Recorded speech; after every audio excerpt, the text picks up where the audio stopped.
Pardon? Oh, thank you. Live already? Yes. They're like, huh? Okay, like.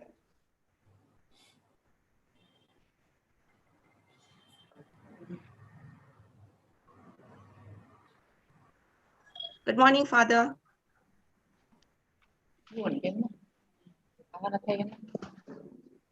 Web meeting. Hello.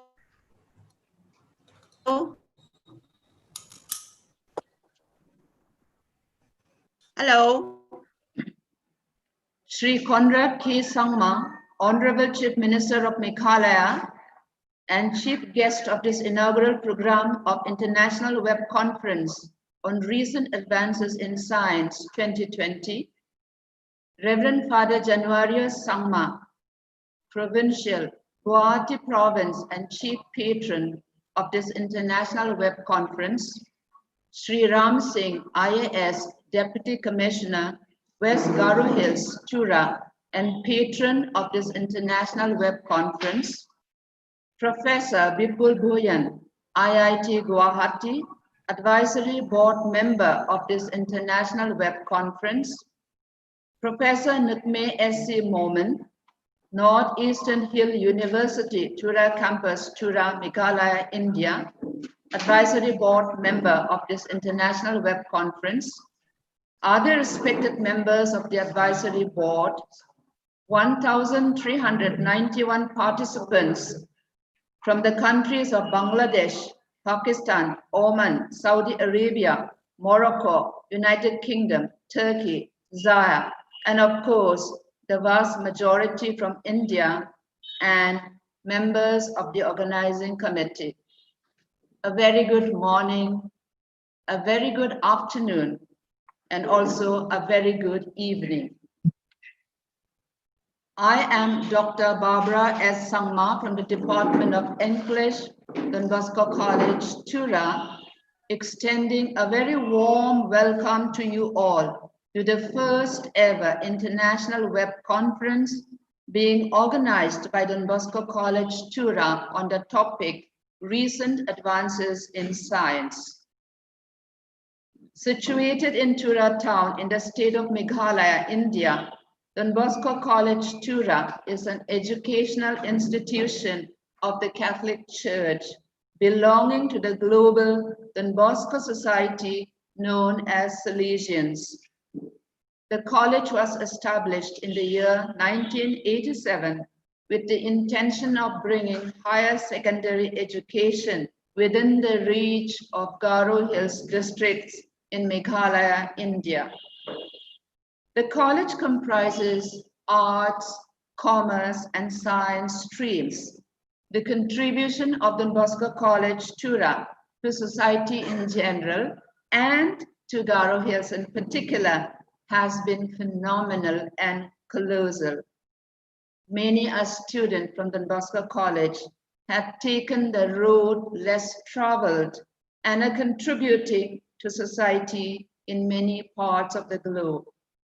It gives me immense pleasure to inform you all that most of the members of the organizing committee are alumni of this college, beginning from the principal, Father Bivan Rodriguez Mukin. Science, it is said, is being and becoming. And today, as Don Bosco College Tura organizes the International Web Conference on Recent Advances in Science, there arises sense of deep and profound feelings in our hearts. These 2 days, 30th and 31st July 2020, are going to be distinct and of supreme import and significance to all of us here in Don Bosco College. We all know that there comes a time in everyone's life when we are torn between conflicting thoughts and fears. We all want to rise and do things, but many a times the question, what if I fall? What if I fall? This question plagues the minds of millions. But what if I fly? What if I fly? I believe and I know that it is this attitude of what if I fly that has made multitudes of curious minds to work relentlessly, knowing that the answer is not always at the peak of completion or success, but discoveries are made along the way in every query, in every new scratch and prick. Knowledge, many of us know, is fluid, is never final. With the awareness of the magnitude of this knowledge, yet at the same time, imbued with the spirit of humility, the quest goes on. The questioning continues. Curiosity does not kill the cat, but it leads to advances towards new directions. Questioning minds are always rewarded with answers. Those who seek shall find. This international web conference will deliberate on advances, progresses, discoveries, small and not so small, vis-a-vis science. With this brief introduction, once again, I welcome you all to this International Web Conference on Recent Advances in Science 2020.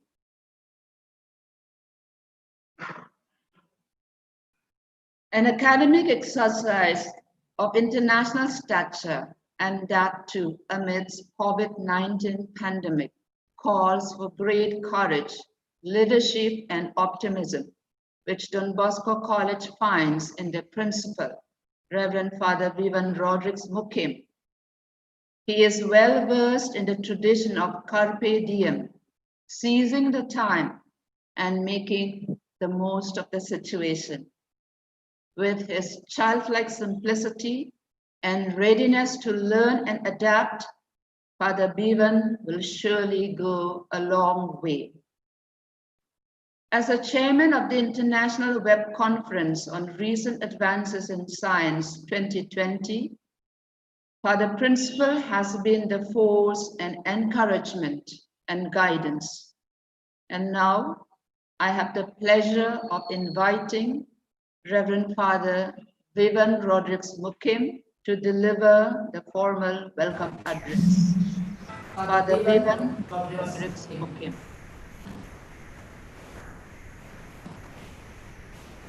Thank you, Dr. Barbara S. Sangma, for those words of introduction. A very good morning and a very good afternoon. On behalf of Don Bosco College, Tura, I would like to express my sincere words of welcome to each and every one of you to the two-day web conference on recent advances in science organized by the Department of Physics and the Internal Quality Assurance Cells, IQAC, Don Bosco College, Tura. I warmly welcome the Chief Patron of the web conference, Reverend Father Janvarius S. Sangma, the Provincial of the Silesian Province of Guwahati, Assam. Our patrons, Sri Ram Singh IAS, Deputy Commissioner, West Garo Hills, Tura, Meghalaya, and Professor G. Singaya, Pro Vice Chancellor, Northeastern Hill University, Tura campus. To Sri Conrad K. Sangma, the Chief Minister of Meghalaya, who will be speaking to us today. We would like to appreciate his kind gesture. I would like to place on record my sincere gratitude to Professor Nikme S.C. Momin, Head of Department of Education, Nehu Tura campus, Tura, Meghalaya, who will speak at this inaugural program. I would like to place on record our sincere appreciations to our collaborators, the Northeastern Hill University, Tura campus, Tura, Meghalaya, National Institute of Technology, Meghalaya, Shillong, National Institute of Technology, Nagaland, Dimapur, Society for Technologically Advanced Material of India, STAMI, Association for Agricultural Environment and Biotechnology, New Delhi, District Administration, Tura, West Garo Hills, Meghalaya, Prime Alternatives, Department of Chemistry, Cotton University, Guwahati, Assam, and the Physics Academy of the Northeast, Pune. Special thanks to all our advisory committee members from India and abroad. I just would like to mention some of them. Professor Robert J. Bonker from Germany, Professor Claudio Pettinari from Italy, Professor Sudarshan Tiwari from Germany, Professor R.P. Tandon, Professor M.C. Mohato from Nehu Shillong campus, Professor K.L. Vasantha Kumara from Sri Lanka, Professor Rania Mirigui from Tunisia, Professor Saurabh Basu, Professor Saurabh Das, Professor Bipul Bhuyant, Professor Atul Saxena, Professor Ayan Bhattacharjee, and Dr. E.A. Ali from Egypt and others. To all the resource persons and the speakers, I would like to thank you all on behalf of Don Bosco College, Tura. Before their speech, they will be introduced. So I need not mention the name of the speakers and the resource persons, but I would like to gratefully remember them and thank them for speaking on this web conference. My sincere thanks to Dr. Arindam Ghosh, IQAC Coordinator, Don Bosco College, Tura, who is also the organizing, the person in charge of this whole web conference. To the organizing secretaries, Dr. Arindam Burman, Assistant Professor, Department of Horticulture, Nehu Tura Campus, Tura, Meghalaya, and Dr. Iwcras Sharma, the Assistant Professor, Department of Physics, Don Bosco College, Tura.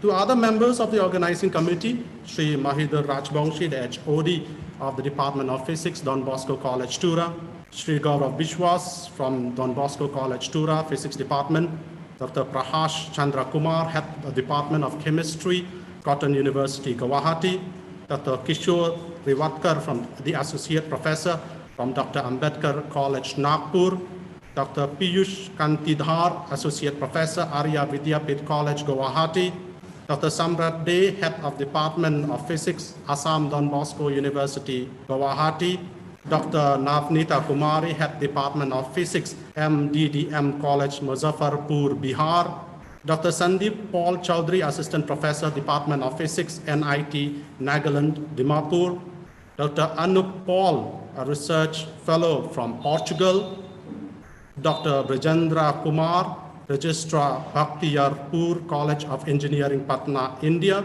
Dr. Sandeep Kede, DST Inspire Faculty, School of Chemistry Sciences, Goa University, Dr. Jiten C. Das, Associate Professor, Department of Botany, Don Bosco College, Tura, Sri Habals Chandra Das, Associate Professor, Department of Mathematics, Don Bosco College, Tura, Dr. Barbara S. Sangma, Head Department of English, Don Bosco College, Tura, Sri Jitendra Prasad, Assistant Professor, Department of Physics, Don Bosco College, Tura, Sri Uttam Paul, Assistant Professor, Department of Chemistry, Don Bosco College, Tura, Sri Bikash Kohli Saha, Assistant Professor, Department of Mathematics, Don Bosco College, Tura, Sri Shojuran Hajong from the Department of Zoology, Don Bosco College, Tura, Ms. Chichi C.H. Sangma, Assistant Professor from the Department of Botany from our college, Dr. Devaswamy Melabam, Assistant Professor, Department of Physics, Don Bosco College of Teacher Education, Tura, Dr. Rituparna Mitra Burman from Assistant Teacher, Department of Biology, Don Bosco Higher Secondary School, Tura, Sri John Satish, Assistant Analyst of Don Bosco College, Tura, and others.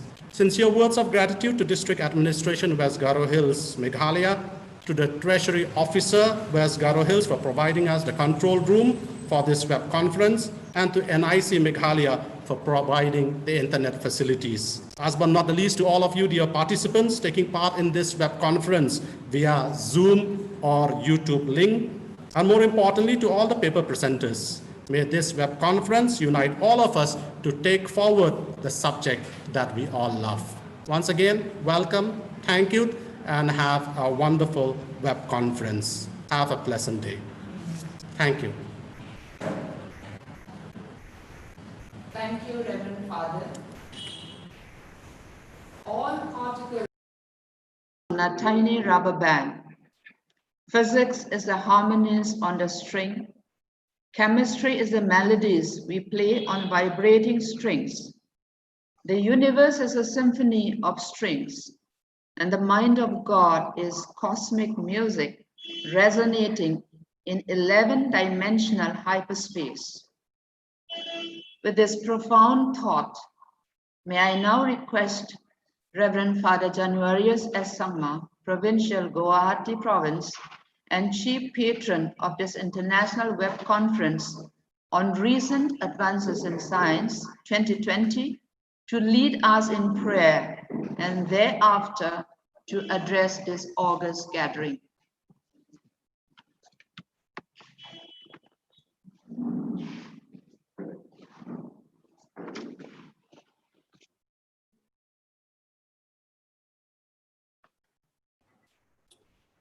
A very good morning, everyone. So also good afternoon and good evening, everyone.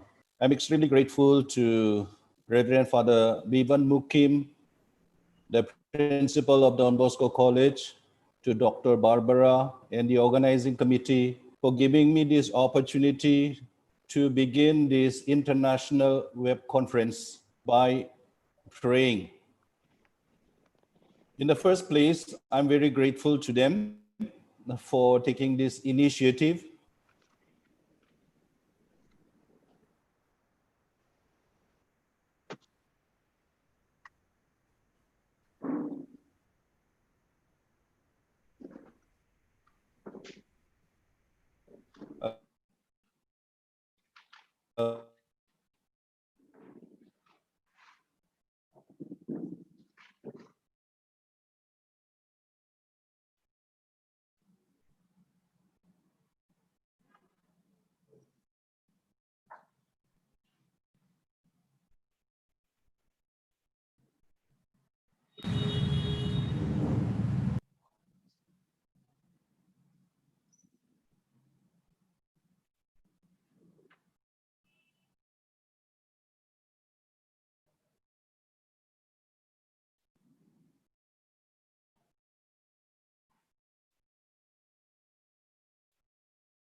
Then we'll go on to the next one.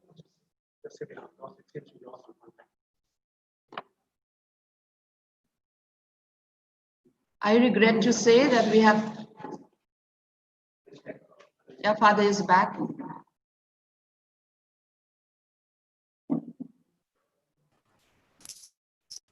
So good morning, everyone. Once again, I'm very grateful to Father Bivan and all the organizing committee for having invited me to pray. Let us prepare ourselves a little bit in order to invoke God's blessings upon what we are going to do. In my opinion, what we are going to venture today and tomorrow is going to benefit each one of us individually as well as the world. So therefore,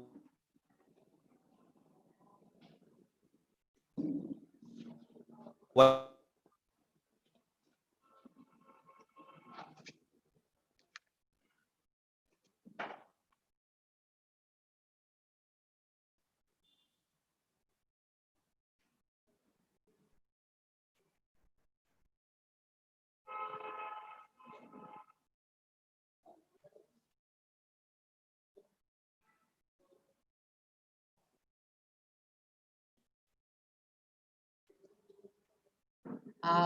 I regret to say that once again we have lost connection with Reverend Father Januarius S. Sangma, the provincial.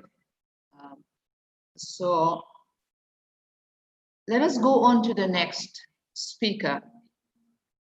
Dr. Arindam Ghosh is a former head of Department of Physics, and presently he is the IQAC coordinator of Don Bosco College, Tura, and is a convener of International Web Conference on Recent Advances in Science 2020. I'm very proud to say that he is an alumnus of the college and had completed his PhD from NIT Silchar. He has to his credit about 20 articles in journals, out of which 10 are in the international journals of repute. He has over 100 citations and has been invited to represent Meghalaya in Safe Indian Education Conference in Varanasi in December 2019. It is my privilege now to invite Dr. Arindam Ghosh to give a briefing of this international web conference. Over to Dr. Ghosh.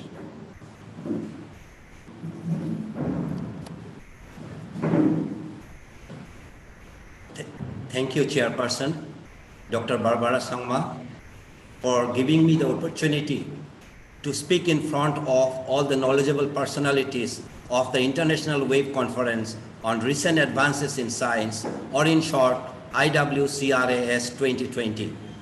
Respected Honorable Chief Minister of Meghalaya, Sri Conrad Sangma, Chief Patron for the Januariya Sangma Provincial Guwahati Province, Sri Ram Singh IAS, Deputy Commissioner West Garo Hills Tura, and Patron IWCRAS 2020, members of the Advisory Board, particularly Professor Bipul Voya and Professor Nikme S.C. Momin, Father Bivan R. Mukim, Principal Don Bosco College and Chairman IWCRAS 2020, respected resource persons and invited speakers, members of the organizing committee, dear presenters and participants and invited guests.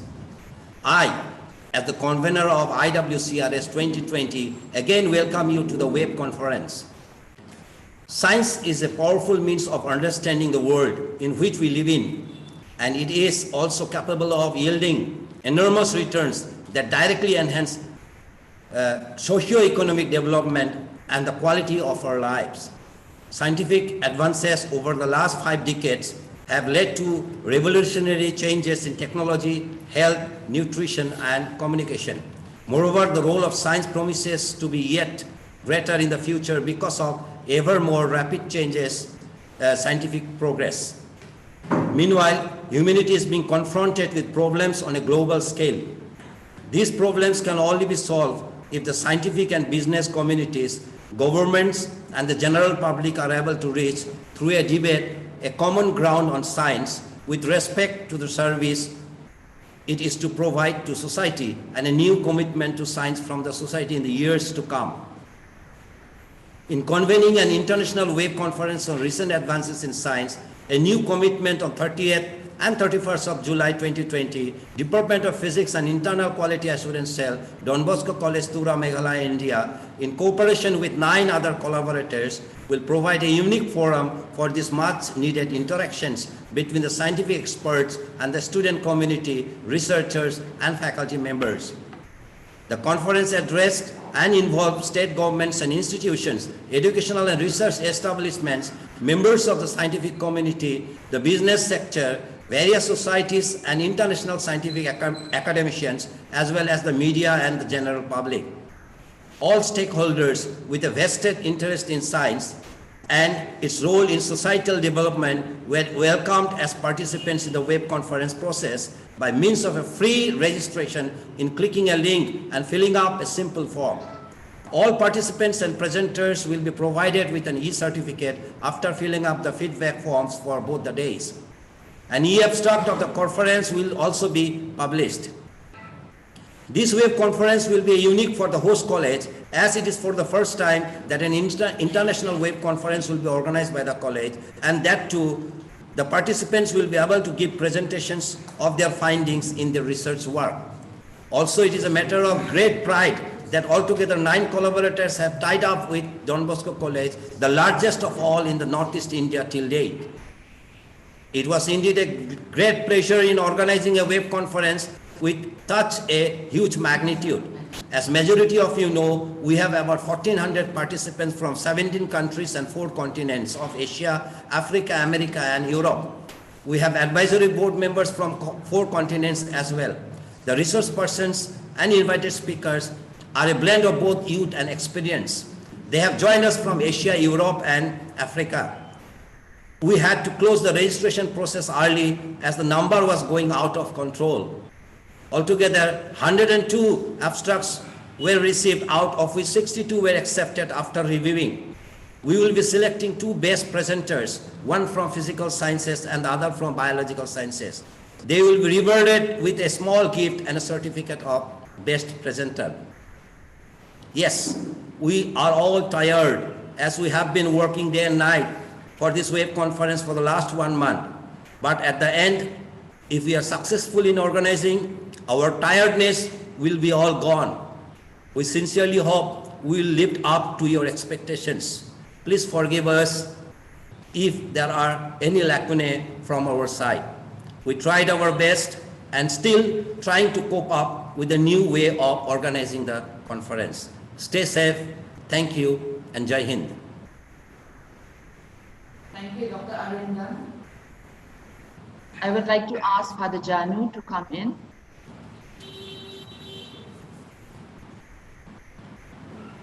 I'm very sorry, there is some network problem today.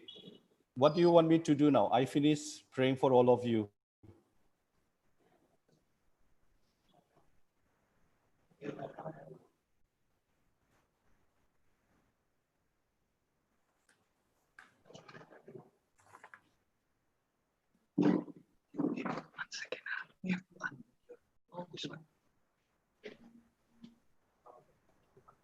Welcome everyone. Yeah, I'm Father on the is line welcoming everyone, and we wait him to be unmuted.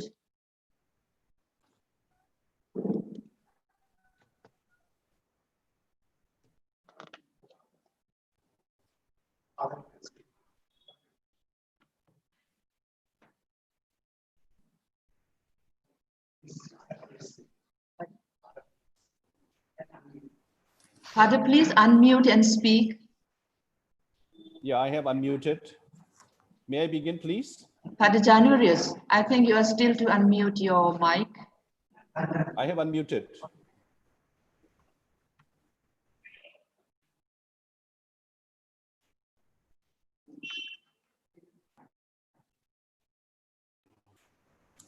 Hello?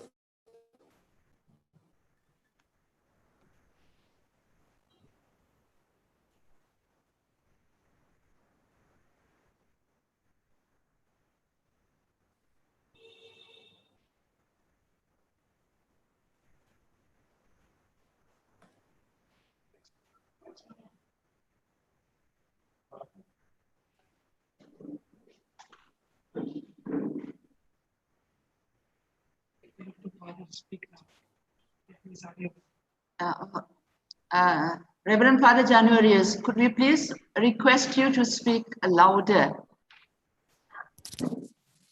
Good morning, everyone. Yes, now we can hear you. Good afternoon, Please continue. everyone. Good evening, everyone. Yeah. I'm very happy that I have prayed for the success of our web conference today and tomorrow. I'm extremely sorry that there was some net connection problem.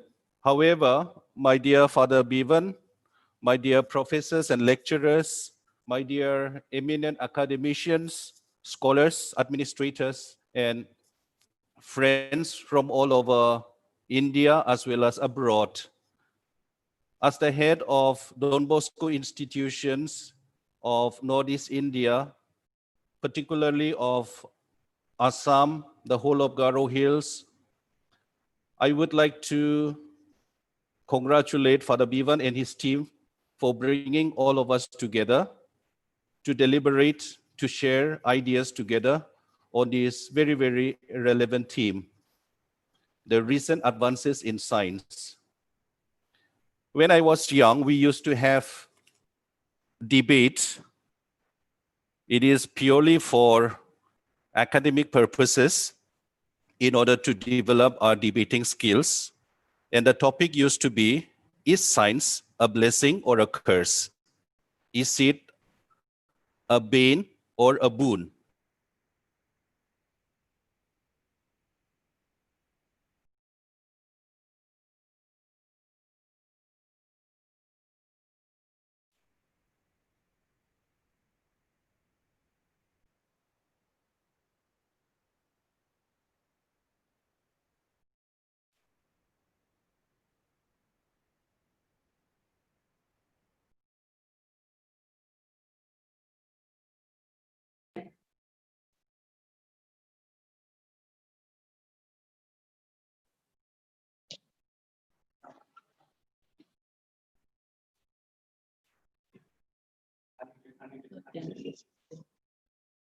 Once again, I regret and I apologize that we are not able to get through to Father Januarius, rather vice versa.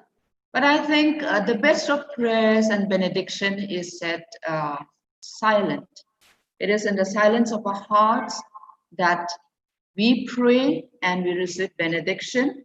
And I'm sure God, the Heavenly Father, will surely hear our prayer, and we will be able to proceed with this international webinar in a peaceful manner, and we will come out successful. Now, moving on, we have Professor Nutme S.C. Momin, who is the head of the Department of Education, Northeastern Hill University, Tura campus, Meghalaya, India. She has an immense experience in the academic discipline of psychology in the field of education. She has been keen in her collaborative work with the Government of India, Department of Education, Meghalaya Board of School Education, other central and state universities, colleges and schools, as well as religious centers of the country. She had published 2 books and many research articles. She had also worked on UGC, ICSSR, and Northeastern Hill University State Resource Center projects.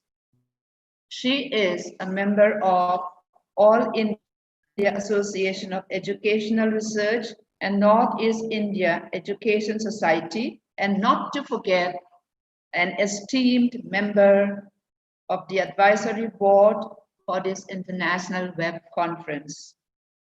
May I now invite this esteemed and respected Madam, Professor Nutme S.E. Momin, to address this international conference.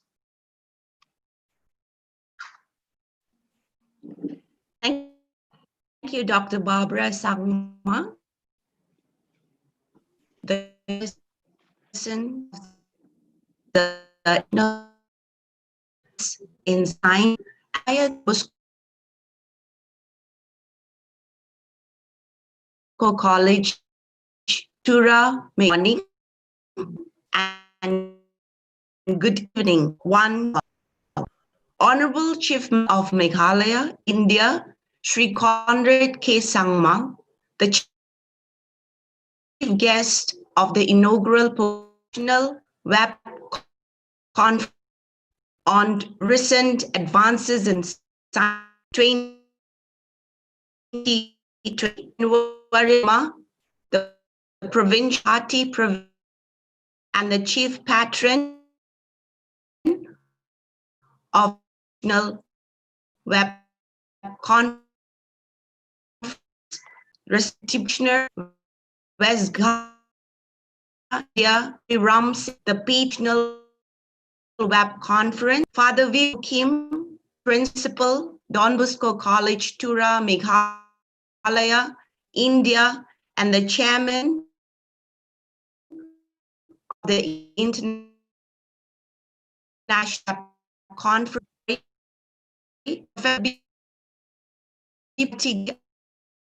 a Secretary, Northeast History Board member of the International Conference, Rindam Ghosh, the IQAC coordinator,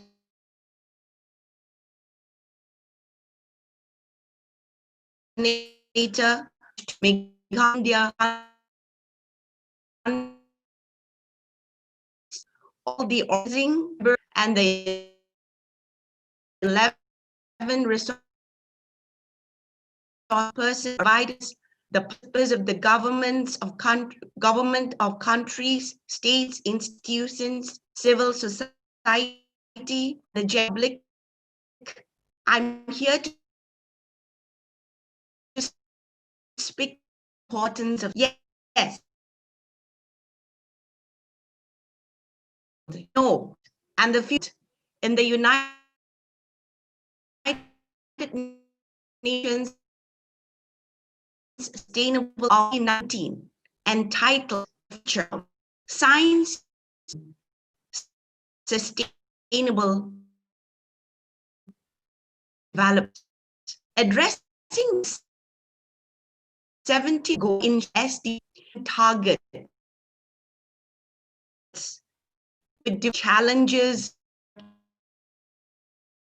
economic, social, and environment.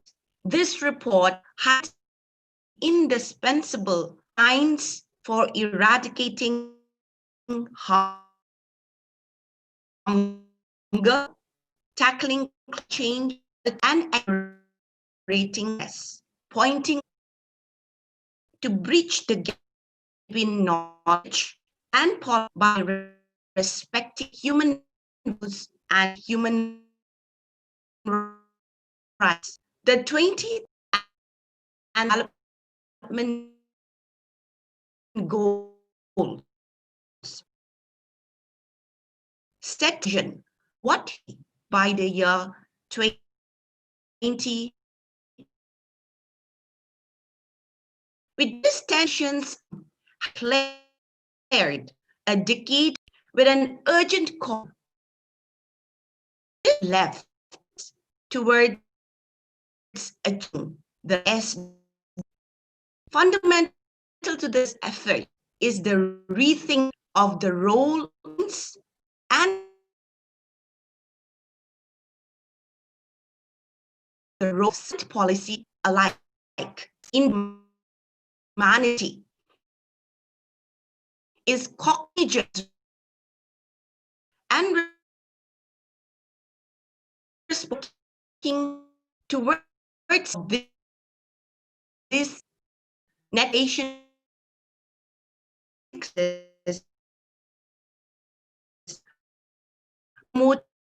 and community observers satisfies annual statistical basis integrated in system and scientific research and development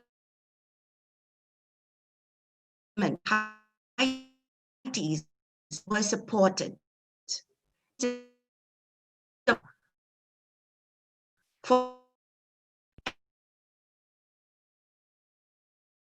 and the people country being scientific for growth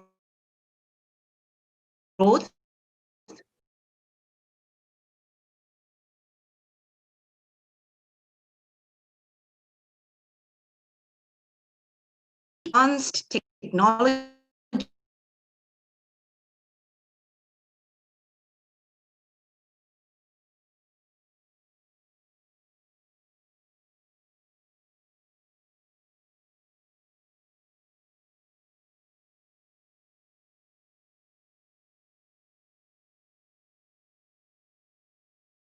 zero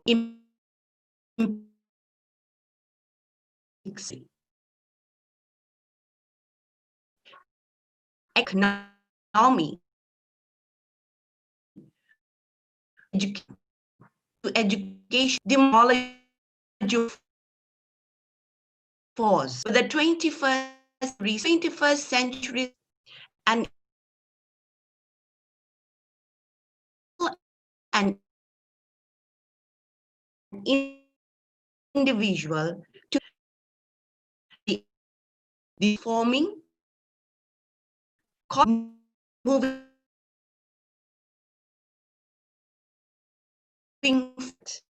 creative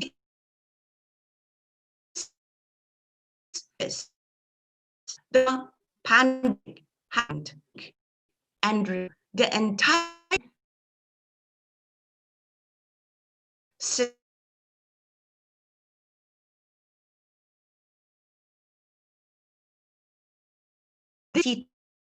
cities and college and for the new education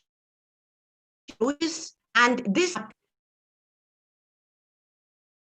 and more to help learn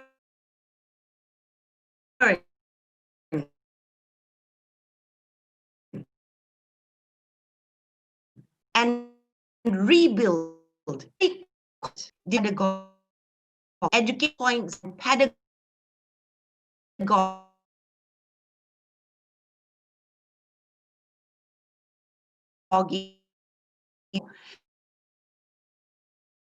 refers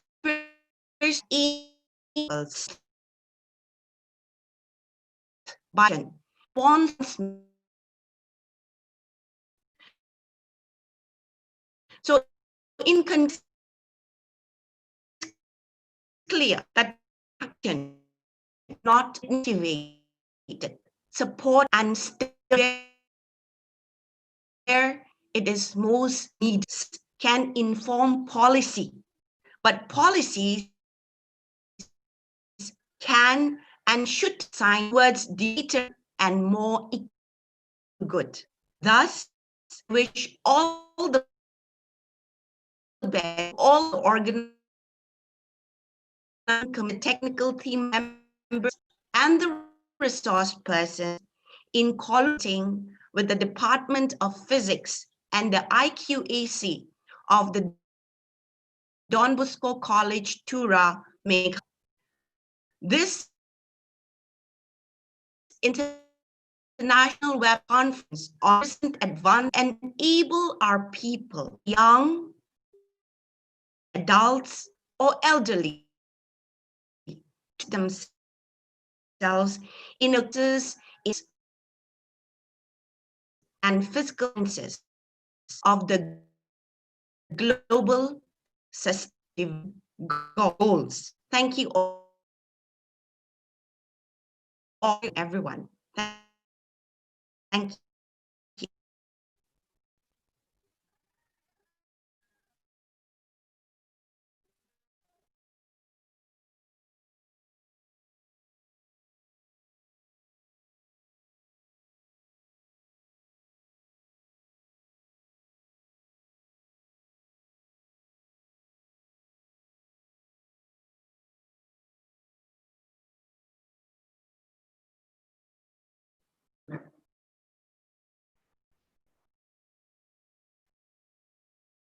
Completed. Thank you, Professor Nutme. Professor Bipul Bhuyan is a professor in physics in Indian Institute of Technology, Guwahati. He is also the General Secretary of Physics Academy of Northeast, which is one of the collaborators of this international web conference. He has visited Don Bosco College 3 years ago in connection with Physics Academy of Northeast lecture. And we are very grateful to him for that.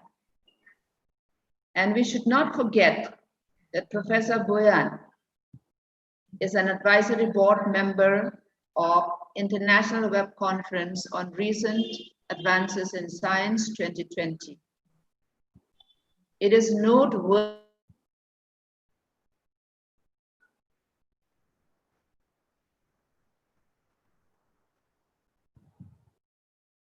that he has about 1,200 papers and citations. He is considered as one of the topmost. He has 1,200 papers and citations. Proud privilege to invite Professor Bhuyan to address the conference. Thank you, Dr. Barbara. I think that's quite a nice introduction. It's a privilege to be a part of this great conference. And I think thank you for giving that opportunity. In fact, when I was contacted for possible collaboration with Pane, I think the first thing that came to my mind is that I certainly think we should do that. It's a difficult time. I think as we understand, it's a time of a pandemic. Most of the academic activities are happening on the internet now. The technology has shown the way how we can make progress. And I think it also shows the challenges that we have in our connectivity, in our technology that we have. And I think it's also telling us that there are a lot of things to be done in the near-term future to meet the challenges that we all encounter today. I'm representing PANE, which is an Academy of Physics Physics Academy of Northeast. I'm representing that organization. I have been the General Secretary for PANE for the last 4 years. It's my 4th year as a General Secretary. This organization was set up in about 20 years ago with an aim of promoting science education and research in the Northeastern region. And I think we have been constantly working with our partners, particularly the colleges and the universities in the region, for promoting the science education, particularly the physics education, and also for developing the scientific temper amongst the masses in the region. And that we do by organizing various conferences that we do. There's a biennial conference that we do every 2 years. We also organize the theme-based meetings that we often do. And I think we have started the web conference series now with Don Bosco College in Tura. And I think Don Bosco College in Tura has shown the way how, how successfully we can organize a web conference, particularly in physics and others in science by bringing together the people from around the world. There are a lot to learn and a way to go, but I think this is a very good start, and I must appreciate the management of the college and also Dr. Ghosh for making the initiative and making it happen today. So PANE has about 350 life members from all around the world, including a majority of the people are from members are from the Northeastern region. And we have memberships from the colleges and the universities, and also we welcome the students to join this organization to make it stronger and better. And you can contribute in many different ways. You can certainly contribute to the magazine that we regularly publish. We publish about 3 journals every year, focusing on the advances in physics, and I think with an objective of bringing the science to the people who are not trained enough. So that's where you can contribute, particularly in terms of contributing articles and kind of popular writings. And I welcome all of you to join this organization and contribute in that small endeavor that you do in promoting science and particularly physics education in the region. We have a Facebook account. We also have a YouTube channels that we run. So I think you can also visit those platform to see what other activities we have been doing. Now, as an organization, we have been also promoting the science education, particularly in the region. There are issues that we are trying to address. For example, with the pandemic now, we can see that there are a lot of students, particularly in the Northeastern region, who generally go out to the other parts of the country for higher education. I think they're mostly now at home in their respective states. And many of the students are now struggling to find the seats in the colleges, particularly for the undergrad education and a good undergrad education. I'll briefly mention about the difficulties that we had about 30 years ago when many of us had to leave for Delhi and other places for higher education. And I think that was a time of insurgency in the region, and then we had to do that. There was no other option. But I think 30 years down the line, we are still struggling with the same basic problem of good educational facilities in this region. And today, I think because of the pandemic, we understand it now today. There are about 40,000 or about 45,000 students only from Assam. I'm not even counting the other students from other Northeastern states, but only from Assam, about 40,000 students not going to find a seat for the undergraduate education today. And many of the students will be aiming at top class universities and institutions around the country.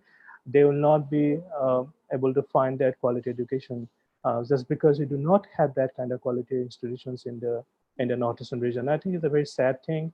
I request the policymakers who are on this platform, particularly the people who have been working on these areas, just to promote that idea that we need to have better educational facilities in this country, in this part of the region, so that our students get a quality education that they deserve and that they want. Particularly I'll just give you an example of how that can happen. We look at the ISRs, and this is something that I have been speaking quite often, the Indian Institution of Science, Education, and Research. So these are the central government institutions, but I think in the Northeastern region, we do not have a single institutions,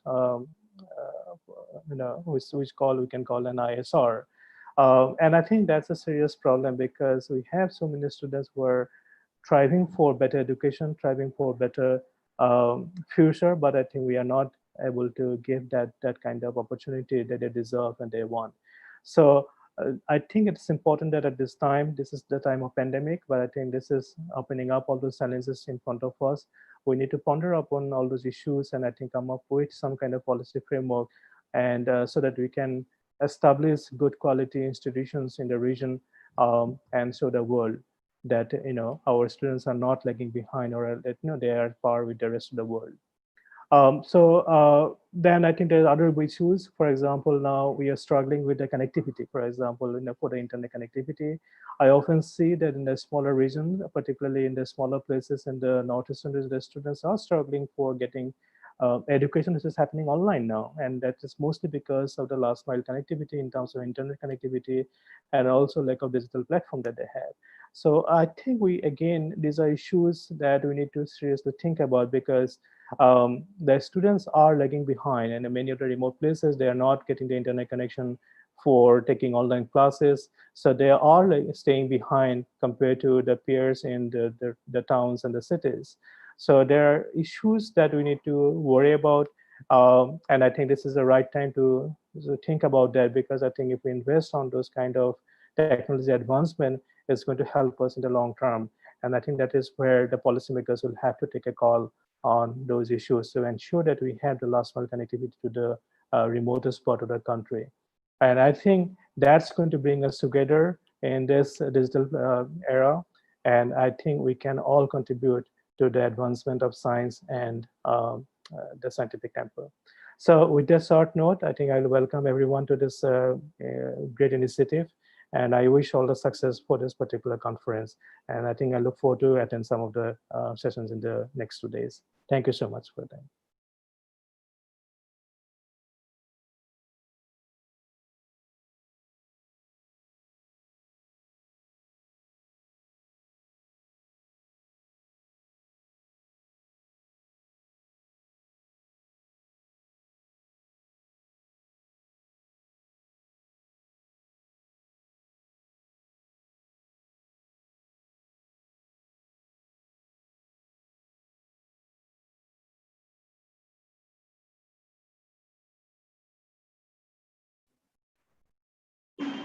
Thank you, Professor Boyan. Don Bosco College is fortunate to have the active support of the District Administration of West Garo Hills, Tura, Meghalaya, India. The Deputy Commissioner, Sri Ram Singh, IAS, is one of the patrons and a member of the advisory board of the International Web Conference on Recent Advances in Science. It is my great honor and privilege to request Sri Ram Singh, Honorable Deputy Commissioner Tura, to address this conference. Thank you very much. Good morning to all of you. First of all, I would like to thank Don Bosco College for organizing this web conference. In fact, we are still struggling with having these online classes because of lack of connectivity, also not only of the connectivity issues, but also because a lot of our students and teachers in rural areas, they are they don't have smartphones, or they have very less data connectivity in the rural areas. Although we had a series of meeting with the service providers, and a lot of areas being connected through various service providers, but then due to the issues like frequent disruption in fiber network, or not finding this manpower, etc. But basically, they have to shuttle down from Guwahati. Because of that, and protocols changing now and then because of this pandemic. somehow this online classes are limited only to few town areas and maybe areas where some connectivity is there. Anyhow, so I thank personally Don Bosco College, Father Bhuvan, and entire Don Bosco fraternity for, and other organization like Nehu for organizing this international web conference regarding recent advances in science. Uh, Basically, I am myself a science students, and as you know that normally in India, if we take up science subjects, it's all about rote learning. uh, we read about read everything in the books. During our time we used to appear for IIT aims etc, but we never see the things basically in the physics etc. We if we see that I learned about engine thermodynamics and motors etc, but then only when we became engineer, after that when we start working only then we start seeing those things. Whereas elsewhere, I work with MNC, Danish based MNC, and over there I came to know that the engineers from Denmark and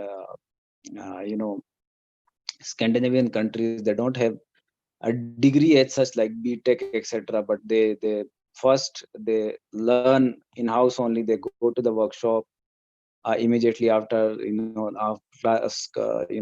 clearing their schools, and then on the job learning is there, and then their degrees or their degrees are based on the work experience which they get. So they work like that, and they have more experience than they have more practicals than us. We'll know more about theories, but maybe we have never seen those things. I think these kinds of rote learning should not be there now. Although the our education system remains the same, we still have those same kind of infrastructure. I see after 20-30 years I'm here in Garo Hills, and I see the schools infrastructure even less. I belong to Himachal, and as far as science labs are concerned, we have very less number of science schools over here. The impetus on science is very less, although we talk a lot about science and technology. And children want to take up science subjects, but it is very well known that 72% of children in Northeast, they take up arts because there is no avenues for science. So I hope that the new education policy which has come recently, it will give a huge impetus to science and technology, and children will take up science subjects. Now they are learning that there is something called real time polymerase chain reaction, RT-PCR test, and all these things. Yeah, although this advances in science and technology, I wanted to speak about because then we have seen over the year historically, advances in science and technology has been brought about by either emergencies only, war, uh, epidemics now is also bringing about, and then as far as uh, other than emergency, if uh, the any other thing pushes the advances in science and technologies, that is all about commercial interest, MNCs etc. If they push for it, that will be purely commercial, like technology in the mobile etc. Whereas the other things like artificial intelligence, nuclear physics, and all these things are brought about either by war or some kind of cold war between two countries. And I worked in ships over there. We used to see radar, ARPA, or other navigation system, and then we came to know that it is brought about by the war. So in the First World War, Second World War brought about technology in radar, Doppler, sonar, etc. These were all, and then later on these were included in the lot of medicine, medical equipment, all these technologies. So we have seen that only emerging, if we have emergencies or if we have epidemics, then only we take up a lot of these activities. But I think consciously, when it concerns to the policy world over, I think the conscious policy should be to ensure that due to common good, the public good, should have priorities. Now we are seeing all these epidemics because the world over we have never given priorities to the common goods. We have never given priority that all these SARS, MERS were happening in Southeast Asia, but then just because they were controlled over there, the world they never taken priority to it and never invested in. Now because of all this COVID happening world over, so everybody is doing research. So I think there should be some consensus regarding this, and then similarly we should learn from whatever happening around the world, that science and technology should be a priority everywhere. So in Northeast also, if we see, I'm sitting over here, but when it concerned to the technical people, technical aspect, when we are concerned about science and technology, we have to call people from Bangalore, we have to call people maximum Bangalore, Hyderabad, and all these things. So these are all clustered in some places, and we have to, like engineers, technicians, for everything. Our CT scan is getting some issues, we have to call people from Bangalore. So we don't have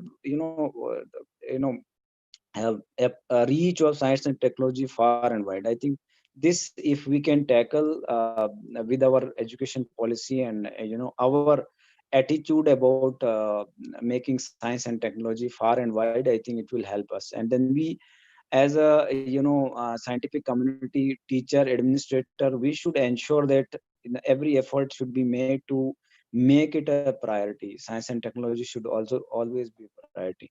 So I would like to say only these things, and I wish this all the best to the seminar. I'm very happy that somehow we are able to make this web conference happen, and a lot of people are there, so I won't take much time. I think you are all able science and technology experts. Please deliberate on that, and then I will follow it through Zoom also whenever I find time. And I wish Don Bosco College and all the distinguished faculty, etc., all the best in making this conference highly successful. Thank you.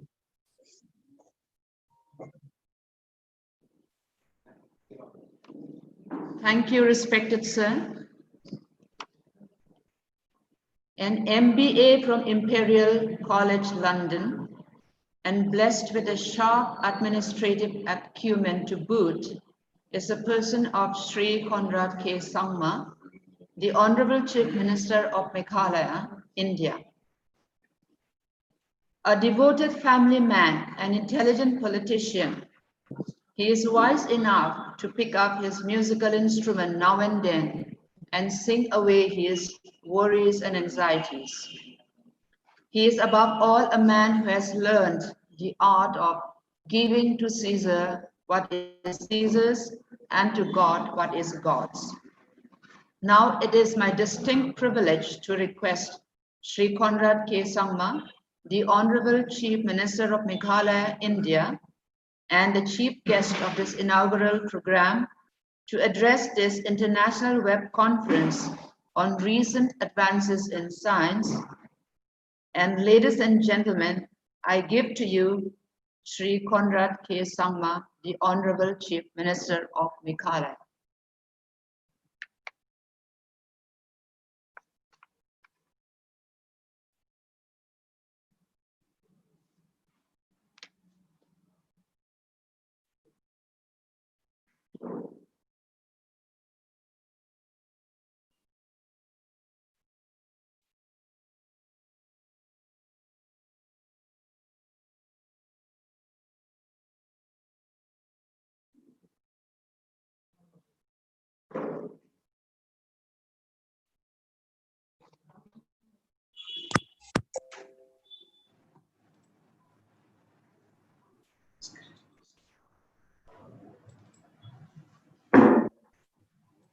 Dear friends, I'm delighted that Don Bosco College, Tura, is organizing a two-day international web conference on the topic Recent Advances in Science. This is a great platform that is bringing together experts from the field of science and members of the student community from different institutes and universities from different parts of the world to connect, learn, interact, and ideate. Science is the basis of all life forms. Its practical usage has enabled us to connect gaps in many spheres of development. While this has led us into a deeper understanding of the world and has amplified human capabilities, we cannot deny that there are drawbacks to it. We have witnessed its mismanagement through the years that has led to the exploitation of our natural resources, and that is taking us into a global crisis of environment degradation, such as climate change, rising sea levels, pollution, etc., to name a few. I'm glad we are all here today, and this is a time that all of us, students, entrepreneurs, leaders, governments, and communities, can work in tandem to fix global issues by ensuring that we use science and technology to not only consume, but to find solutions that can fix the crisis we are facing today. I hope each of you can practically implement what you learn through this international conference. And I'd like to thank Don Bosco College Tura for its initiative, and I wish each of you the very best. Thank you. Mathela, enjoy.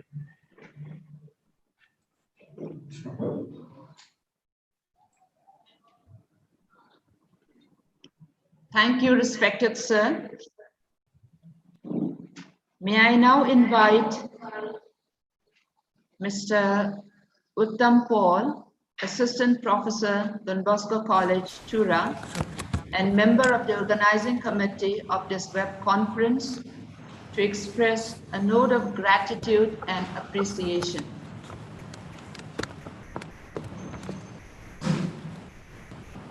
A very good morning to you all. A very good morning to you all. Myself, Uttam Pal, Assistant Professor, Department of Chemistry, Don Bosco College, Tura. Honorable dignitaries, distinguished guests, members of the advisory board, resource person, invited eminent speakers, respected Father Principal, Don Bosco College, Tura, my dear members of the organizing committee, dear participants, and the presenters. New knowledge is the most valuable commodity on earth. It grows exponentially. The more we know, the greater our ability to learn. On behalf of Don Bosco College, Tura, Meghalaya, India, its entire fraternity, and the organizing committee, I feel an immense pleasure to take this opportunity to propose a vote of thanks. First of all, I extend my heartfelt thanks, gratitude to our Honorable Chief Minister of Meghalaya, Sir Conrad K. Sangma, who in spite of his busy schedule, accepted our invitation to be the chief guest of the opening session. Thank you, sir, for your invitation and the message in reaching us. I also take this opportunity to express my deep regards and gratitude to Sri Ram Singh, IS, Deputy Commissioner, West Bengal, Tura, and patron of IWCRS 2022 for giving us the opportunity to be associated with the district administration and also use of internet facility of NSC Tura. I would especially like to thank Father Janvayas Sarma, the provincial of Guwahati province, for accepting our invitation to be the chief patron and also for leading us into prayer and for his blessing for the web conference. I am thankful to Professor Vipul Vayan, Department of Physics, IIT Guwahati, and member of Advisory Board, IWCRS 2020, for his encouragement, guidance, and suggestions. Thank you, Professor Nikmes C. Momin, Head of Department of Education, New Tura Campus, and member of Advisory Board, IWCRS 2020, for your inspirational message. I am also thankful for the help rendered by Mrs. Sangre Sangma of NIC Tura I also extend my gratitude to Father Biwan Armukim, the principal of Don Bosco College, Tura, for his wonderful welcome speech and also for his helping hand for the last 1 month in preparation of the WIP conference. My sincerest gratitude also goes to Dr. Barbara Sangma, chairperson of the inaugural session. I am very thankful to Dr. Arindam Ghosh for letting us know the insight of the conference. Last but surely not the least, I would like to thank all the participants and presenters for showing interest in the WIP conference. I hope we feel lived up to the expectation. Please pardon us if there are any fault from our side. We tried our best and is still trying to cope up with this new way of organizing the conference. Once again, thank you all. Have a wonderful day. Thank you, Uttam Paul. I personally feel, and I feel that you all will agree with me, that this International Web Conference on recent advances in science is kicked off very well. These days, because of the COVID-19 pandemic, everyone's talking about the new normal. And people all over are trying to come to terms with this new normal. This International Web Conference, I believe, is a meaningful way of rising to the occasion and adapting to the new normal. I would like to thank everyone for this new beginning. It is said that there are 3 categories of people. There are people who see things happen. There are people who wonder what happens. But there's a 3rd category who make things happen. I believe and I can see that Don Bosco College, Tura, Meghalaya, India, has taken the very first step to make things happen at an international level. With this, I would like to hand over the mic to Dr. Iwcras Sharma. Thank you.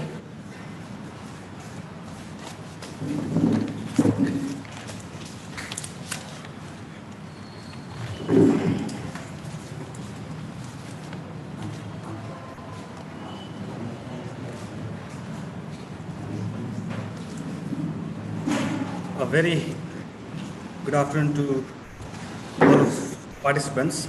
I would like to extend my heartiest welcome to the participants to this first technical session of the International Web Conference on Recent Advances in Science, IWCRAS 2020. I'm Dr. Iwcras from the Department of Physics, Don Bosco College, Tura. And it is my great privilege to welcome an eminent resource person for the technical first talk of the day, Dr. Panchacharam Mariam. He is currently an assistant professor in the Department of Mathematics, Indian Institute of Technology, Tirupati, Andhra Pradesh, since 2018. Before which he was a software development engineer at Numa Engineering Services Limited, Dundalk, Ireland. He did his PhD at the Indian Institute of Technology, Madras, Chennai, and thereafter he was a research assistant and later a postdoctoral fellow at the Fraunhofer Institute for Industrial Mathematics, Germany. He has been associated with various projects and has had a distinguished career in academics and industries. And with that short introduction, I welcome Dr. Mariam to deliver his talk entitled Mathematical Modeling of Biohit Equations for Cancer Treatment. Sir, please take over. Thank you. Thank you for giving me the opportunities to share some of my research work which I did during my research period in Ireland. So let me begin the talk. So this is about the mathematical modeling for the microwave population. So this is, there are plenty of cancer treatment software. So this is research. I'm just going to give a brief introduction about like what is the mathematical things behind this microwave operation. So let me begin. So before that, I'll just start with a simple game. Okay, the simple game is like I just want to say like what is a mathematical modeling means. So for that, I just start with a simple game. So this is a game when I'm there, I used to ask it, I make it as a game, but since it is due to the COVID-19 situation, I can't make it as a game. So I just play the game by myself. So whenever I asked to draw a house on paper, people used to draw a house like this. So there's some squares and the triangles.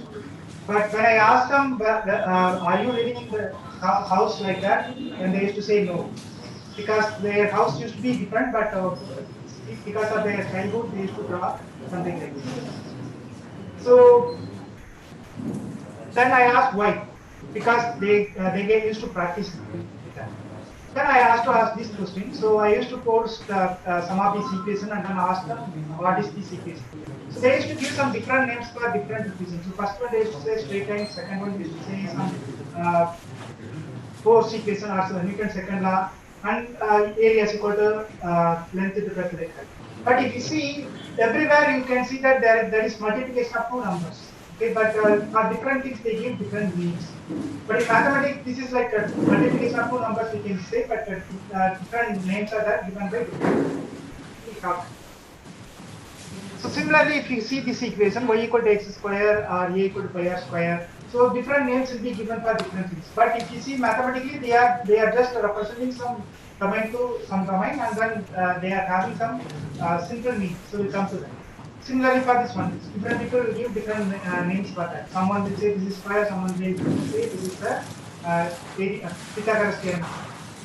So Pointer has rightly said that mathematics is the art of giving the same name to different things. For example, if you see the previous one here, we have different different things are there. Okay, this is a straight line equation. This is the equation of this is the Newton's second law, etc. But for mathematics, it is like same thing. Okay, it's the same. They for physics and other people they will give different names to that, but we used to give only some simple name. So this is a same thing. So similar way, like you can see some of the equations like heat equation or many things. So if you go for a mechanical engineer, he will give some different. If you go for a thermodynamics engineer, he will give a different. But for us, the equation is same. Okay, if you go for civil engineer, he will give the same equation, but different name and different interpretations. So then, what is the model? So different people will give different name, but mathematically they are going to be almost same. So we just understand what is the property. So let's see what is a model. So a model, so let's see with the simple thing. See, for example, if you don't, if you are going in a road, okay, in a highway, and suddenly your car stops, then what we think is, what we will check is, first we will check whether there is a fuel or battery. But the car is a complicated one, but still we think that whether we can still we feel that it contains only fuel tank and battery. Okay, similarly, suppose you get a headache, there will be plenty of things will be there, but still we'll put some simple medicines like paracetamol or something, and then we used to do some recovery from that. And same thing, suppose some table is doing, so some simple things we used to do. Okay, so for us, what is the thing is that we have something like for example, in the car problem, we just assume that it contains only a battery and a fuel tank. Okay, so what is it is, for an observer B, an object A star is a model. Okay, so we don't just model that as it is. What do we need to model is, we just model A star, means it is a simplified model. Okay, an observer A, an object A star is a model of the original object. Okay, A, for example, the car is not the object, car is the original object, but we don't model that completely, we just model only the requested things. So to the extent that we can use A star to answer questions. So he will raise the question. So what is the question for him? The question is whether the fuel tank is full or not, or the battery is full or not. So for him, the picture is that the car is only fuel tank and battery. So this is the simply the car for him, but it is not the car. Okay, this is a simple model which we are developing. So means what scientists scientists or science community is doing is that maybe we'll have a physical phenomena which is going to be much more complicated. So we can't answer all the questions which is going at a single attempt. So what we try to do is, we just post a question, simple question we post. We will just try to answer that question, whether we can try to answer that particular question. So in that case, we don't need to consider all the parameters which is required, or all the phenomena which is required for that. So we can just make some simplification and then we can try to solve it. So that's what the scientists used to do. Okay, so the same way what we used to do in our real life. Okay, so then they used to try to solve the problem. If it is solved, then they will go for the next step. Okay, so they classify that according to the definition. So first, what will they do is, they will just define the definition of the problem to be solved. Okay, the problem definition they will take. and then they will just see like what is the question they are going to answer. Okay, question to be answered, that they will define. Then according to that question, we have to identify the parts of the system. Okay, for example, in the car problem, we don't need to answer, we don't need to consider about the tire pressure or steering wheel, etc. So we just need to understand like whether the fuel tank is full or battery is full. So that is the system. So that is the identification of the part. Then we try to model that in some way, and then we try to find whether we can do some analysis and then get the results out of it. So that's what the modeling is doing in the science community. Okay. So what is a system? So system is nothing but an object or a collection of objects. Okay, system is nothing but an object or a collection of. For example, this is a car. It contains many objects. Okay, it contains many objects. For example, it has steering wheel and brakes, suspension, etc., etc. Many things are there. Okay, but what we need to do is we have to understand like what are the things required for us. According to that, we have to collect it. So system is an object or a collection of objects whose properties we want to study. Okay, that is nothing but system which we want to do.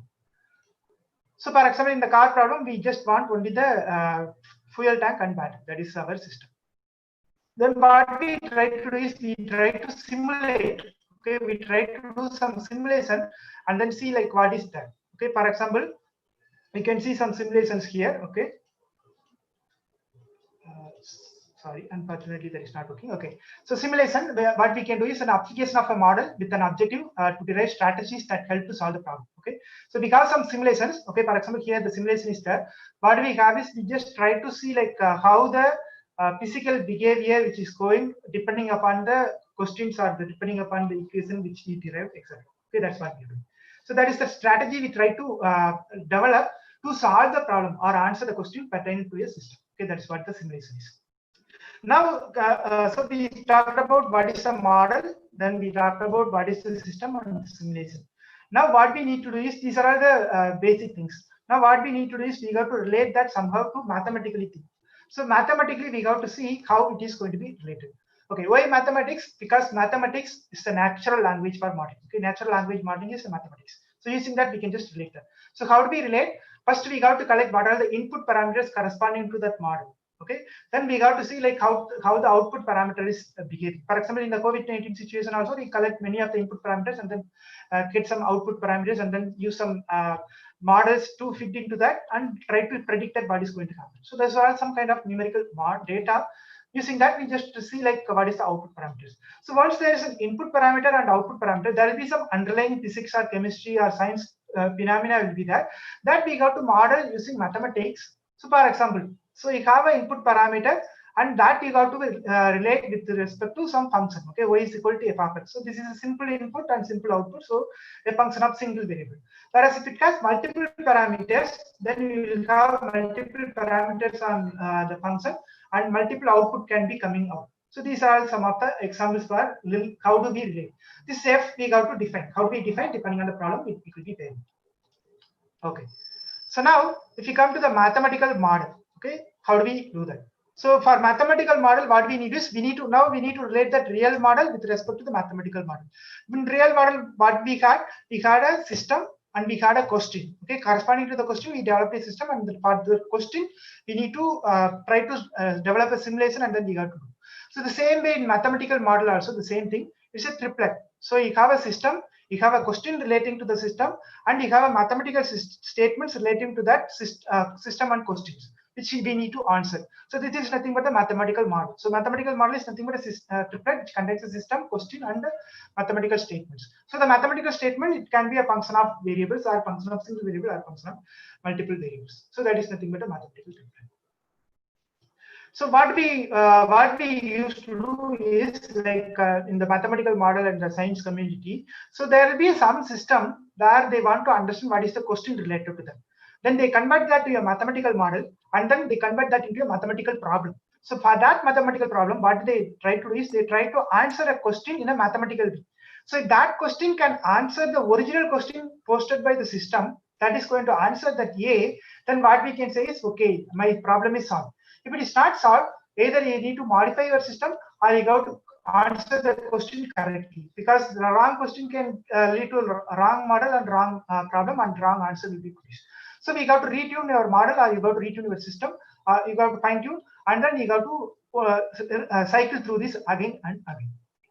So this is how the entire science community is working. If you see all the along this history of the science. So some, for example, if you see the history of solar system, so some people have thought that it is that the Earth is at the center, and then they, after some questions was asked, then we moved Sun is as the center. So something like that. So some different questions will be asked, and then the question answers will be varying. So depending on that, it will be changing. So that is how the system is working.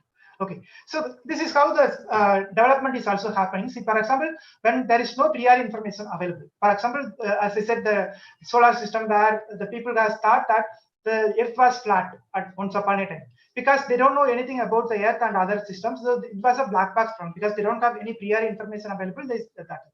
Then it was evolved over the time and period, and then we come up with some idea, and then it becomes like a white box and gray box, white box. So it is moving from the correct question we are answering, and then we try to move from the black box to gray box. So whatever problem you take, it will be like a black box problem. For example, if you take the COVID-19 situation also, we don't know many things about the coronavirus. So it was like a black box problem. We don't know what to do. We don't know what medicine will work, but we don't know anything about that. So it is completely a black box problem because we don't have any prior information about the disease. So we don't have any medicines available. So this is something like a black box problem. We don't know anything about that. Then we try to find like how it is spreading. So that means we are slowly moving from black box to gray box. So we try to develop some kind of vaccines or some medicines in such a way that we try to understand how the behavior of the virus is happening. So that is kind of gray box problem we move. Then if you just completely understand everything, and then we can found a vaccine or some medicine which is going to cure, then it means we understand the virus and we understand how to tackle it. That means we move to the work. So if you take any of the problems in the physics system or biological system or whatever it is, it will be moving in this phase one. So it will be either black box or gray box or white box. It will be always moving along that because we don't know any information available, or we get all necessary information available. So this is how the mathematical model is also done. Okay. Now the same thing we apply for this cancer treatment. See, the cancer treatment also almost same thing because we don't know many things about that. Still, it is a challenging things. We don't find any cure for that. So it involves many parameters and many things to be done. So if you see that, if you see the cancers deaths in the world, so lung cancer is one of the major cause, and then the liver cancer and stomach cancer, etc., is coming to that picture. So these are all the things. So we focus lung cancer and liver cancer in this talk, how some models to be developed. Okay, so what we have is we focus on lung cancer and liver cancer. For lung cancer, so mostly the tobacco or the smoking is one of the major component, and for liver cancer also and lung cancer also, the liquid drinking is another important factor which is playing the role. So for example, so you have a lung. So in the lung, what we have is we have a small tumor. Okay, the tumor, what we need to do is we need to identify where it is and how it is growing, and how to treat that, etc., to be discussed. So that is the major task for the interventional radiologist. So they have to identify and then they have to do. So this is an example for liver tumor. So there is a tumor in the liver. So these are some examples. Now the question is, so what we need to do is in this problem, our question is that we need to develop a model. Okay, this is a model. This is the things which we have. What we need to do is we have to develop a model for this, how to predict that how the tumor is going to grow or how the treatment is going to work. Okay, so for example, let us see this one. In this video, what they have is they have a liver tumor.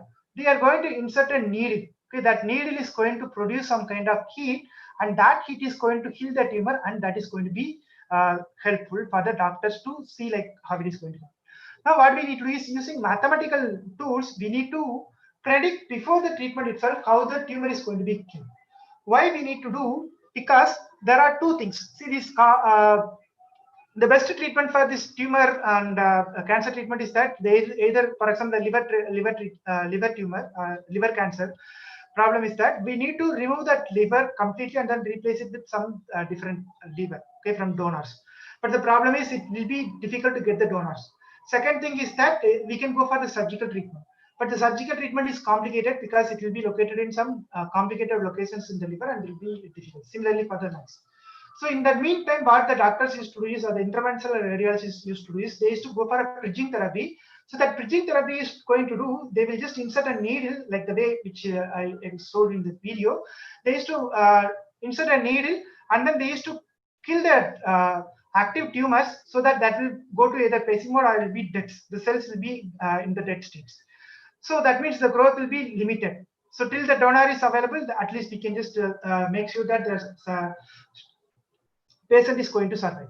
So this was a big project which I worked with many of the universities. For example, University of Leipzig, Medical University of Graz, Redbound University, it's a Netherlands medical university, and University of Klinikum in Frankfurt in Germany, and University of Oxford and Graz University, etc. So we worked in a project where we tried to develop a mathematical model and a simulation tool which is going to help for the doctors. Okay, why do we need to develop that? Because see, the treatment success is depending on the experience of the doctors. If the doctor is very well experienced, he will give the correct treatment and then he will cure the tumor. But the problem is that they may not, the inexperienced doctors, those who have completed simply their graduations or completed their degree, they may not be well experienced, so they may be facing difficulty to cure that treatment or handle that treatment. So in that case, we need a development tool or a software tool in such a way that they can just play with that different kind of heat distribution, etc., so that they can just know like what amount of heat to be distributed and where the needles should be inserted, etc., etc. That is going to play the role. So for this, mathematics is going to help, because using some mathematical phenomena and physics phenomena, we can just predict how much amount of heat can be used or how much amount of current can be used to produce the heat to kill the tumor. So now I'm just going to give a glimpse of like what are the equations which we have used. Okay, so that you can see in some of my nature scientific papers, which is already explained in detail.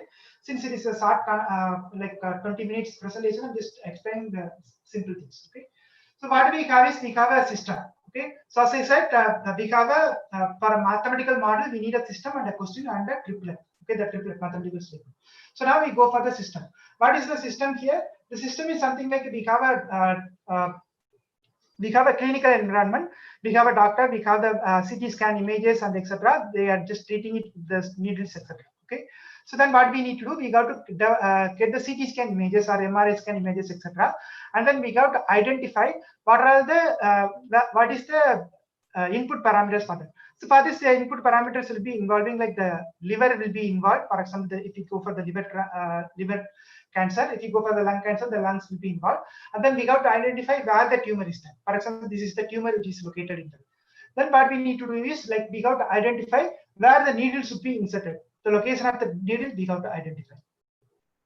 And then we got to see what kind of generator, the power should be generated. The video which I shown, that is generating some power, then that is going to kill the tumor. So the amount of heat is generated, which is given by some generator. For example, this is a one type of generator. Similarly, there are plenty of generators are available in the market.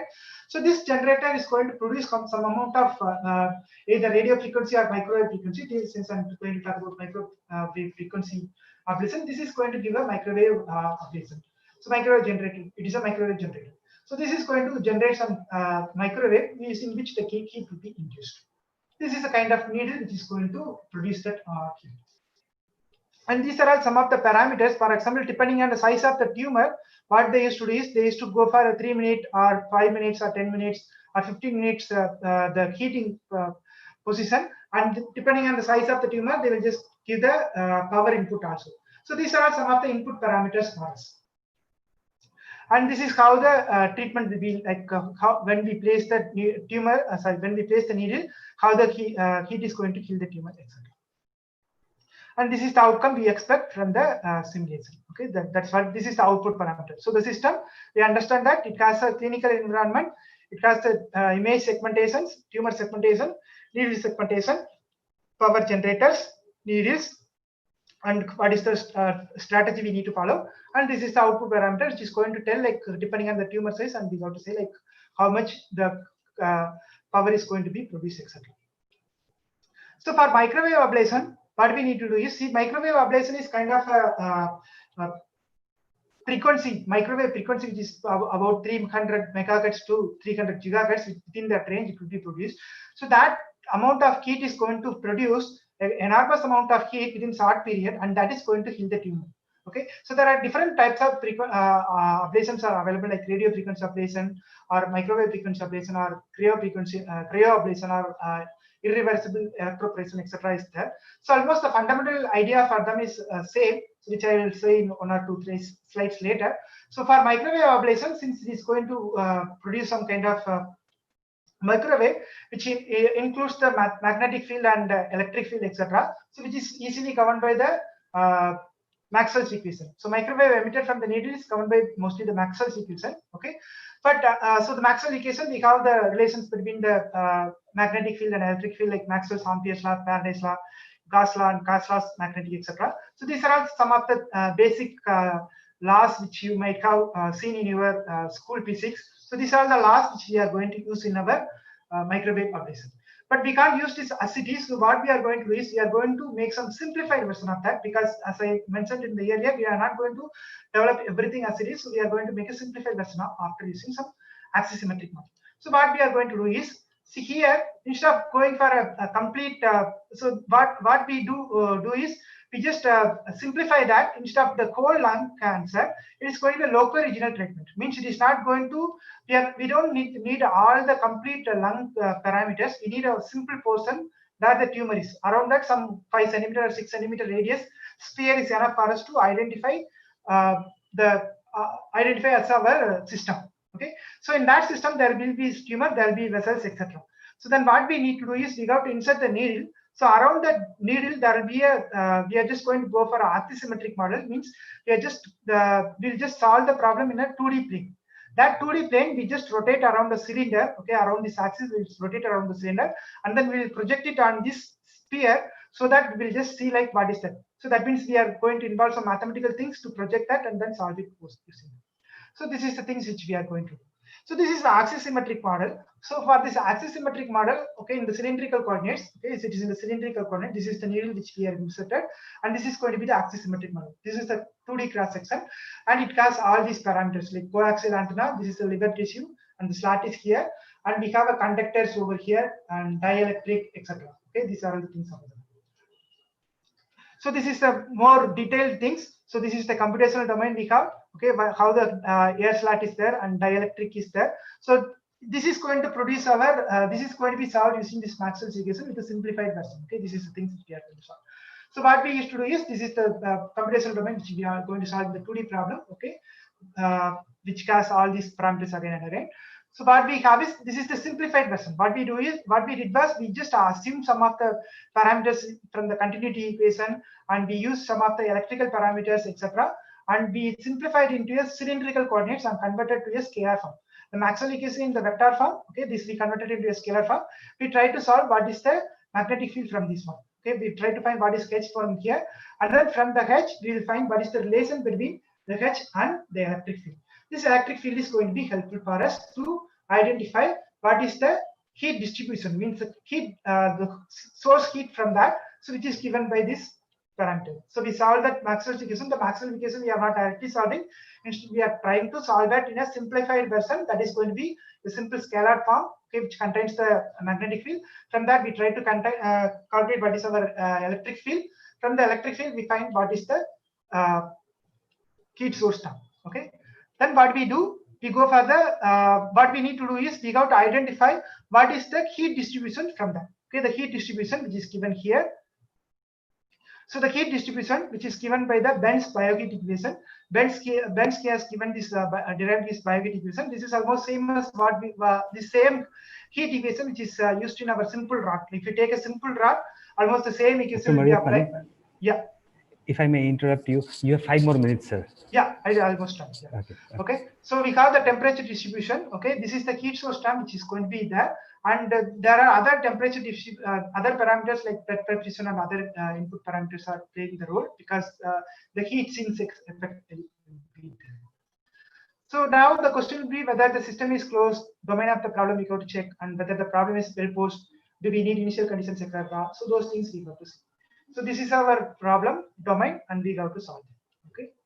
Okay, so these are the things which we have done, and then we have a thing called cell death model. So depending on the temperature distribution, what we will do is we'll generate a model where the cell is going to be either in three states, either it will be alive, or it will be vulnerable, or it will be in death state. Okay, so it can move from alive to death, or it can be moving from vulnerable to death, or it can move from here and there.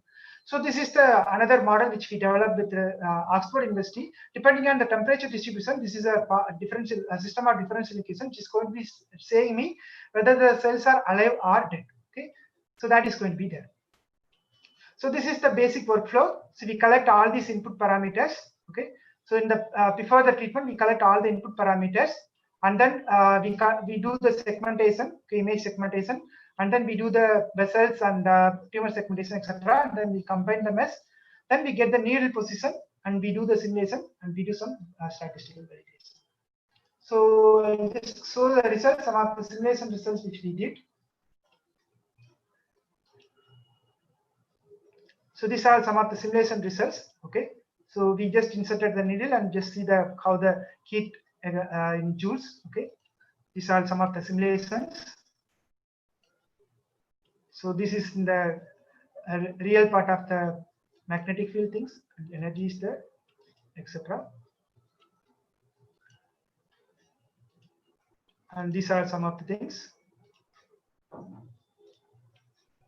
So we, depending on different parameters, we have simulated different things. And these are again, we just projected in the 3D in the sphere and then projected that. Okay, you can see that.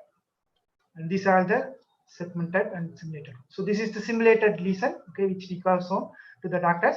So this is the tool which is available in our web tools, which is called GoSmart project. You can just browse through that.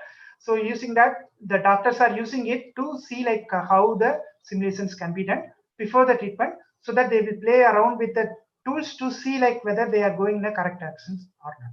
Okay, so and these are some of the other parameters with the comparison with the RFE simulation.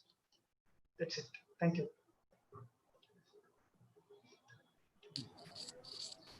Thank you, Dr. Mariappan, for that informative talk. I believe that it is a wonderful example of the confluence of two branches of science, that of mathematics and biology. Thank you, sir. And to moderate the next talk, I would like to hand over to Dr. Arindam Burman. Okay, thank you.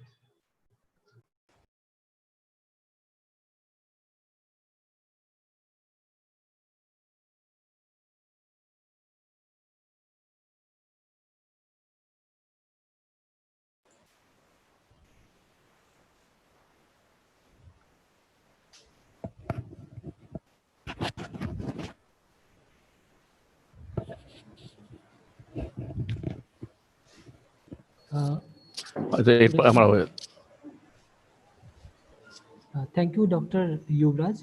Good afternoon to all the participants. I'm extremely privileged to welcome our next resource person, Professor Eddie Munshi, in this international web conference on recent advances in science. Professor Eddie Munshi, currently working as a senior principal scientist in Indian Agriculture Research Institute, New Delhi, India. This institute is known worldwide for its contribution in the field of agriculture and horticulture. Sir, Professor Eddie Munshi, involving genetic improvement of cucumber and मैं meeting में हूँ, बाद में बात करता हूँ. Cucurbitaceous vegetable crops in the last 26 years.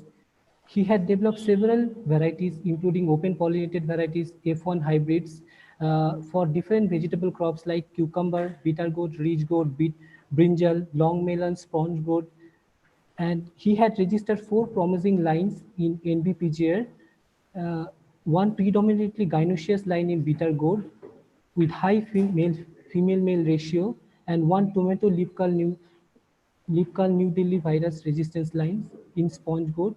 In muskmelon, as resistant sources CG, MMG, and downy mildew and orange flesh carotene-rich cucumber.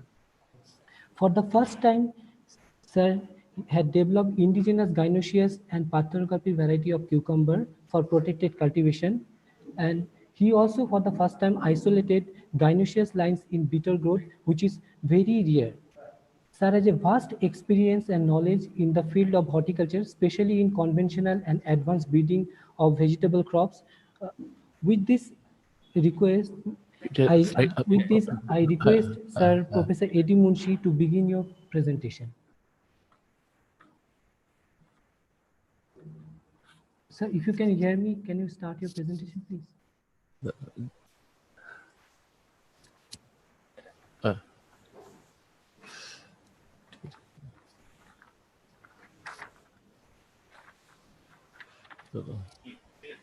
Unmute করতে হবে না আনমিউট করতে হবে hello Hello. Hello? Yes, sir. We can hear you, sir. Am I audible? Yes, sir. It's coming. You are audible, sir. It's coming. Okay. So I should say good afternoon to all. And I'm really thankful to Dr. Arindam Barman for giving me this opportunity to present my views in this August gathering. Number of delegates from, I think, national and international institute. And I feel honored and privileged to be a part of this web seminar. See, basically, my topic is earlier, it was a very interesting topic related to mathematics, and which is, he has called it mathematics with that biological science, especially how to treat cancers and others.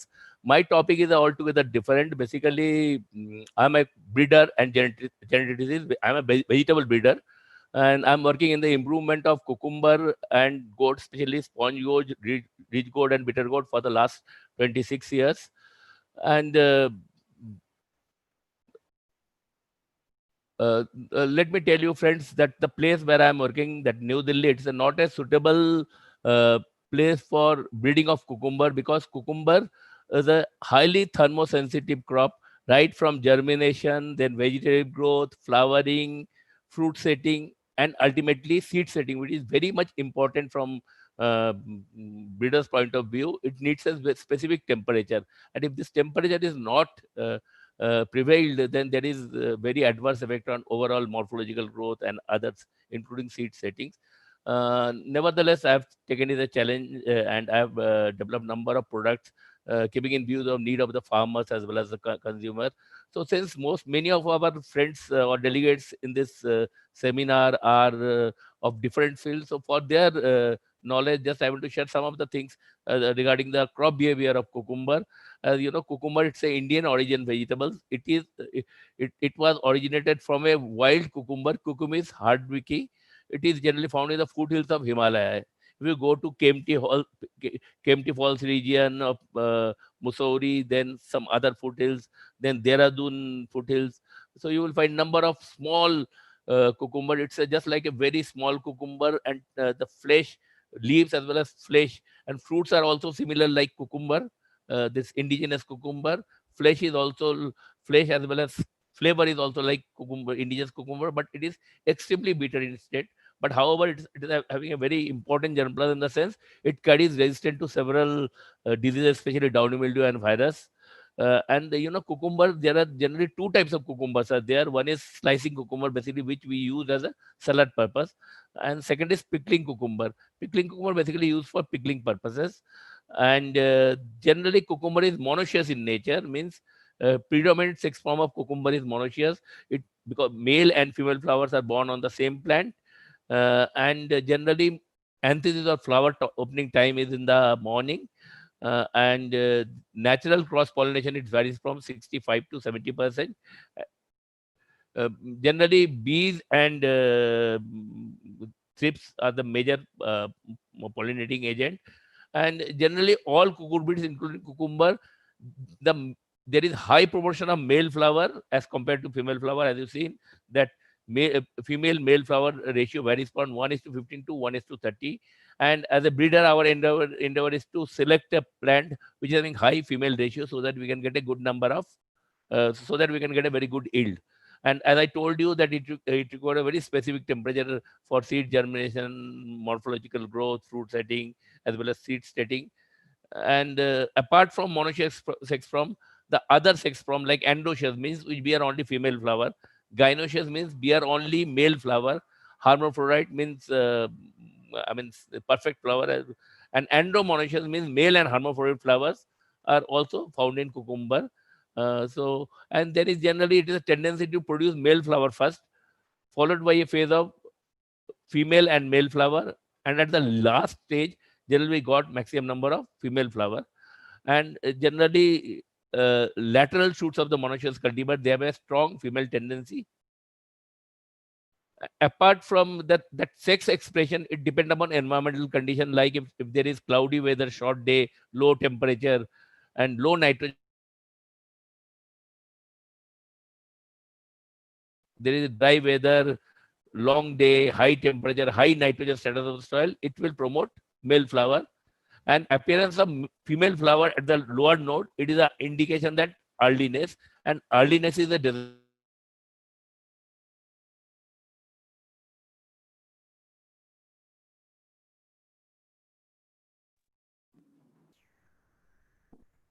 as well as sex modification of cucumber. So, am I audible? Hello? Yes, sir, you're audible. You're audible, sir. You're audible, sir. Yeah. So apart from certain growth regulators, they play very important role, especially ethyl 2-chloroethyl phosphonic acid. We have also called it's a ethophone. It's a commonly used, commercially used, and it generally suppresses the male flower for 2 to 3 weeks. So rather, it when it suppresses the male flower, there is increase the number of female flower. And many of the formulations are in the market where farmers are using this to increase the number of female flower, just to increase the yield. And here just I want to tell you that monoecious variety, that male and female, it depends upon the indigenous, it depends upon the inherent capacity, or should I what should I say, that the how much the growth regulators they contain. So generally, if there is high proportion of GA3, there is tendency to increase female flower. But on the contrary, if there is high endogenous content of ethyl or ethylene, it will promote more number of female flower. So it is basically the balance between GA3 or ethyl or say ethophone, ethyl or ethylene, which generally promote or to stimulate the sex modification and sex expression in cucumber. Then certain sometimes it's you find that it's a crook fruits. It is basically due to poor population. So now, as a breeder, that enrichment of germplasm, it is a prerequisite requirement, because germplasm are the base of any improvement program. Accordingly, we have collected large number of germplasm, mostly from indigenous and exotic sources of wild and cultivated species having desirable novel traits, resistant to biotic traces, abiotic traces. Say, for example, just as you see in that DC48, uh, this is a line, it is having stay green trait. It remain intact green and having very high shelf life, and it remain intact green or fresh even after 3 to 4 weeks after harvest, unlike other indigenous cucumber variety, which has a tendency to become yellow just after harvesting, and within 3 to 4 days they become brown. So this is one of the important germplasm.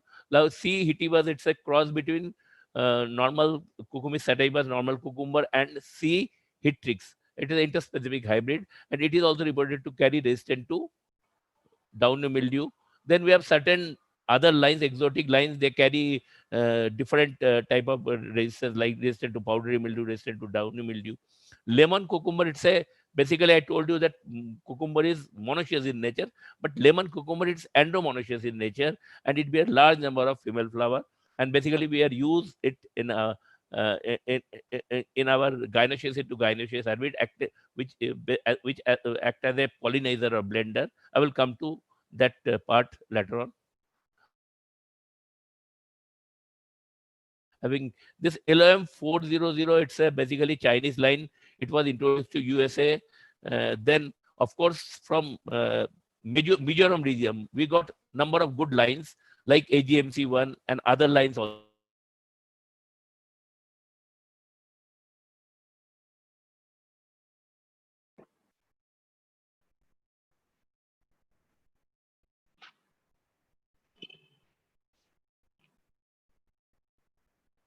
Sir, can you hear me? And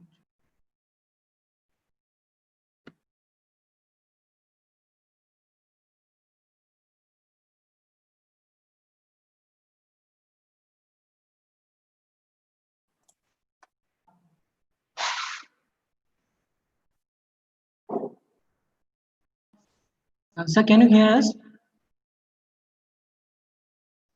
So we cannot hear you. Can you unmute your microphone?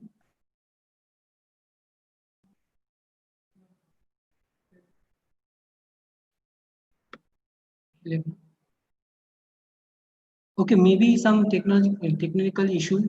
Sir has disconnected, so we'll try to again connect with sir. Kindly be with us.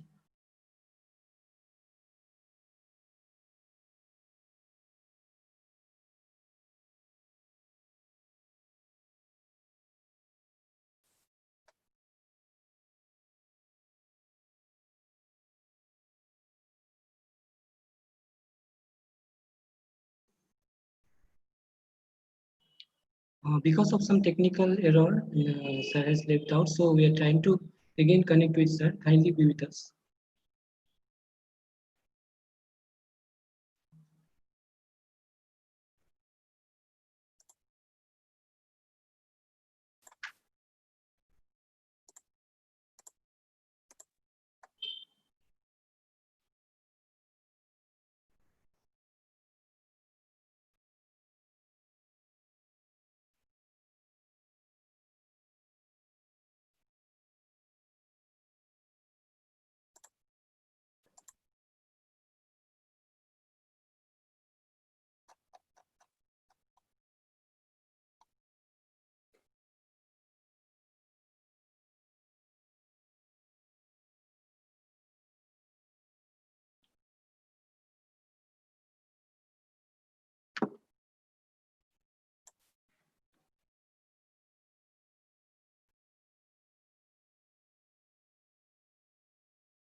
We are trying to connect with sir, please.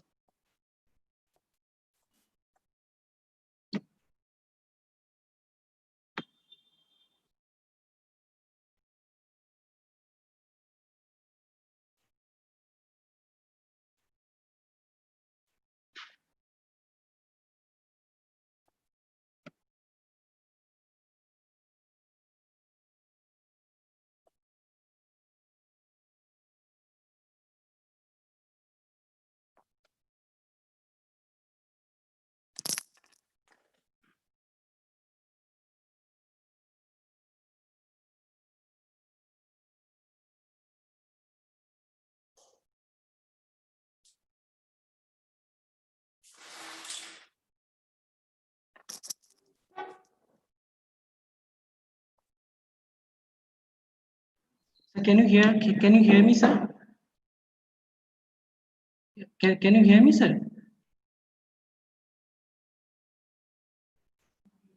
Sir, I think your microphone is in mute. Just kindly unmute the microphone. Okay, Yeah, just now we can hear you, sir. Kindly proceed. now, are you hearing me? All Yeah, of we you? can hear you, sir. Yeah, you Okay, can okay. hear us. Sorry, because of the net erratic net connection in our institute, Yes, sir. sometimes it happens. Anyway, Yes, sir. so Yes. sorry. Similarly, a large section of Indian consumer, especially from northern plains and central plains, they need a long thin variety. So accordingly, we have number of variety were thin and long. Apart from that, as I told you, we have a large number of wild species of cucumber, as you've seen, and we are utilize it in our breeding program, and we are in the process of introducing this novel traits to our conventional variety, our popular variety, our popular genotype through conventional or classical breeding and through molecular approach. I mean marker access breeding. Now, this is the tropical gynoecious line of the cucumber. This is one of my work.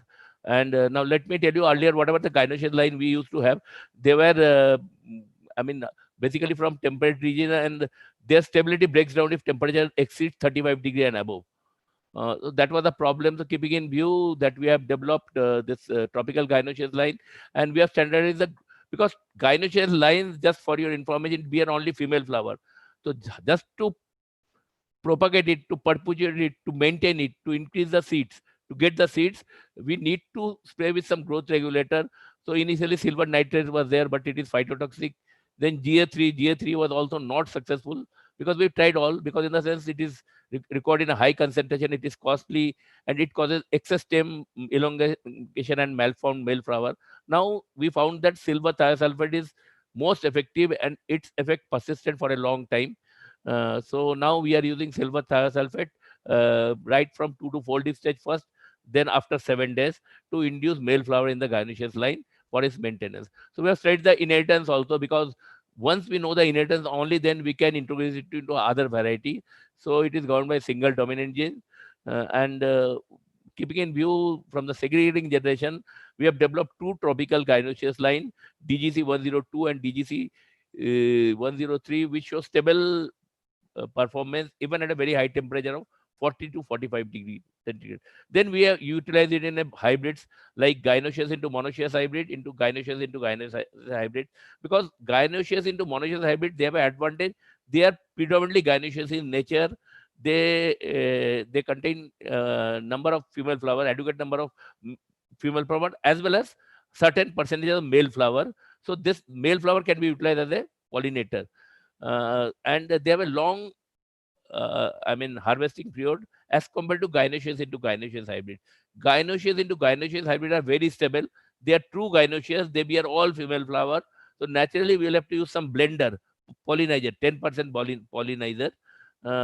And then one more thing that is a disadvantage, what we observe, that disadvantage of this gynoecious hybrid, gynoecious into gynoecious hybrid, that they have a very restricted fruiting period, and suddenly they produce large number of fruit. And Indian farmers don't like to have this that harvesting at a time, the whole, just because of market glut. They want only the varieties which are having staggered harvesting, so that they can harvesting the fruit periodically and send it to the market. So we are preferring gynoecious into monoecious hybrids, and we can get number of good combination also. And gynoecious monoecious hybrids are highly vigorous as compared to gynoecious into gynoecious hybrid. So these are some of the tropical gynoecious line you see bearing all female flower. Total from each node it is bearing female flower, and these are the line. Then we have a multiple pistil parthenocarpic line, uh, uh, because we have already also initiated program on gynoecious parthenocarpic variety and hybrid. So I will come to that point later on in the next slides. But here we isolated one multiple pistillate flower. When we initially we find some plant like having solitary flower, and among those plant we find some of the plants showing multiple pistillate behavior. When we cross it, then in F1 we found that all the plants showing solitary behavior. But subsequent generation, we targeting only multiple pistillate gynoecious parthenocarpic line, and now it is already in F7, and next year probably we'll get a multiple pistillate flowers. Basically, it is a requirement for protected cultivation where mechanical harvesting is possible.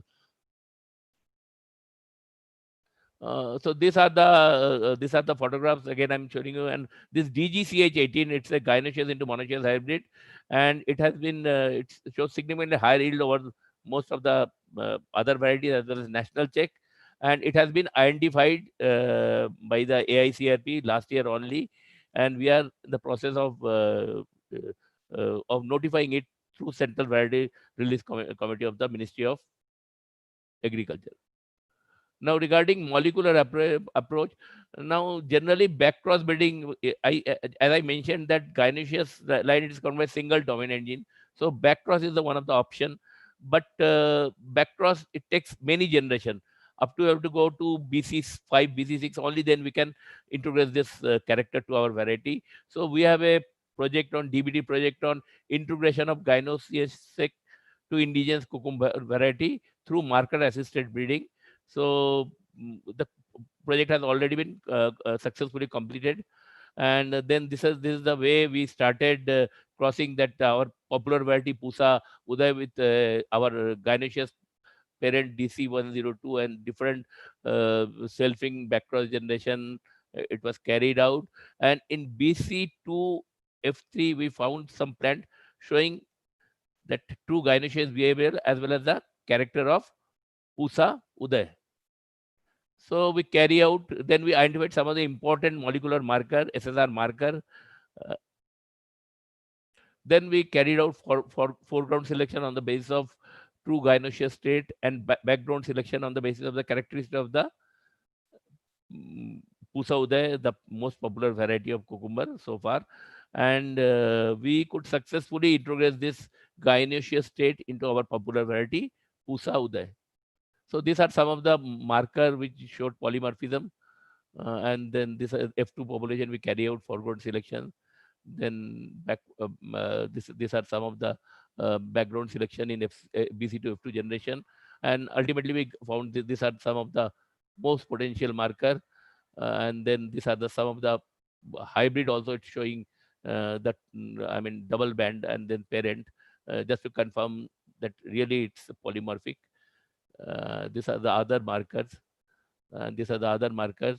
And on the basis of the whole study, we found that marker, SSR marker 13251, it is the most potential marker, and it is closely linked with gynoecious trait, F locus of the gynoecious trait. So now, as I told you that a large section of the farmers, they need a large variety, a long variety with light green color, with tender and crispy flesh. It's a consumer preparation of most of the northern and central plains. So the gynoecious line we are having, they are a bit short as compared to this long variety. So now we have already, as I mentioned earlier, we have identified the marker. Now we are in the process of introducing this gynoecious state to our popular varieties through marker assisted breeding, because we know the marker, and hopefully because this is the advantage of marker assisted breeding, that within 3 to 4 years we could have a very good line as per our choice. We could easily introduce it to the line in which we intend to transfer it or introduce it. Now, gynoecious particular line for protected cultivation is also one of my research. Let me tell you, its protected cultivation has become very popular among the farmers, especially the farmers of urban, peri-urban, even in rural area, because farmers are getting a very good remunerated price for selling their good quality produce. But unfortunate part is that so far the farmers are relying only on private seed companies. Most of this gynoecious parthenocarpic hybrid seeds are being marketed by private seed companies. All of them are imported one, and they're selling to the farmer at a very high rate. The seed cost, for your information, I'm telling you, initially 2 companies were in the fray, one from Israel and one from Holland, and they used to sell the seed at 10 to 12 per seed, rupees 10 to 12 per seed. Please mind it, per seed 10 to 12. But when many of the companies they entered in the field, then the same company reduced them to 7 to 8 rupees. Now presently most of the companies are selling the seeds 7 to 8 per seed, rupees 7 to 8 per seed. So this was a challenge for us. So we initiated the program of development of parthenocarpic gynoecious cucumber. Here just I want to say that polyhouse, because polyhouse there is no beam provision. So polyhouse we need a variety. First, it should be definitely parthenocarpic, means it will develop fruit automatically without pollination. Then gynoecious means it will bear total female flower. So on that way we started our program in 2008-9, and then initial material, the same hybrids we took. And then this as I told you, that for induction of male flower we'll have to use growth regulator silver thiosulfate. We carry out silver thiosulfate for induction of male flower. Then from the segregating line we carry out individual plant selection on the basis of true gynoecious and parthenocarpic trait. So on the basis of rigorous selection, we took 3 generations, one during spring summer season, one during rainy season, and during winter season we took under polyhouse. During spring summer and rainy season we undertake our breeding program under insect proof net house, and in the winter season we took our selection program or breeding program under polyhouse. So on the basis of that, we selected 17 advanced lines which are showing true gynoecious and parthenocarpic behavior. These are some of the lines which we selected, and these are some of the photographs. And then we carry out this evaluation under station trial as well as multi-location trial. And then these are the 2017-18.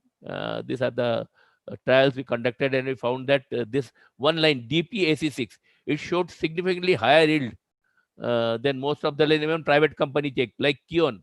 Kion is the most popular private company F1 hybrid. Aviva is also private company F1 hybrid. And our yield, it's a open pollinated variety. Please, just for your information, I'm telling you, open pollinated variety, and our yield is at par, statistically at par with Kion. So then ultimately it was notified. Now it is notified, it is under seed chain, and we are selling the seeds at ₹4 per seed, ₹4 per seeds, and we are getting a very good response. Already 700 gram seed we sold worth ₹2 lakhs. And now even farmers are, because we are finding it difficult too, because basically our seed production is not our mandate, but we are doing it. Though seed production is a bit difficult also, but now we are thinking to, already it has been licensed to a license, and many of the private companies are there. So we will give them this line so that they can go for its multiplication in a larger way. And one more thing, just I want to say that it gives 1260 kg per meter square, means 100 square meter polyhouse during winter season, which is the off season when no other varieties are available in the market. So then naturally, breeding is a continuous process. We have a stable gynoecious parthenoid line. Now we are concentrating on development of hybrids, because hybrids, it is a protected. Because open pollinated variety, it is not a protected one, means anyone can utilize it, and they can misuse it also. They can sell it, any private company. But hybrid is a protected. Now our concentration is on hybrids, and already we have some good hybrids. May I interrupt, sir? Yeah.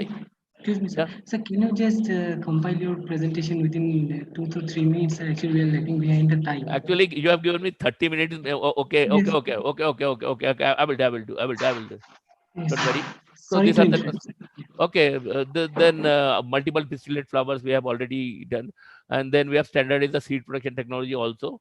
Then these are the that we come to know that we'll have to retain. I mean, minimum number of fruits. Number of fruits should be retained two fruit. Then we could get maximum number of seeds.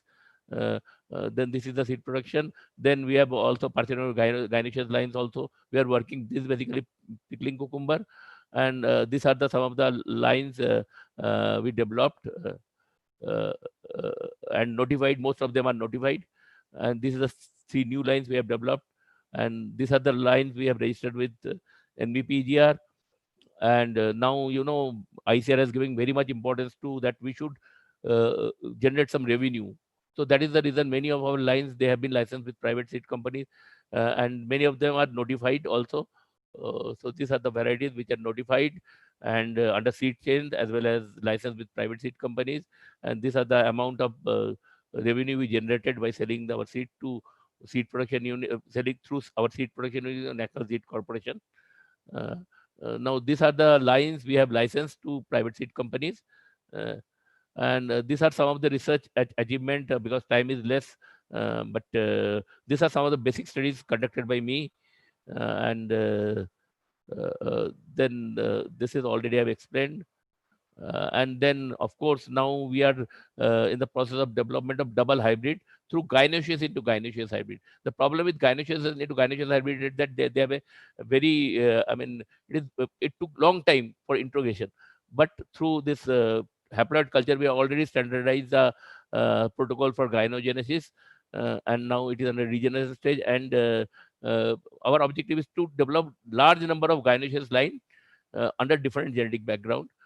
Similarly, we have successfully transferred. We have a gynoecious line in bitter gourd also, and we have successfully transferred to our popular varieties, and it has been licensed to 2 companies also. 3 lakhs per. The license fee is 3 lakhs.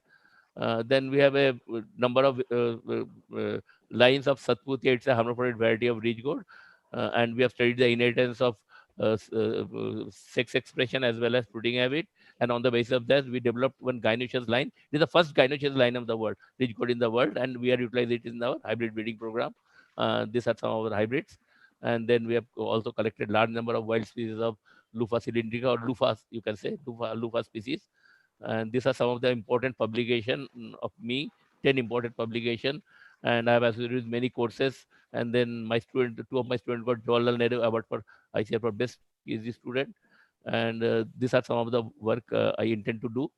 And these are the award here. Just I have not mentioned it, but I feel honored, and I feel happy to share with you that this year I have been confirmed with fellow of the National Academy of Agriculture Sciences. That is, I feel, the highest award in our agriculture NAS system. Now I convey my sincere thanks to all who directly or indirectly helped me to achieve this achievement. Thank you. Thanks to you all. Sorry if I am late. Hello? No, Hello? sir. Okay, sir. Yeah, no, you're not late, sir. It's okay, sir. Because of this system, because our Wi-Fi system is not very much effective. Yes, sir. So anyway, thankfully I could manage in time, I feel. But Yes, sir. sorry if I am late. I'm really sorry. Thanks to all. Thanks to you, and thanks to all for your patience hearing. Hello? Yes, sir. Thank you, sir, for your informative presentation. And thank you for taking us to the arena of agriculture and for highlighting us about the different breeding lines of different vegetable crops, their scopes, and different breeding methods, including traditional and advanced breeding methods like molecular breeding methods for the improvement of crops to feed the country or the world through agriculture. And with this, I, on behalf of the organizing committee, express our sincere gratitude and thanks for accepting our request and spending your valuable time from your busy schedule for this conference. And we'll also expect your support in our future endeavor. Thank you so much, sir. Thank you. Thank you. It will be my pleasure. Thank you. Thank you all. Yes, sir. Okay. With this, I'll hand over the screen to Dr. Anup Pal, and he will be connecting us all the way from Lisbon, Portugal. And I request Dr. Anup to connect the screens, please. Thank you. Thank you. Thank you so much, Dr. Anandam Barman. Okay, good afternoon, everyone, all the participants. Before I go into the introduction of our next research person, let me say few words regarding the conference. I am an alumni of Don Bosco College and presently working as a researcher at Instituto Superior Técnico Lisbon, Portugal. And I am honored to be associated with this conference, and I must thank the convener, Dr. Arindam Ghosh, for giving me the opportunity to be associated with this conference. So let us move on. So we have the next speaker, Dr. Tapan Kumar Pal from Pandit Deendayal Petroleum University, Gandhinagar, Gujarat. He has done his MSc from IIT Bombay in 2010 and PhD from IIT Kanpur in 2016. He was, after completing his PhD, he was awarded with National Postdoctoral Fellowship, which he carried out, he carried out his postdoctoral research work in National Chemical Laboratory. And he was also awarded with International Postdoctoral Research Fellowship from Weizmann Institute of Science, Israel. He's presently working in the field of coordination polymers and porous organic material frameworks and their applications. He has numerous publications under his belt, and the title of his presentation is Supramolecular Network and their applications. So I may kindly invite Dr. Tapan Kumar Pal to take the stage and go in with the presentation. Can you please unmute your mic? It's in the mute state, yeah.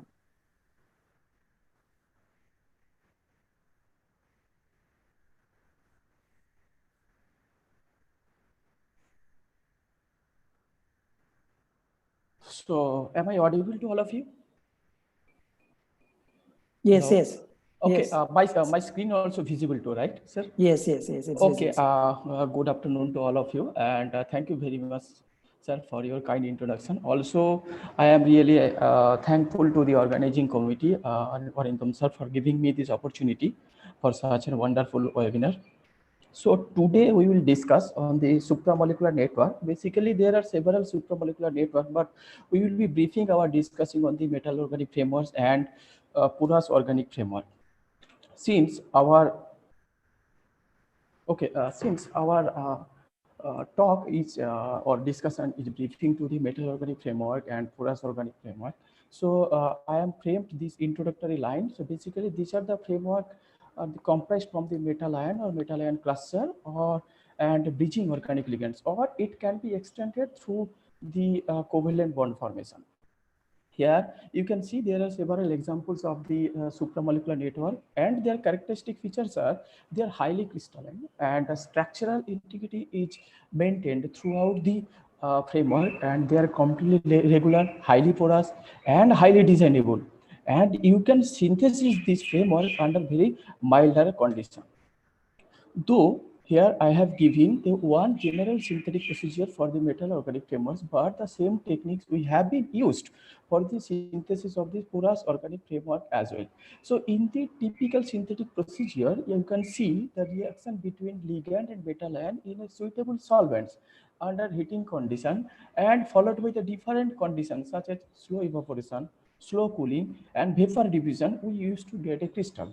But in case of a mop, we applied high temperature and pressure. Since the ligand, most of the ligands are carboxylic acid based ligands and they are not soluble in the normal condition. So we used to employ high pressure and temperature. So by using the solvothermal condition, as you can see, a famous mop 5, that is metal organic 5, has been synthesized from this benzene dicarboxylic acid ligand with the zinc nitrate in presence of a DEF, that is diethyl formamide solvent at 100 degrees centigrade for 20 hours. In the right side, as you can see, the three-dimensional porous framework of this MOC 5. So to keep in mind, we have designed and synthesized a tetra nitro-based carboxylate ligand, where the nitro groups are placed on the phenyl ring, which are acting as a guest interaction sites, and the COOH, which are acts as a binding sites to the metal ion. So in the right side, as you can, the synthetic procedure for the ligand, first step is the esterification and followed by the Ullmann coupling by presence of copper powder in presence of xylene solvent at 140 degrees centigrade, and through column separation and followed by hydrolysis, we receive the final product. Interestingly, when this ligand H2L treated with the gadolinium nitrate in a mixture of solvent at 100 degrees centigrade 48 hours, we have got a three-dimensional porous metal organic framework CP1, and the crystallographic investigation showed that the framework contained the two rectangular four, where the orientation of these guest interaction sites nitro groups are different in different way. So we have thinking that can we separate some of the organic molecules? So we have chosen ethyl acetoacetate molecule because we know that when you have an ethyl acetoacetate molecule, it contains majority of the keto form, but there is also existence of this enol form through the intermolecular hydrogen bonding. So when we have kept the compound CP1 inside the solution of ethyl acetoacetate, and after 5 hours, when we collected the single crystal data, we have found that the only keto form of ethyl acetoacetate molecule has been encapsulated within the framework of the CP1. And also you can see,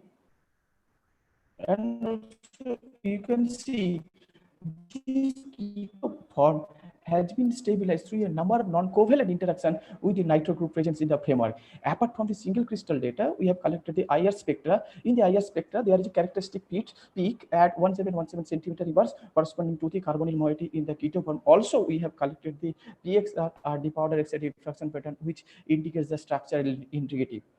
So during the process, the dissolution of the crystal followed by the recrystallization of the crystal is ruled out by taking the photographs of the mother crystal at different time intervals, indicates there is no change in size, shape, morphology, and transparency during the entire process. So now we have been encapsulated in encapsulated only for keto.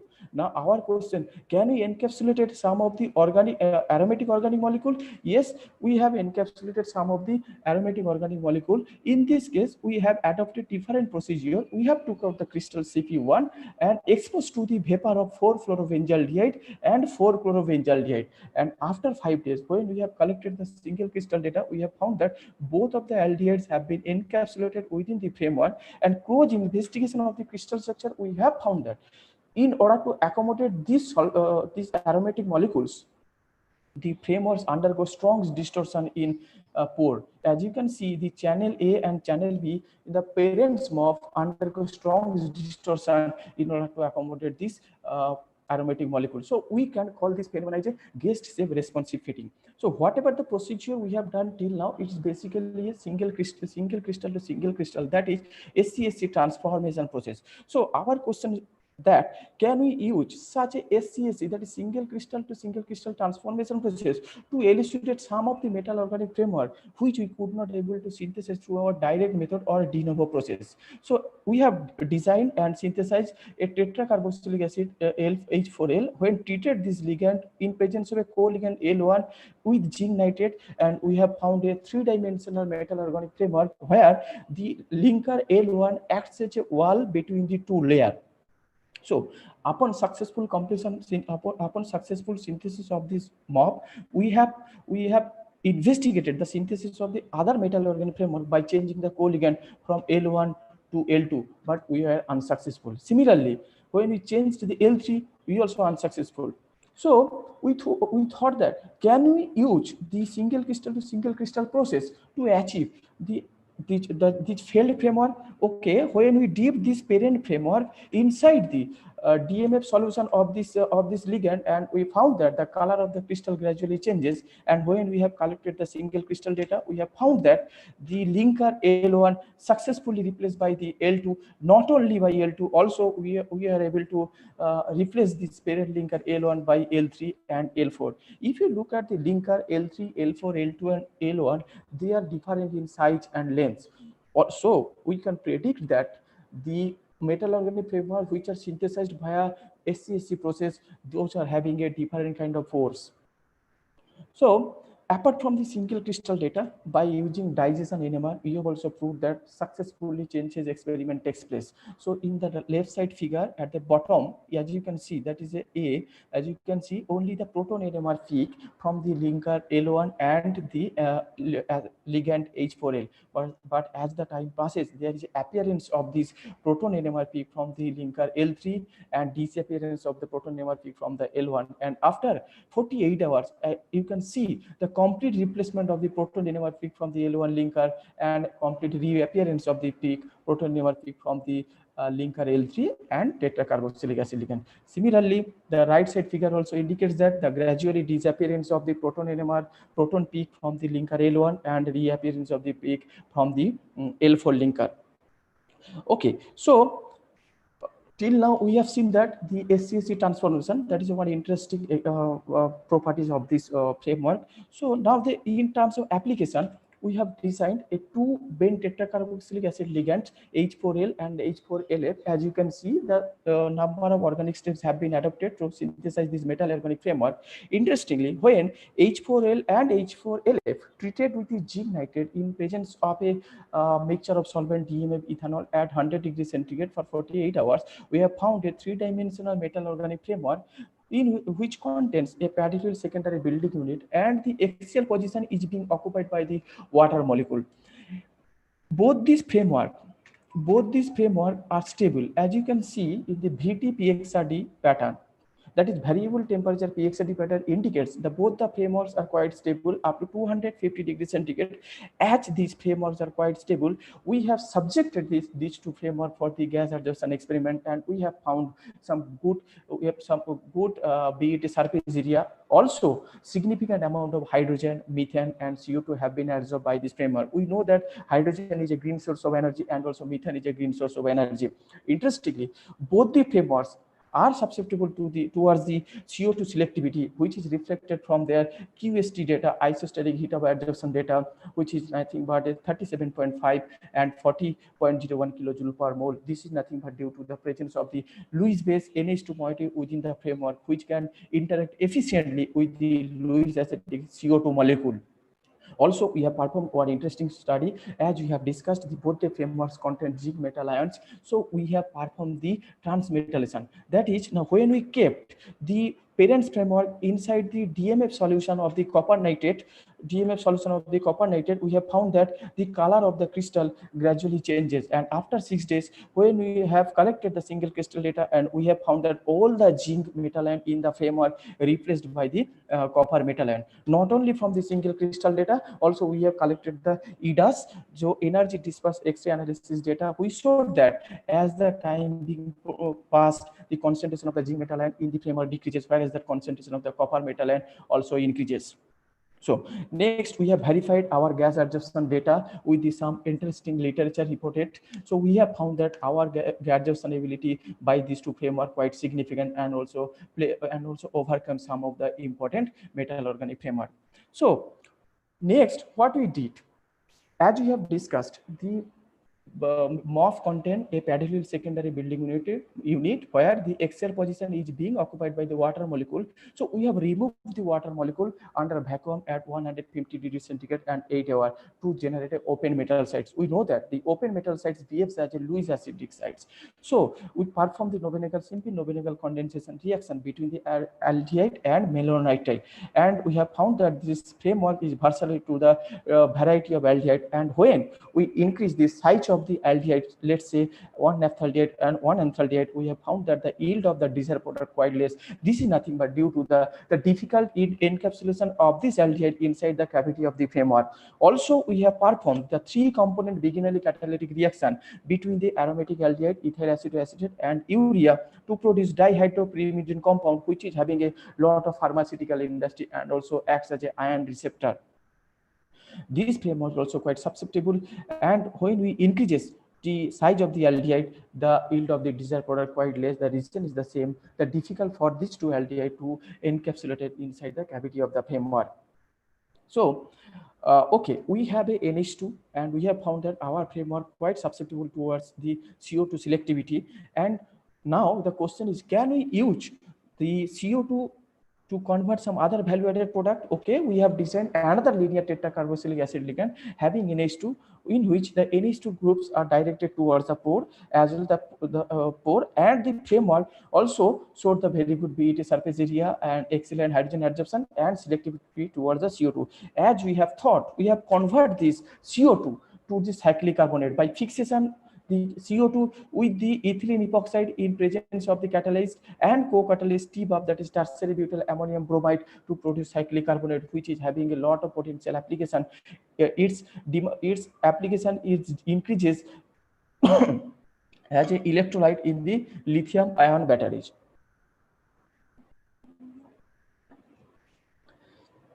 Okay, whatever the catalytic reaction, we have seen the presence of the Lewis basic side NH2. Now we have converted this NH2 via post-synthetic modification to the proline moiety. We know that proline moiety acts as a organocatalyst, and we have performed the heterogeneous catalytic reaction, Bailey simple reaction, in presence of a imidazole co-catalyst and a mixture of solvent CHCl and THF at room temperature 24 hours. We found that the catalyst is versatile to the variety of aldehyde, and also in absence of the co-catalyst imidazole, we usually get no noticeable yield of the desired product.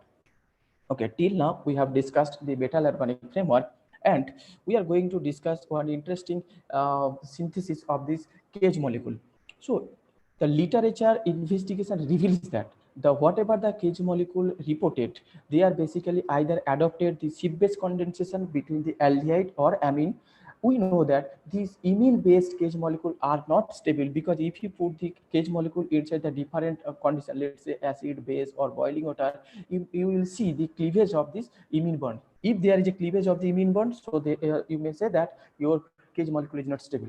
But if you approach different reaction condition, let's say covalent bond modification, though you will get a stable cage molecule, but you have to overcome a lots of organic synthesis step, which is economically not viable. But this is the first time we have showed that a synthesis of the higher dimensional cage molecule via seed-based condensation, and this cage molecule is exceptionally stable. As you can see, the synthesis of this aldehyde has been done in lots of organic steps. At this trimethoxy, when we have treated this trimethoxy trialdehyde with this CDA, cyclohexane diamine amine ligand in presence of a mixture of solvent DCM, it is dichloromethane and ethyl acetate at room temperature for 48 hours and catalytic amount of trifluoroacidic acid, and we have found this 4+6 imine-based cage. Interestingly, this cage molecule is having ability to show a different polymorph, as you can see, polymorph alpha, polymorph beta, and polymorph gamma. We will come to the later in details. The polymorph alpha is a trigonal space group R3, and polymorph beta is a cubic space group, and polymorph gamma is a trigonal space group.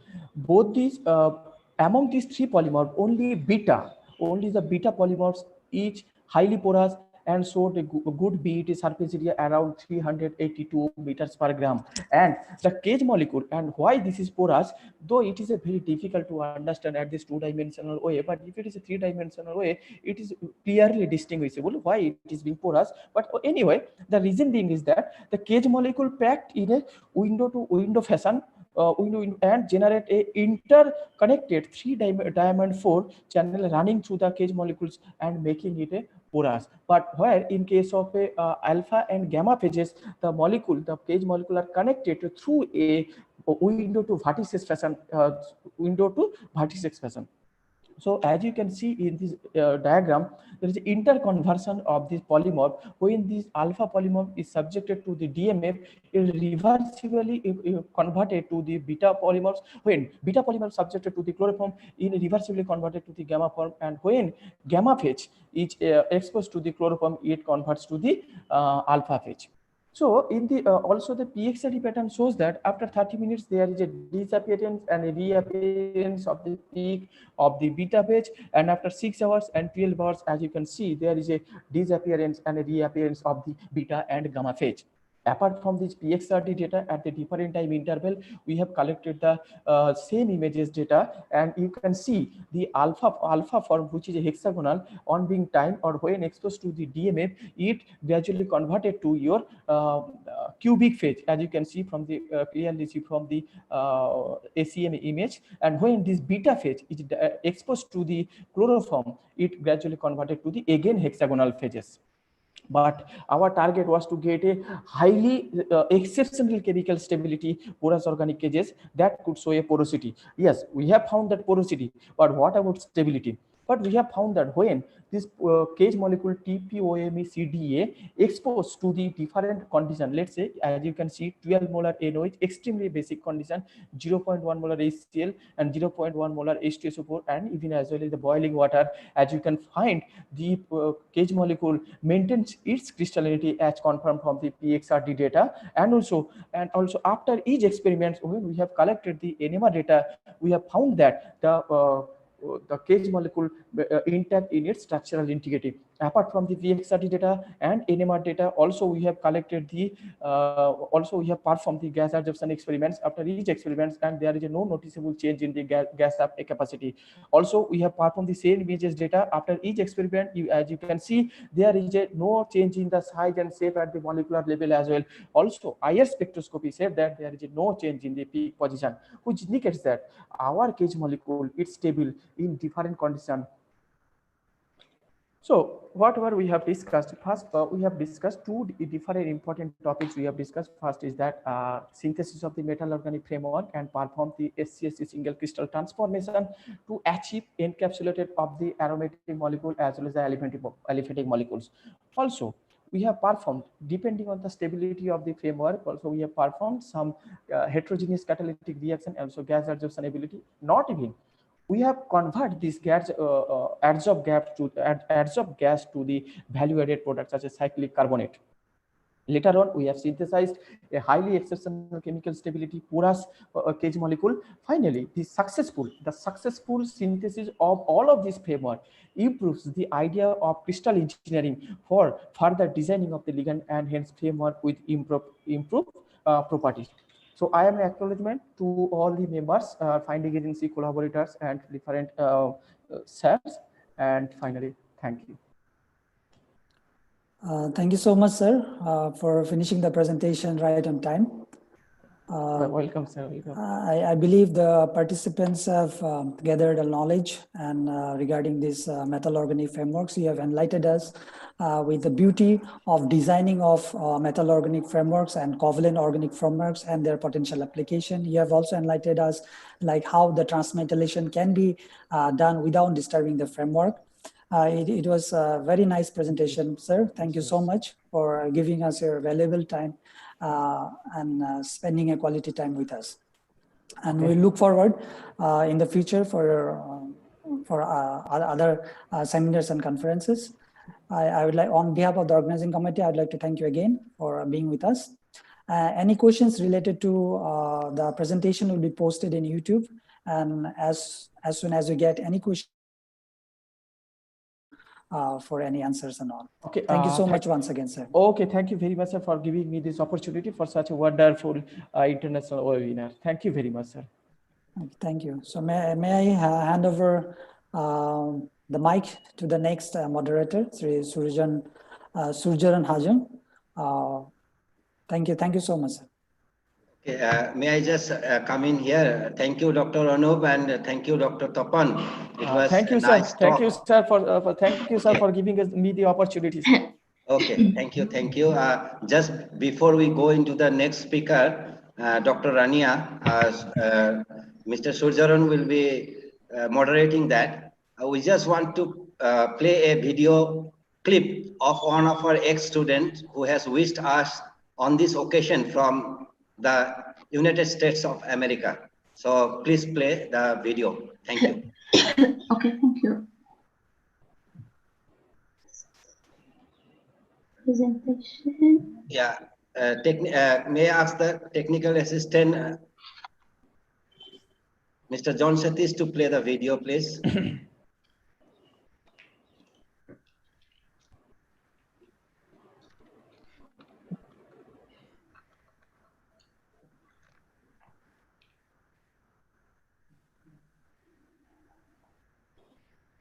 Hello, everyone.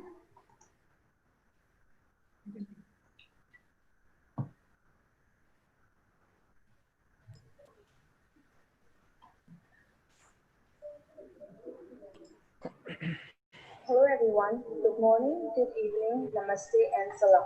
I am so excited to be here today talking across the miles from California. My name is Michelle Nsangma. I am a senior manager in the financial services office of Ernst & Young, one of the big four consulting companies globally. I live in Los Angeles County, California with my husband Andrew and my beautiful 2-month-old daughter, Charlotte. Today, I am speaking to you as a proud alumnus of Don Bosco College, Tura, having spent what I can only recall as my golden years in seeking knowledge and academic excellence in science from 2001 to 2003. I can proudly say that it is within this institution that I had found my roots and my wings, and some of my lifelong mentors who, till today, continue to be shining beacons of knowledge in my life. True to its motto, pursuit of excellence, this institution continues to inspire and encourage young, curious minds, ambitious and eager to go and conquer the world, be it in the fields of physics, biology, or chemistry. And today, it is my great honor and privilege to welcome you to an exciting endeavor of this institution, the International Web Conference on Recent Advances in Science 2020, a platform of collaboration and interaction amongst scientific experts, our student community, the faculty, and researchers. It gives me immense pride to know that this is probably one of the biggest web conferences in the entire northeast of India till date, and this forum will be bringing together the best of minds covering over 17 countries, 1,400 participants, and more than 60 presenters. From Einstein to Ebola, we know that collaboration in physics and biological sciences has historically been a major success.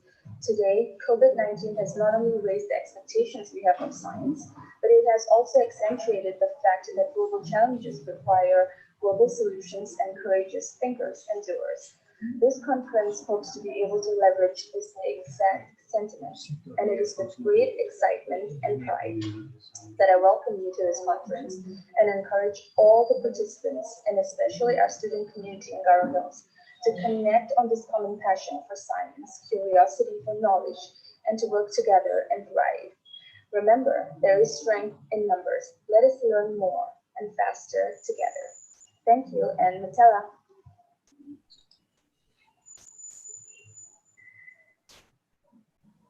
May I now hand over to Mr. Surjaran? Mr. Surjaran, please take over.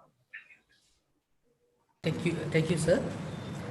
Hello and welcome to the fourth technical session of the International Wave Conference on Recent Advances in Science, ma'am. And I would also like to invite I would also like to welcome our participants for this session. First of all, I would like to introduce our speaker for the session, Dr. Rania Mechurji, who holds a PhD in engineering in rural engineering, water and forest. She is a researcher at National Research Institute of Rural Engineering, Water and Forest, University of Carthage, Tunisia, and is currently working with Team Laboratory of Management and Valorization of Forest Resources, Tunisia. Besides being a researcher, she also teaches at National Agronomic Institute of Tunisia, Department of Rural Engineering, Water and Forest. She has also been selected by International Union of Nature Conservation on Expert Assessment in Green List.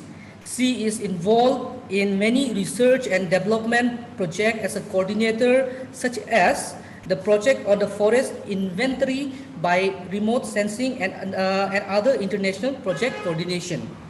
She also participated in many international congress in the world biodiversity, conservation, management, and natural resources valorization. Today, ma'am is going to speak on forest resources assessment for climate change in North Africa, a case study of Tunisia. If you may, ma'am, take over the session. Thank you very much. Good morning, everyone. At the beginning, I would like to warmly thank to honorable instituted College Tura Meghalaya in India, particularly the department physics. I have a great pleasure to participate in international webinar conference and recent advance in science today with you. Thank you so much to all speakers and to all audience. Today, I talk about forest resources assessment for climate change in North Africa, Tunisia case.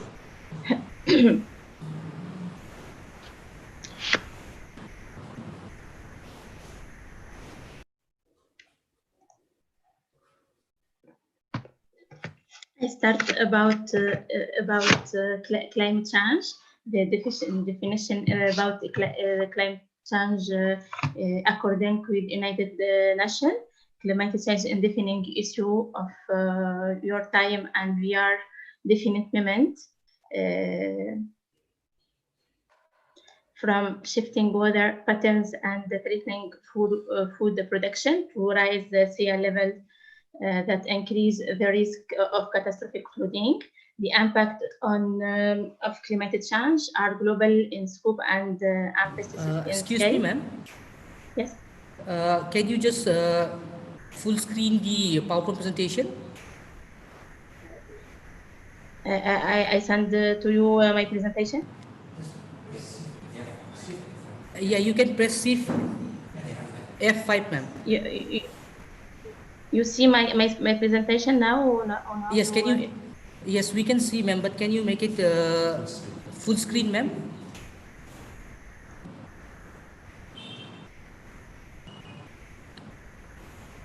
Can you full screen, make it full screen your presentation, ma'am? Okay. Yes, slideshow, ma'am. It's okay? Yes, now it's okay, ma'am. Thank you, ma'am. Thank you. Okay. The definition of climate change according to Food Agriculture Organization 2, climate change climate change threatens our ability to answer global food security. Just to know a difference between climate change between United Nations and the Food Agriculture Organization.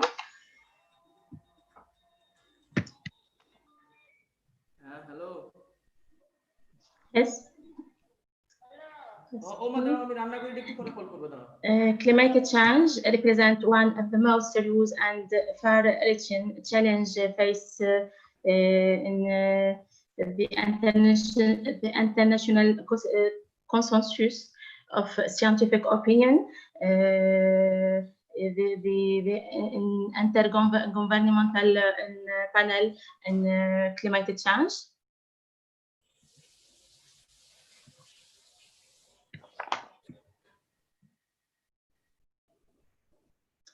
Just a second, please. Okay, it's okay.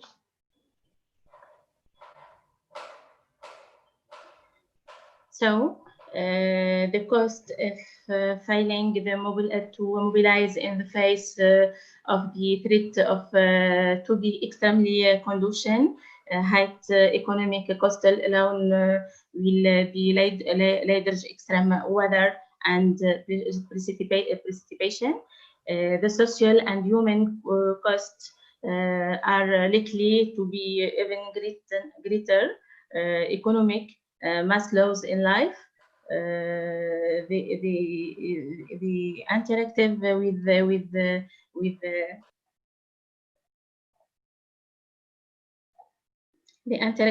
with the parameters to impact in climate change in Tunisia.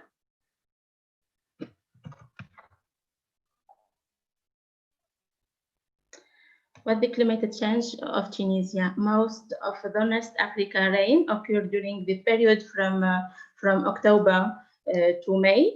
As a result, in extrapole weather systems anchors from Atlantic Ocean and Europe bringing cold air included. The dry season extends from June to really September, influenced how extremely dry and air originally from Sahara Desert.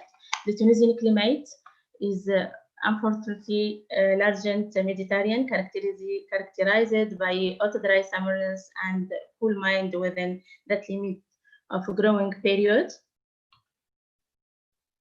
Precipitation is irregular and rainfall varies considerably from north to south.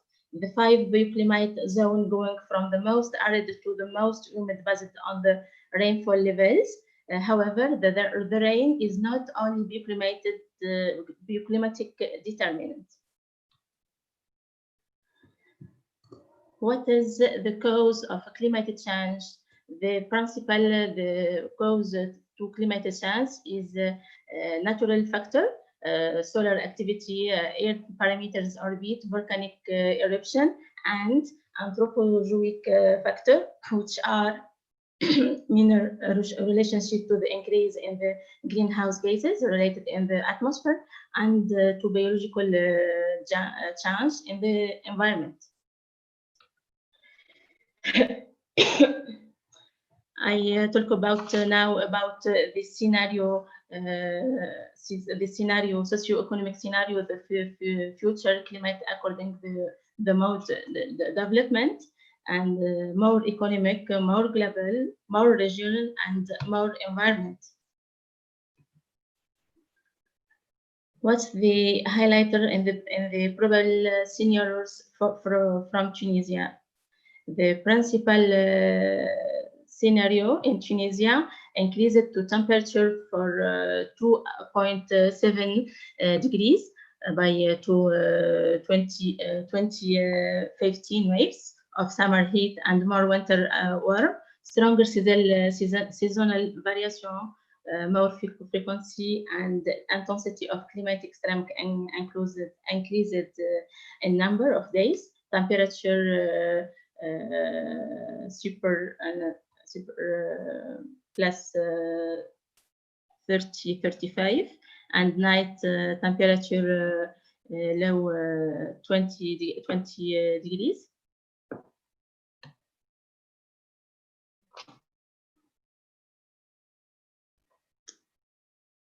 The curves show the variation of the Earth surface temperature to 100 to 200 to 1 million to 100.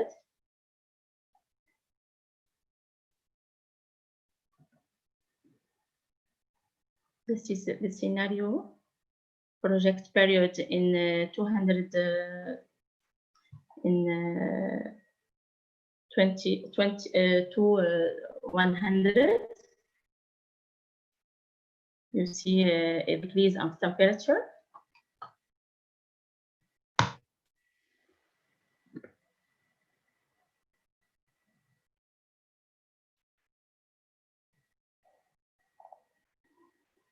So I would like to speak about scenarios impact in natural resources to the climate change.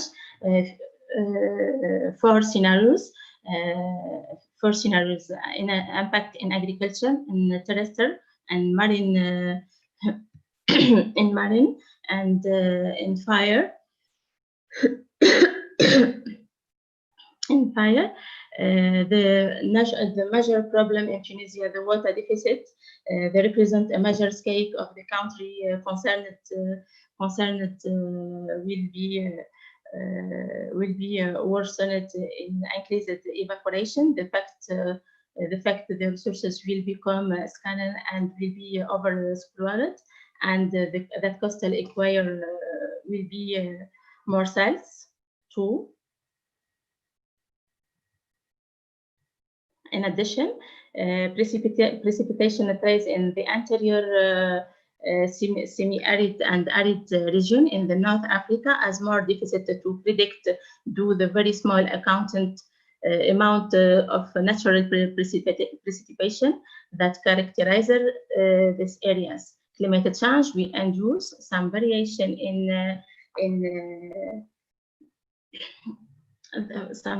in precipitation patterns. What else?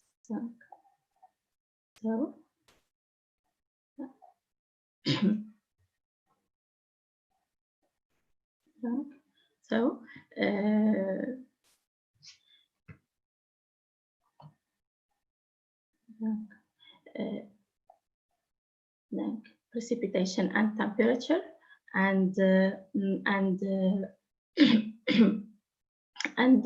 ecological and socio-economic characterized in the southern Mediterranean countries.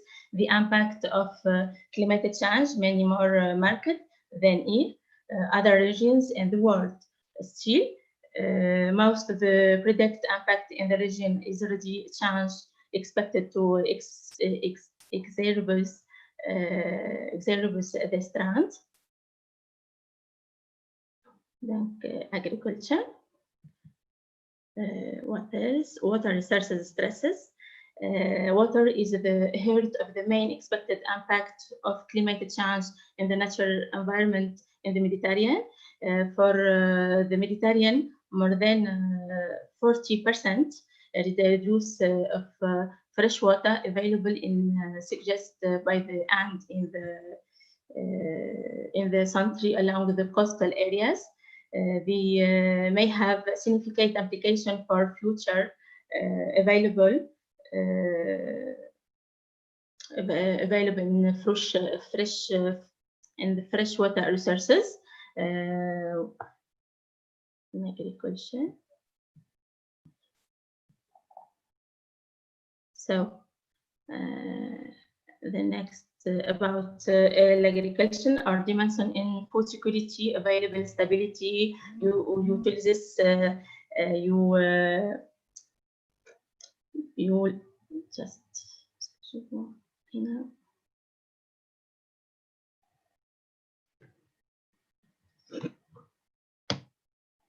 agriculture.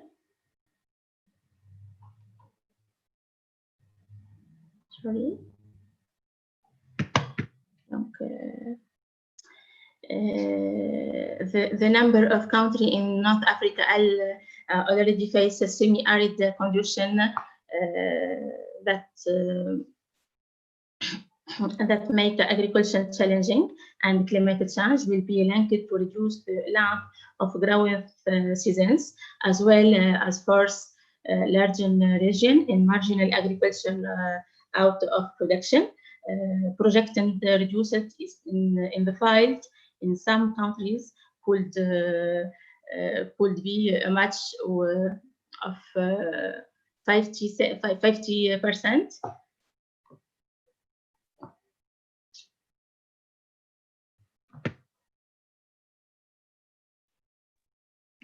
Thank you for your attention, and excuse me because I have a problem with my hair. Sorry. Thank you for your attention. Yes, thank you, ma'am. That was indeed a very enriching presentation, ma'am. Now, if you may take some questions from participants, if there are any. Any questions? Any questions? I suppose there are no questions for you, ma'am. Thank you so much. Yes, ma'am. Thank you. Thank you so much, ma'am. Thank you.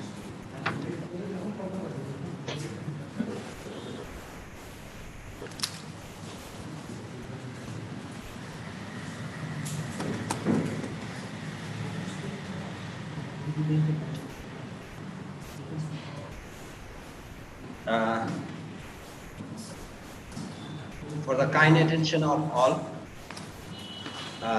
we will go for the lunch break. Thank you, ma'am. Thank you, ma'am, very much. So our lunch break is from 1:15 to 1:45. So we will be coming back at 1:45 p.m. So please be there, all of you. I request you to be there. So of course, in Africa, it is not yet lunch. I think you can have breakfast, ma'am, and then we meet again at 1:45 p.m. Indian Standard Time. Thank you. We will go offline for some time. For around 20 minutes, we will go offline. Thank you.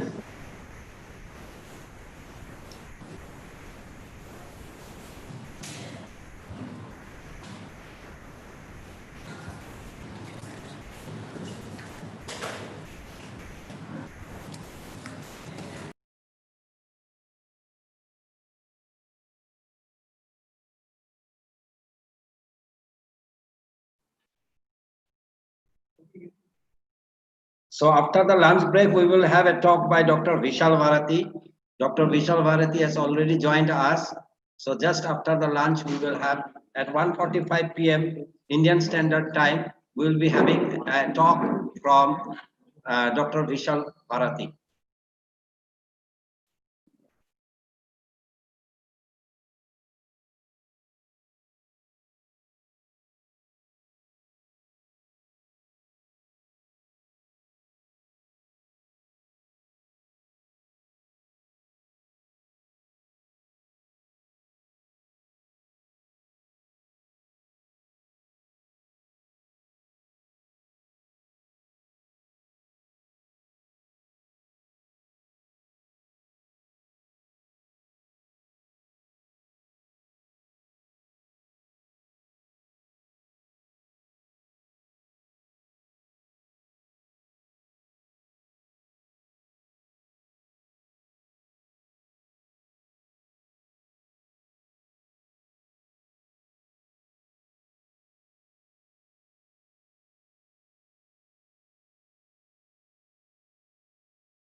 Am I audible?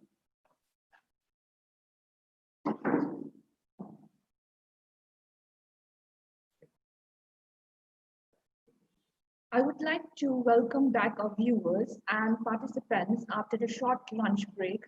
We are continuing with the first technical session of the first day of the International Web Conference on Recent Advances in Science, IWCRS 2020.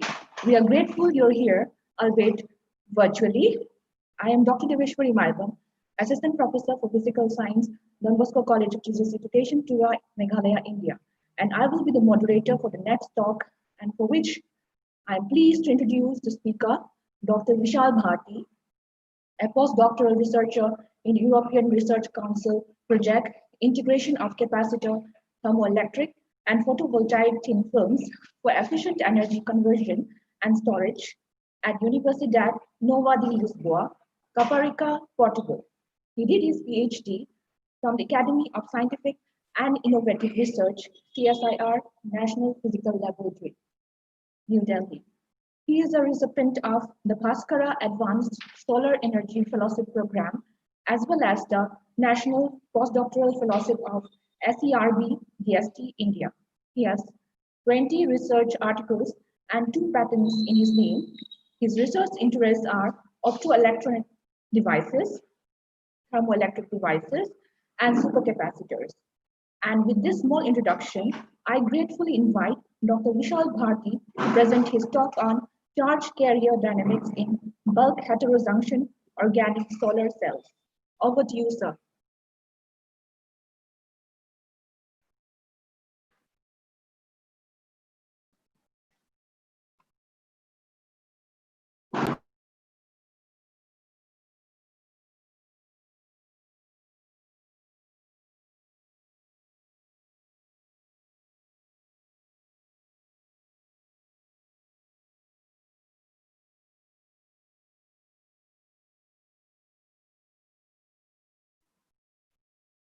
Sir, can you hear me?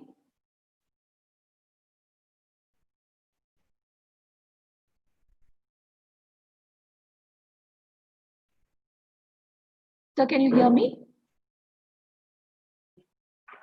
Nothing is coming from that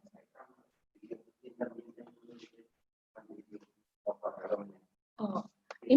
In the meantime, we are playing a video of our alumni.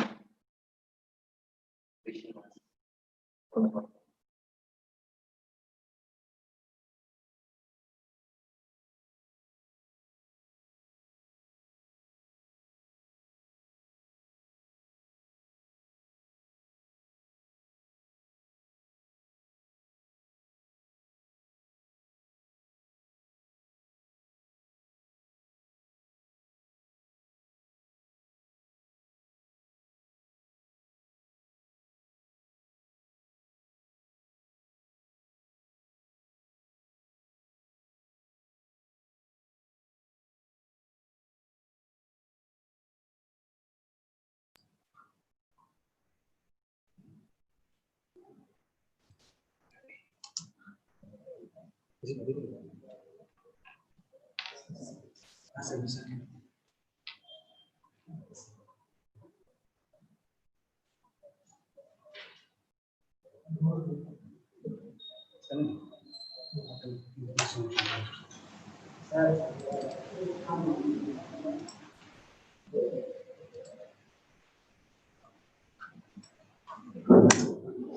everyone, I'm Dr. Shubhankar Paul and I'm a clinical research fellow in transplant surgery and organ retrieval in Cambridge University Hospitals in the United Kingdom.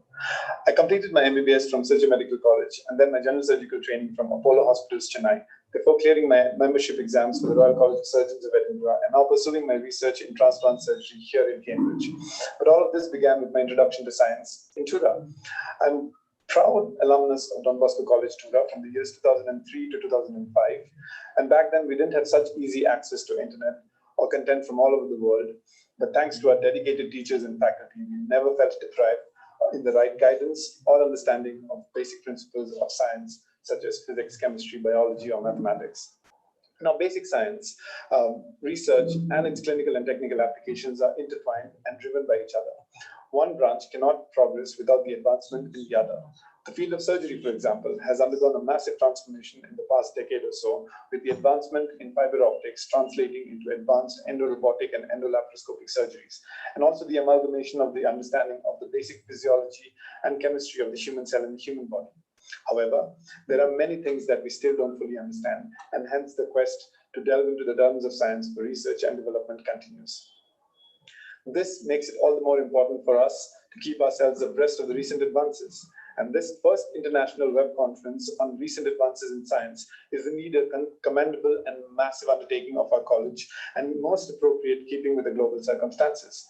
I'm consciously avoiding any reference to the pandemic, but it is in response to this global crisis that we have reimagined the use of communication technology and how a conference like this with 17 countries and over 1,400 participants was previously unheard of in the Garo Hills, and it's probably the largest in the northeast of India.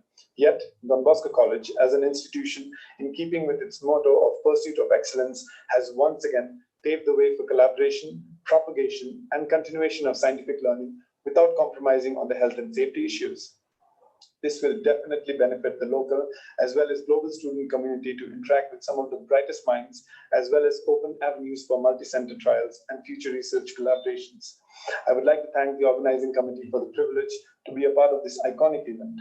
And I'm really excited and looking forward to attend as many sessions as possible and listen to the scientific deliberations of the national and international faculty. And I welcome you all for a brainstorming session of science.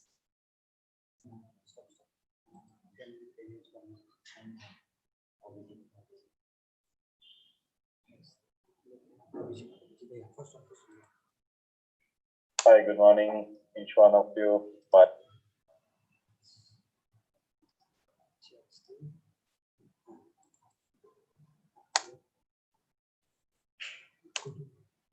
Hi, good morning, each one of you. My name is Abhijit Datta. I'm an alumnus of the Bosco College, Tura. Currently, I'm associated with Swedish telecom manufacturing company, where I am responsible for their 5G initiative and business development for Southeast Asia market. Prior to that, I was associated with various other technological companies, and I had the privilege to work across USA, Europe, and region. I would like to congratulate the organizing committee and Department of Physics for conducting such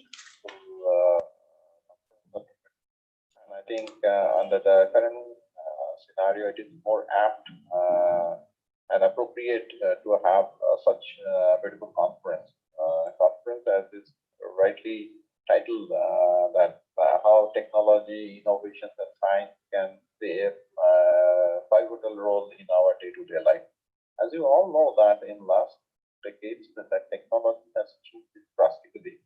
And our life has transformed a lot. Okay, now everything is just a simple one click away. And with the advancements of modern technology, science, and the innovation in the fields of computer science, technology, and telecommunications, things have changed drastically. Okay, and now we have a handheld device or the smartphone through which we can just connect anywhere and everywhere, be it in the field of your education, the field of your communications, be it in the field of your connected cars, connected device, food aggregator, and whatnot. Okay, we can simply just assemble everything. Okay, we can just sync with any devices and we can connect each other. Okay, the world has become very small. Okay, in that context, because anybody and everybody connect to each other some 5,000 miles away, and it become a seamless integration.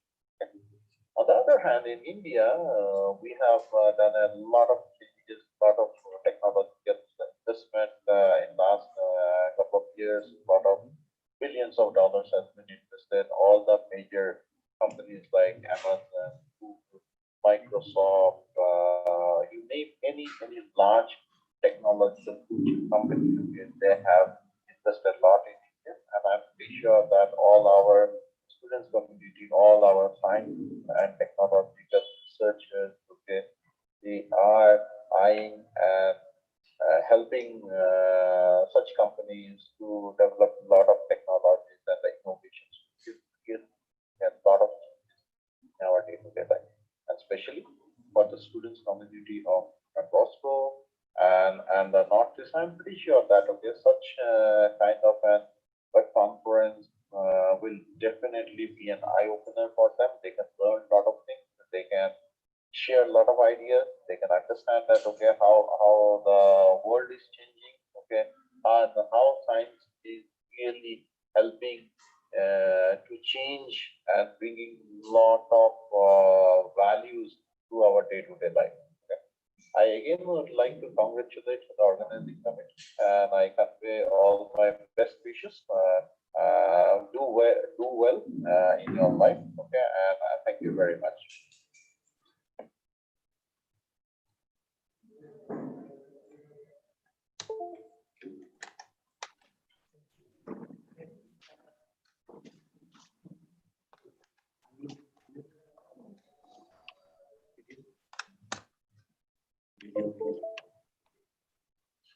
We could not go live with Dr. Vishal Bharti, but just due to some technical problem, so we are playing a pre-recorded video.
the lifetime is also that high, but the cost and some other parameters influence the disadvantages of these generations, and in order to overcome these disadvantages, there's another generation existence.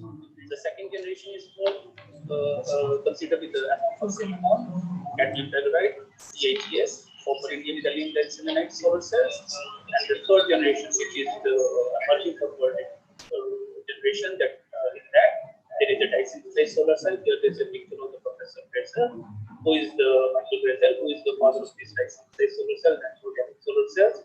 There is the Professor Alan J. Baker, who has contributed a lot in the establishment of this organic solar cell technology. This is the peristerial solar cell. This is Professor Alan Smith, who has reported first time the highest efficiency in the peristerial solar cell is the solar cell. So these are the different technologies of the solar cells, but we will mainly focus on the organic solar cell, and we will learn that why these organic solar cells are important technologies among these all. So this is the brief history of the organic solar cells. The first organic solar cells fabricated with the single layer, which is sent between the IQ and the aluminum electrode. But the disadvantage of this solar cell is the efficiency is very low because the diffusion length inside the organic material is very low. It is nearly about 10 to 15 nanometer. And if they didn't find any interface, they go for a recombination. Then another structure come into existence in which they have got an electron donor and electron acceptors. And this first cell is fabricated, double fabricated by C210. They have achieved efficiency of about 1%. They have these materials, but the still problem is the same. Then the third champion structure come into existence, that is called bulk heterogeneous solar cell, in which they have blend over donor material and acceptor material in a single solvent, and they have sandwiched this in the rows. And at that time, they have achieved a very good efficiency, near about 3% with a very low power, like 20 milliwatt. Normally, we measure all the vectorization at 100 milliwatt, but this will give near about 2.9% at 20 milliwatt. But right now, when we see these structure, the devices which are based on these structure have achieved very good efficiency nowadays. Their efficiency is 60%. Here you can see the trend in the total efficiency. So low, but right now it's close to 16%. Black mark. You see these the black dots. These are represent the devices based on the PCBM, PC70PM, PC70PM, and these blue one represent the non-conventional receptors, and these are the polymers who have this critical landmark in achieving the efficiencies. Further, we can see the best efficiency chart. This chart is given by the NREL. NREL is the National Renewable Energy Laboratory for USA. They certify the efficiency of these solar cell, and when we focus on this multi-portable technology, here the red color circle shows the organic solar cell, and we see that circle here, it shows the efficiency of 24. So people are trying to increase its efficiencies, because they are also thinking about its stability to commercialize this organic solar cell. So why the bulk heterogeneous organic solar cell are important? Because these organic solar cell have ultra low manufacturing cost when we compare with the other technology, like cycle technology, is very low. We can replicate these solar cells in the low temperature. These solar cells are the lightweight, less than 1 kilogram per meter squared, and we can change the color of these solar cells because these are dependent on the material, and we can tune the material for the light emission materials. Budgeting is levels. We can deposit on any surface. We can apply these mobile devices also. These are the momentum friendly. The organic solar cells are momentum friendly. These are thin, ultra thin, like less than 1 millimeter, and they are flexible. We can replicate on the flexible substrates also. So because of these advantages, the bulk production shows their potential to commercialization, potential for the commercialization of these organic solar cells. Now, this is the this is the structure of the organic solar cell. As I explained in my first slide, this is the active layer, which is a blend of donor and acceptor. Here the donor is the polymer and acceptor is the PCB, which is the ITO and the metal electrode. additional layers like the P.S.S as a whole transport layer, or aluminum oxide as a whole transport layer, or zinc oxide as an electron transport layer, in order to improve the charge collection efficiencies. And when we zoom these active layer, we have seen that when the light is incident, when we incident, we take the zoom view. This is the donor, this is the center face, and when we incident a light, exciton is generated, the exciton is used towards the interface, where they dissociate, and they collected on the respective electrodes. So when the light is incident, the first thing happens is that there is a generation of exciton. Sometimes the exciton recombine crystal, that is called a duplicate recombination, but when they use successfully towards the interface, where they dissociate and convert it into the separated charge carriers, and they are moved towards the respective electrodes. Here we see that after the dissociation, they are moved towards the respective electrodes. So in our charge carrier dynamics study, we will be focused on the exciton generation, how we calculate the maximum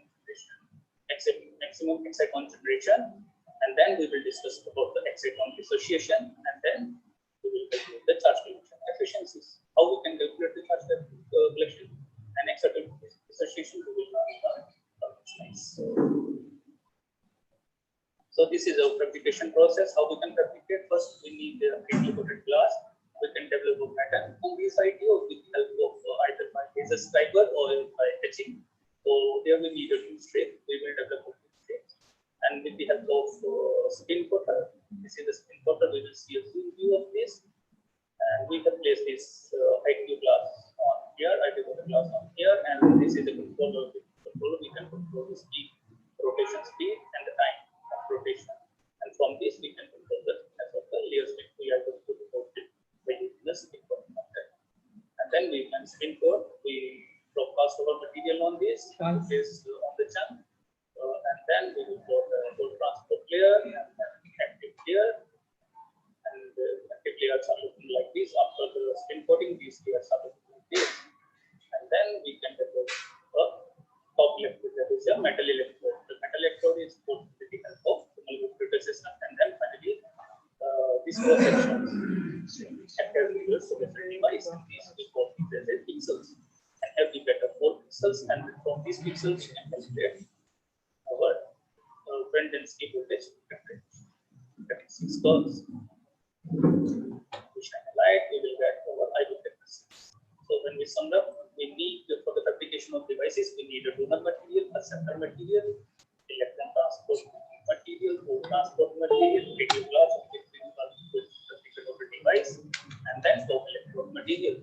So first step we go for the substrate pattern with the help of either this is fiber or with the help of etching. Then we will go for a cleaning. First is the soap cleaning, then chemical cleaning. After that, we will go for a UV cleaning. This cleaning is basically UV cleaning is required to remove the organic impurities from the substrate and increase the wettability of the IQ substrate. Then we will prepare our solution with the help of spin coater. We can spin cast over layer or different layer on the IQ substrate. Then we need the thermal system for the manual compression, and finally we can have a device for the characterization.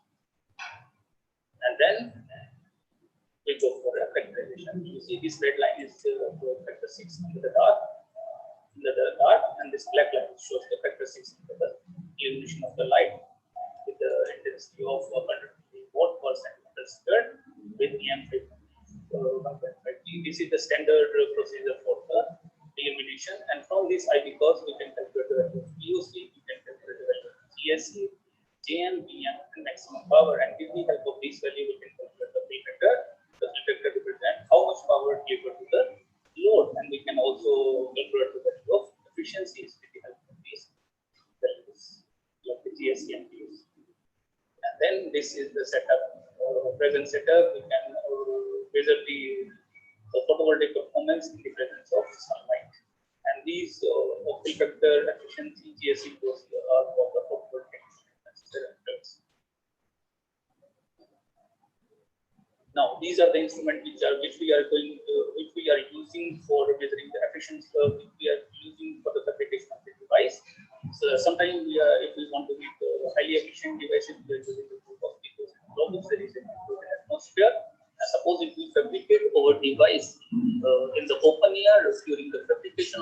the spin coating your device, the oxygen comes to your device and start to degrade to the fabrication. So when you fabricate device, sometimes you get nothing because your device degrade completely. So we are fabricating devices inside the box, complete fabrication, and there is also inbuilt evaporator system inside. Here also there is a small evaporator inside it, and these are the control evaporator system. And suppose if you want to build device outside, so the spin coating, you can do this type of evaporator system for the metal electrode deposition, and further you go for the IQAC measurement using a solar simulator. This setup is like a laser striper. This is measuring the total emission density of the layers. This is the UV adsorption measurement. The equivalence. So these systems we are required for the fabrication of the devices. Now, in order to understand the charge carrier dynamics, first we can study over JB characteristics in the dark, and from these JB characteristics, how we can calculate the graph density, how we can calculate the mobility which are here. In order to investigate these things, we need to fabricate a single carrier device. And for the single carrier device means we can study the flow of the charge carrier either through a HOMO level or either through a LUMO level. If we study the flow through the HOMO level, it means that these devices are only devices, or only devices, and then we study the flow to the LUMO level and stop the flow from the HOMO level. This is called the electron-only devices.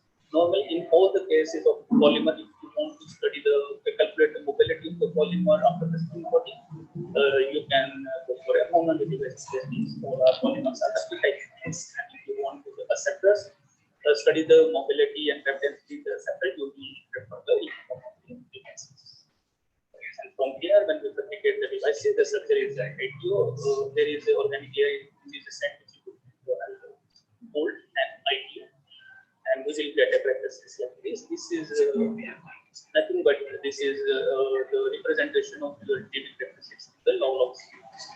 And from here, this characteristic, simple JB characteristics, you can see that in this there are different. There is a different shape of your flow in the starting. We have divided the region, A region, B region, and C region.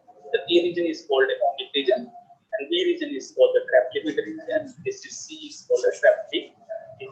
And suppose in A region the slope is near about 1, and in the B region when the slope is more than 2, we call that as trap limited. And when the slope is near to 2 or exactly 2, that is called the trap SCS. In the atomic region, the conduction is basically governed by the thermally generated charge carrier within the air, because at that time the injection carrier density is very low, but when we increase the voltage, the injection carrier density starts to increase inside the layer. But as we know, in the polymer layers, there is a lot of cracks, so the mobility is low, so they start to accumulate, and when they start to accumulate, they will cause the flow, further flow of injection carriers, and that is called the SCLC. They will form a space charge limited, and this conduction is called the space charge limited conduction, and these are affected with the help of trap. So we call these as a trap limited SCLC region, and we can easily calculate this voltage from this equation. This is called a transition from the bottom to the trap limited. And if you want to calculate the mobility within this, you can use this equation. And further we increase the voltage. One voltage comes, that is called a critical voltage. At the critical voltage, all the traps are filled, and that region is called, further region is called the trap SCLC region conductions. And with the help of this Child's law, we can easily calculate the value of mobility, because J we know, B we know, E is the thickness of your layer. You can easily calculate the value of mu. And from this critical voltage, you can calculate the value of a trap density. So you can see with the help of this a single characterization, you can calculate so many parameters. You can calculate voltage, transmission voltage, trap density, mobility, and critical voltage. And you can analyze that if using the different polymers, how their mobilities are affected, how the conduction mechanisms are changes. And I have studied this on based on the PTB7, PCBDBT, and the blend of PTB7, PCBDBT, and PCB. In fact, in a whole only device structure, because the charge carrier is moving through the HOMO level in all the devices, and we have restricted the flow on the device. And from these equation, I have calculated the critical voltage, trap density, and mobility. Basically, also able to calculate the trap energy values from these equations.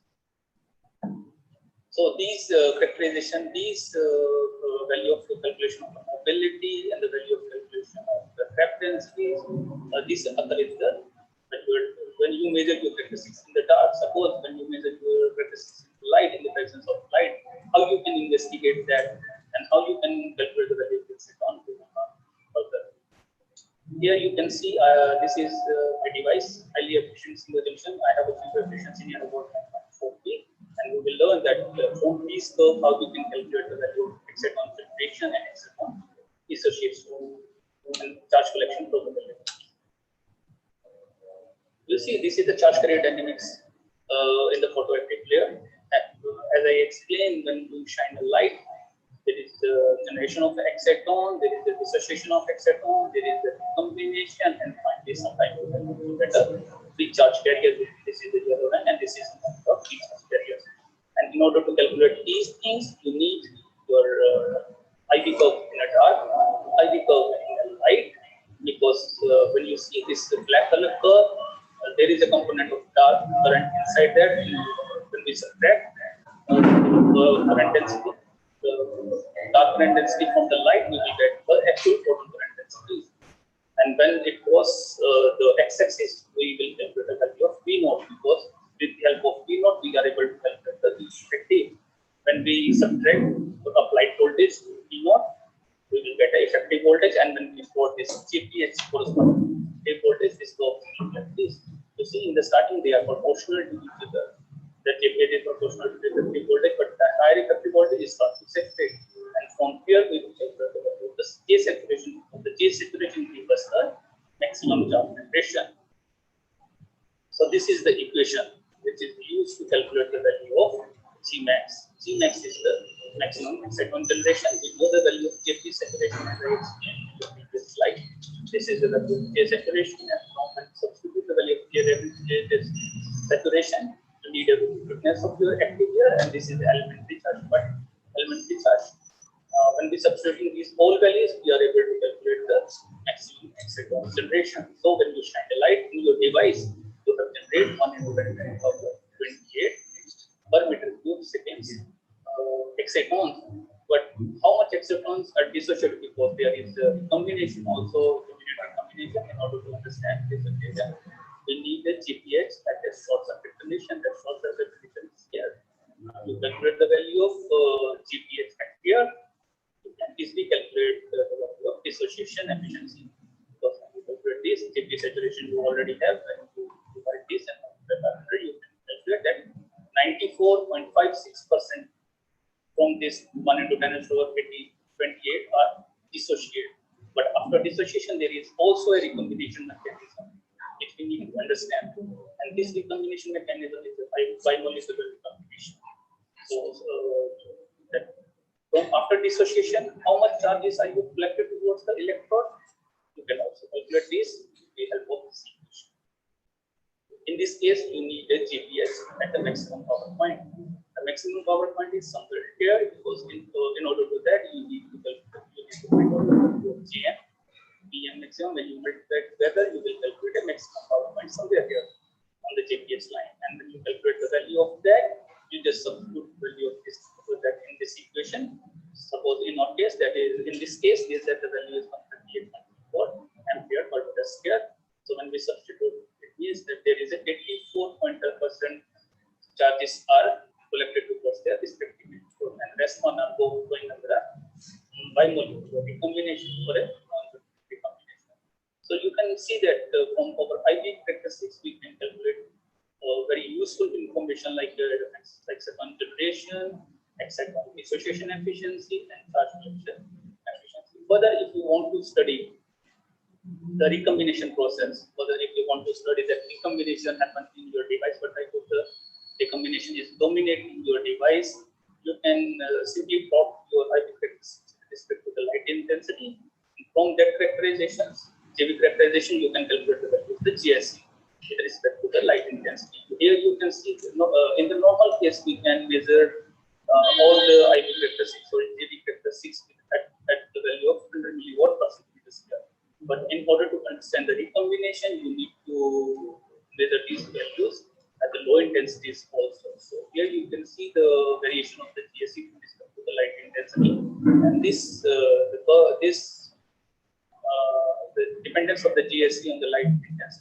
follow this relation. And here the value of alpha is exponential factor, which will give you that your device is the one with the what type of recombination. If your value is very close to alpha, very close to 1, it will show that in your device there is a very weak bipolar recombination. So there is a very weak non-geminated combination in your device. And when this value is away from your 1, that goes down to the 1, and it shows that in your device the bipolar is a problem. Further, we can also understand over POC the open circuit voltage with respect to the light intensity, and when we plot and we will calculate this will follow this relation, the dependence of POC on the light follow this relation, and if we will calculate the value of n, and suppose if the value is close to n, that is that indicates that your device is dominated with the bipolar combination, and if your value is to the 2, that will shows that your device is dominated with the trap assisted or Shockley of recombination. And from these equation or from these factorization you can calculate, you can evaluate that what type of recombination mechanism is located in the device. And from these equation, and from these IV characteristics, we can easily understand, or we can easily comprehend that what type of mechanism is going in our device, what type of charge transport, what is the mobility of our device, what the density of the device is, how much excitrons are generated, how much excitrons are dissociated, and how much excitrons are collected towards, how much charge carriers are collected towards the resistance. And from this equation, we can also calculate the recombination mechanism. So in the last slide, from this presentation, I hope we have learned a lot. And from this presentation, we can understand the working mechanism and the fabrication process. The production mechanism, we also understand that how we can calculate the charge carrier dynamics, like the excitron generation, dissociation, type of combination, charge transport, by using the continuity equation. If we understand these charge carrier dynamics, we can further improve the efficiency of our device. Suppose if you find that your device is suffer from this type of recombination, or your devices are not able to collect the charge carriers sufficiently, you can apply additional interface layer like the electron transport layer or a volt transport layer in order to improve the charge conditions. So by using these carrier dynamic study, we can improve the device further. Thank you for your attention, and thank you to the organizer of this conference. Thank you very much.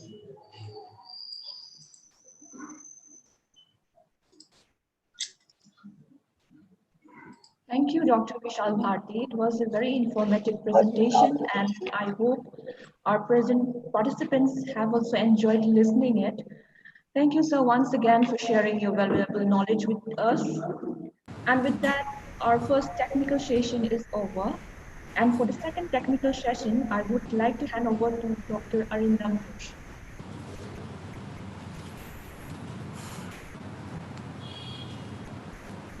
Good afternoon, all of you.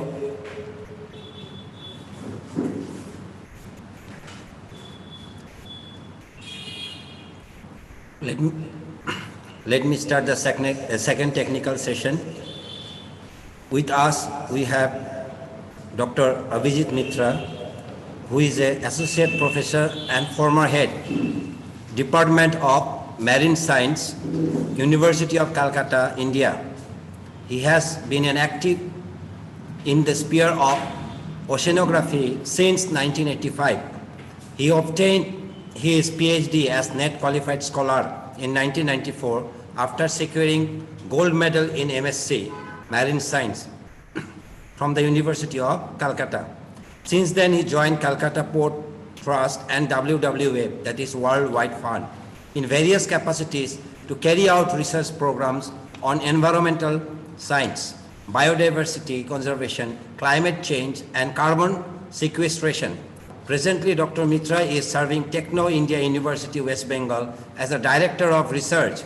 He has to his credit about 553 scientific publications in various national and international journals, and 42 books of postgraduate standards Dr. Mitra is presently the member of several committees like PACON International, IUCN, SIOS, etc., and has successfully completed about 19 projects on biodiversity loss in fishery sector, coastal pollution, alternative livelihood, climate change, and carbon sequestration.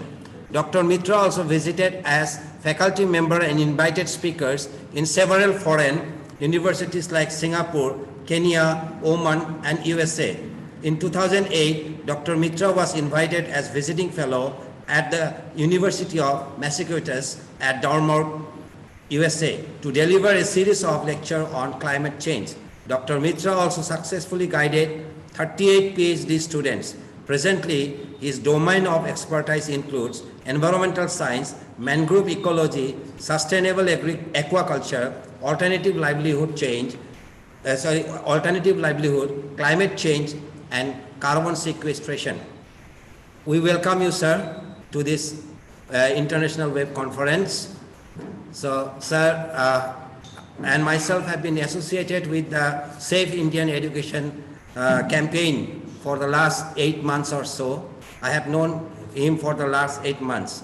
Sir, you are welcome, and please take over from now.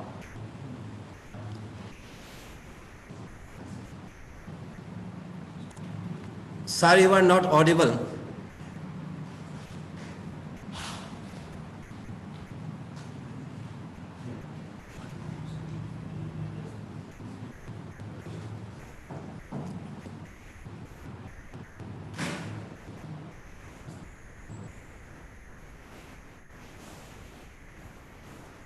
Sir, you are not audible.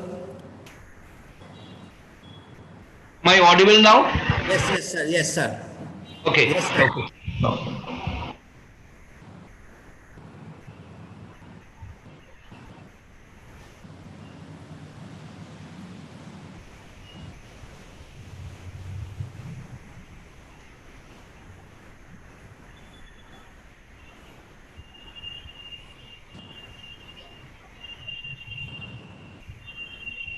Is the screen visible?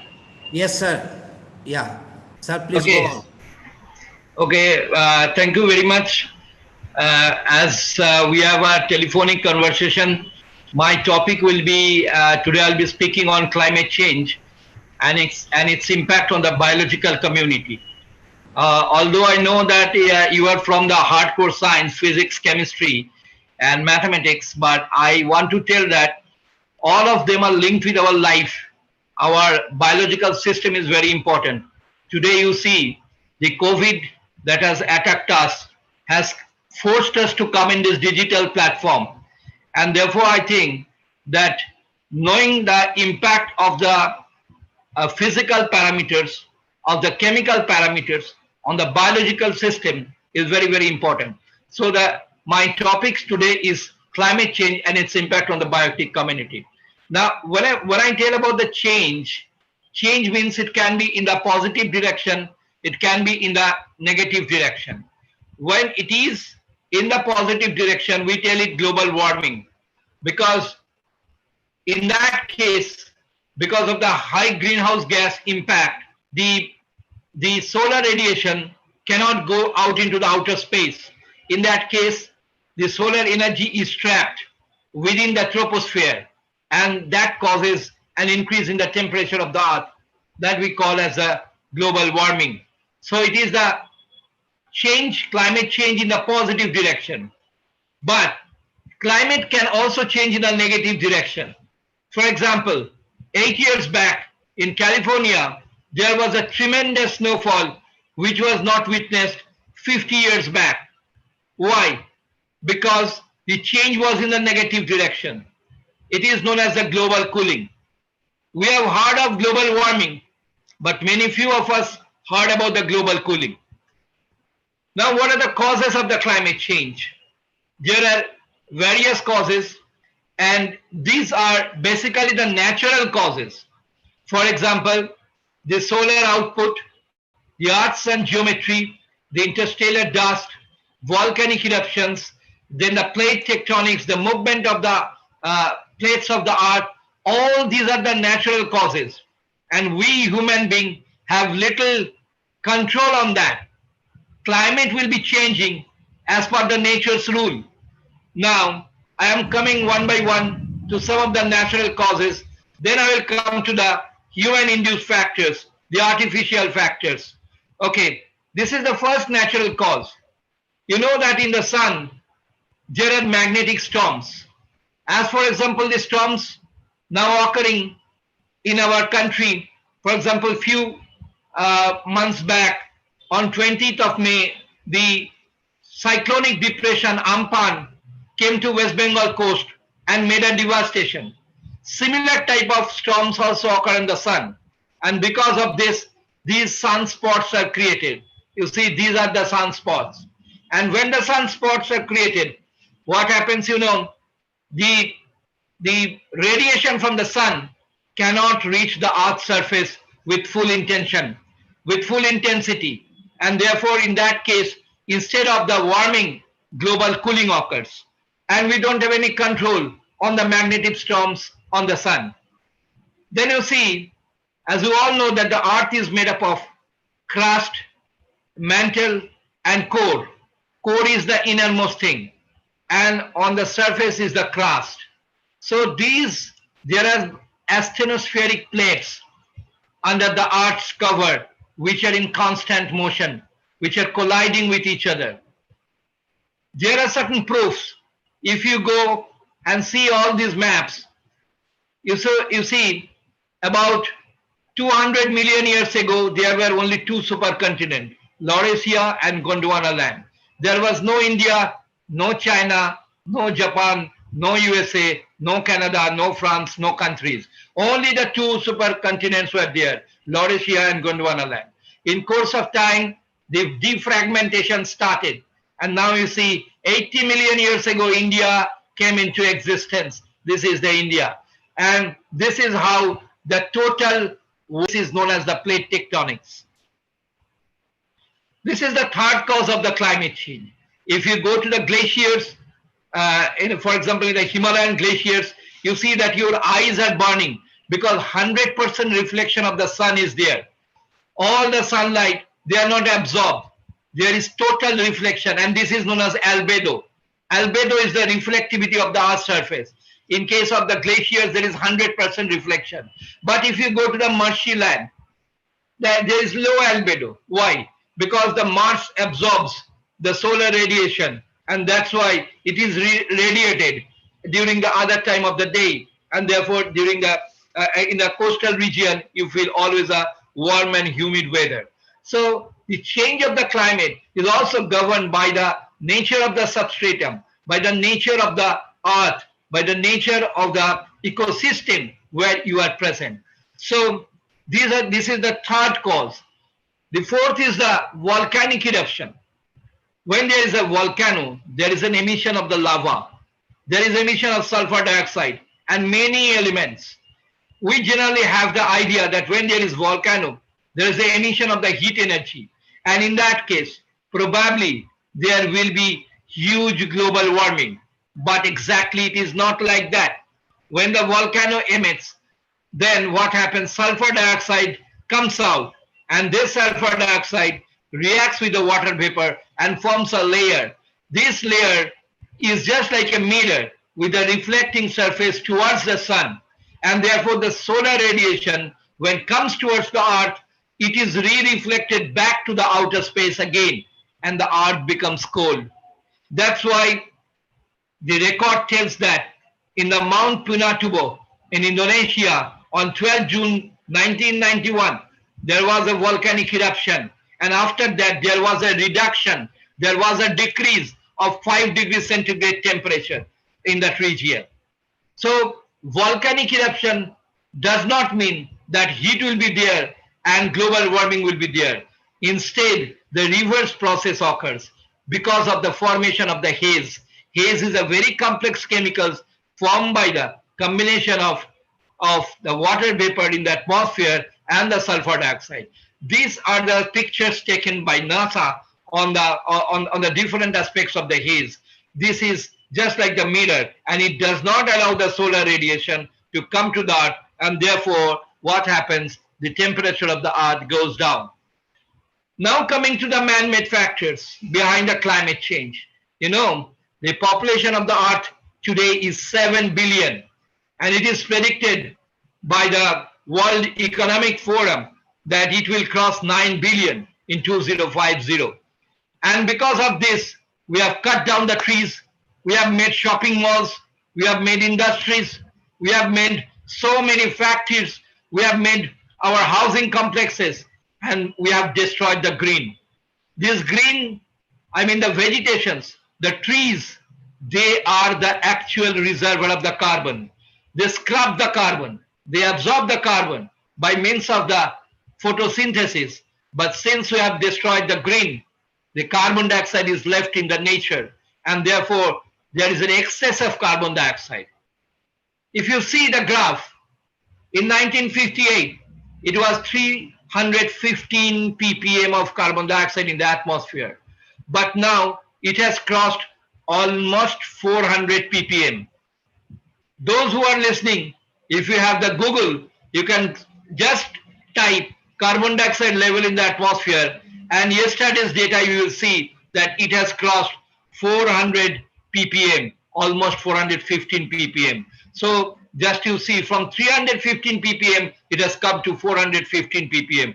This is a ridiculous thing which has changed the total climate of the earth. And these are the factories and the industries which has changed. And now you see the carbon dioxide emission is almost 33 gigatons. So now this is the case. The industrial emissions have taken up a big jump because of the rapid industrialization and also because of the urbanization. We have destroyed the green trees. And this is the main reason why the carbon dioxide has increased, because of the human-induced causes, because of the anthropogenic factors. If you see the urban development, this is a common city. The picture is taken from the South Korea. You see that how the trees and the green plantations have changed, and how the urban development have concentrated in this place. And this is one of the cause. Now, if you see that a record has been taken from the NASA, that how from the 350 ppm the values have touched in 2012, almost it is increasing, and it has touched almost 400 ppm in 2012. This is the record I'm telling of 2012. But if you see the data today or yesterday, it has crossed almost 414 ppm, I believe. So this is the basic reason behind the global warming. The solar radiation with a short intensity wavelength comes and hit the Earth's surface, and after hitting the Earth's surface, they are converted into wavelength of long wavelength, and this long wavelength cannot go back because of the carbon dioxide has trapped them, and therefore the global warming occurs. And this is the basic principle behind the global warming. Now, the rise of the temperature in different parts of the world, the temperature has increased. Similarly in India, and even similarly where I am doing my research, I think you have heard of the Sundarbans. Sundarban is at the apex of the Bay of Bengal, and many of you, I think you have visited these places of coastal West Bengal, Puri, Digha, Sundarban, etc., where the temperature has increased about 0.05 degrees centigrade per year. The temperature is increasing at this rate, and this is really a vulnerable zone because the seaside, the sea level is also increasing. Now, what are the effects? What are the effects of the climate change? I'm coming to the next phase of the discussion. Now, there are various effects. Effects are there on the agriculture, effects are there on the water resources, forest, sea level, biodiversity, weather extremes, and human health.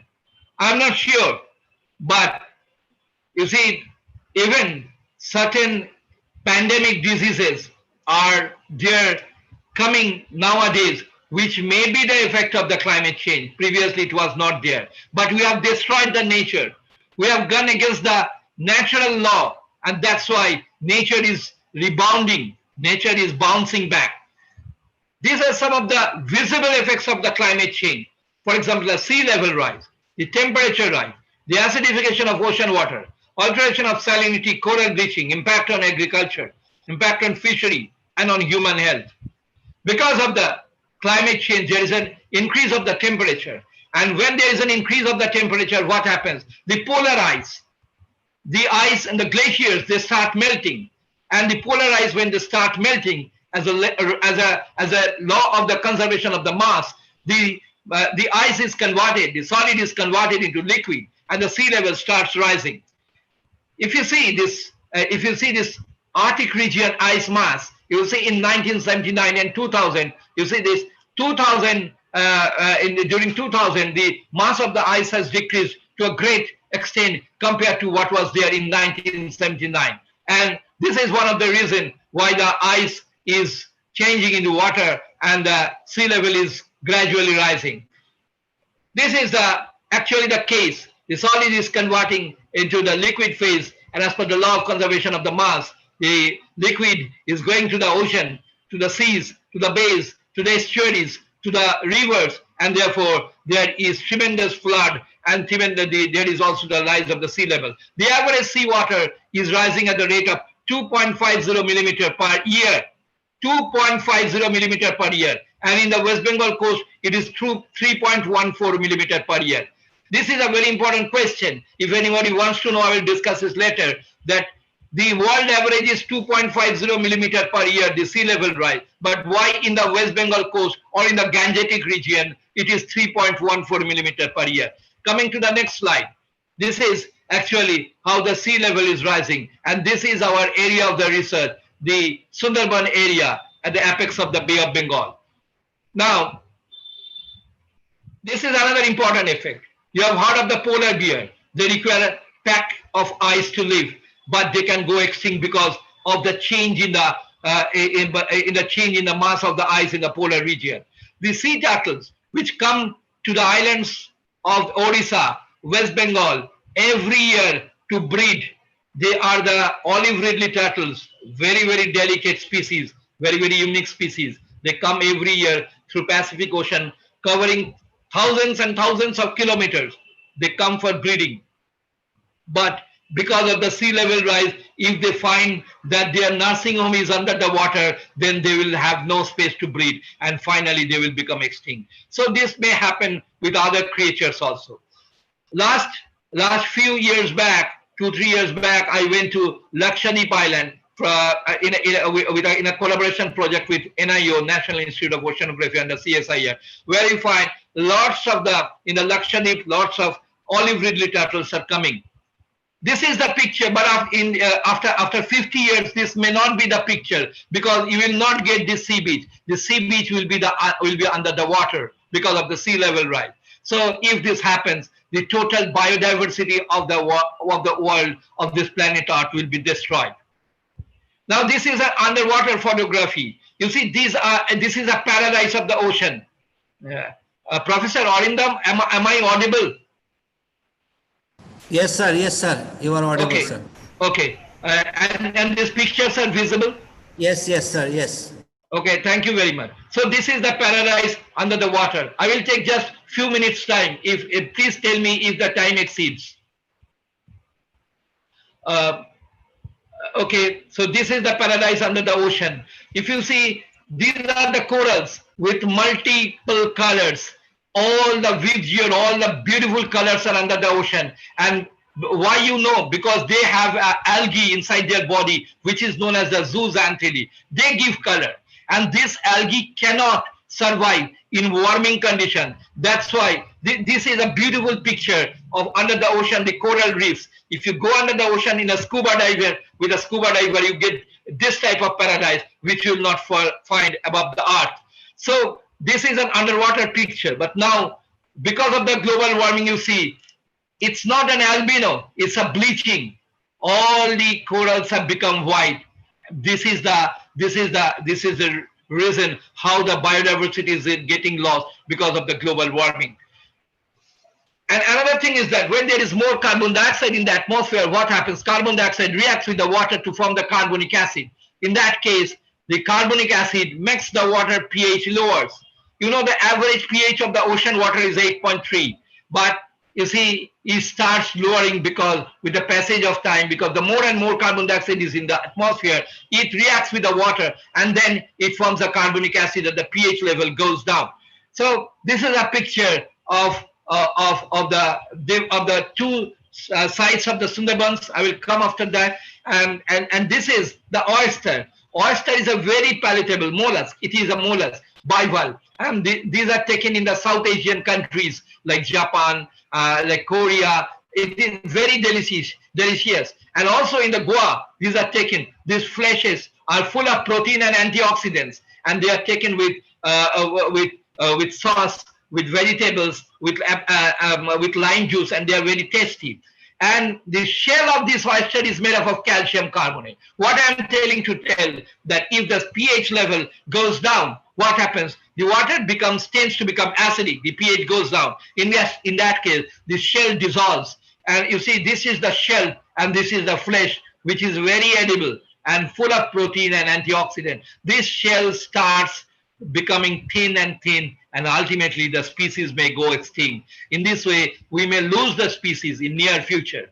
This is a part in Sundarbans. You see, in Sundarbans, this is the western part. This is the western part where you see from the mighty Himalayan region, the Gangotri Glacier, the river Ganga has emerged and come to this place. This is the West Bengal, Sundarban area. This is the western part. But you see, in this part, there is no fresh water.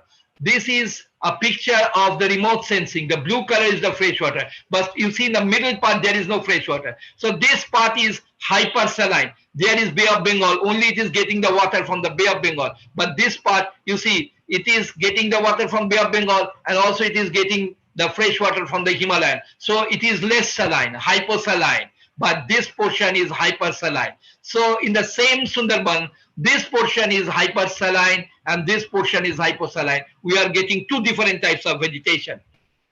This is the mangrove vegetation found in Indian Sundarbans, and we are getting maximum mangrove vegetation over here. The Sundarban, the name Sundarban has come from the Sundari tree, and it is very much over here. But in the central part of the Sundarban, because of the hypersaline, there is no Sundari tree. Very little, few mangroves are there. So these are the mangroves which protect the country, which protect hinterland from the cyclonic depressions and thunderstorms. Now, this is just a comparison, as I've told, that this is the Western Indian Sundarbans, which is getting the fresh water from the Himalayan region. But this is the Central Indian Sundarban, where you don't get any fresh water. So this is a high saline region. But in both the cases, one similarity is there. The water temperature is increasing. It is about 0.05 to 0.06 degrees centigrade per year. And in both Western and Central, the temperature of the water is increasing. But you see, the salinity is decreasing in the Western. Why? Because it is getting the fresh water from the Himalayan region, whereas in the Central region, the salinity is increasing over a period of time. If you are interested, we are having a data bank of last 40 years. We are sharing it with some of the US universities and doing some modeling over it. If anybody is interested, I'll be happy to interact with you through Professor Arindam. And this is actually the place, Sundarban, the place where you get the Royal Bengal tiger, the only place in the whole planet Earth. We are really proud that India is having this Royal Bengal tiger and mangrove vegetation in a same place, in the same space, in the same three-dimensional model, where you get the Royal Bengal tiger and also the mangrove vegetation. This Royal Bengal tiger, if you see in the newspaper, they often come to the village. Why? Because the salinity is increasing. Salinity is increasing. There is very less fresh water, and the sea level is rising, and therefore when the salinity is increasing, the tigers want fresh water, and they therefore come to the nearby village and take away their lives. This is a picture of, you see, the Gangotri Glacier in Himalayan region. In 1780, the glacier was here. You see the blue color. In 2001, it has come over here. So this much glacier has melted, and this much ice has converted into water and come to the Bay of Bengal in the western part. And that's why in the western part, as I've shown you, the salinity has decreased in the western part. This is the red color in the western part. But in the central part, there is no fresh water. Therefore, the salinity has increased. So this is a very intensive picture of the ecological studies done in this area. Now, so far I have told about the problem. Is there is any way out? Yes. Professor Arindam, can I have 3-4 minutes time more?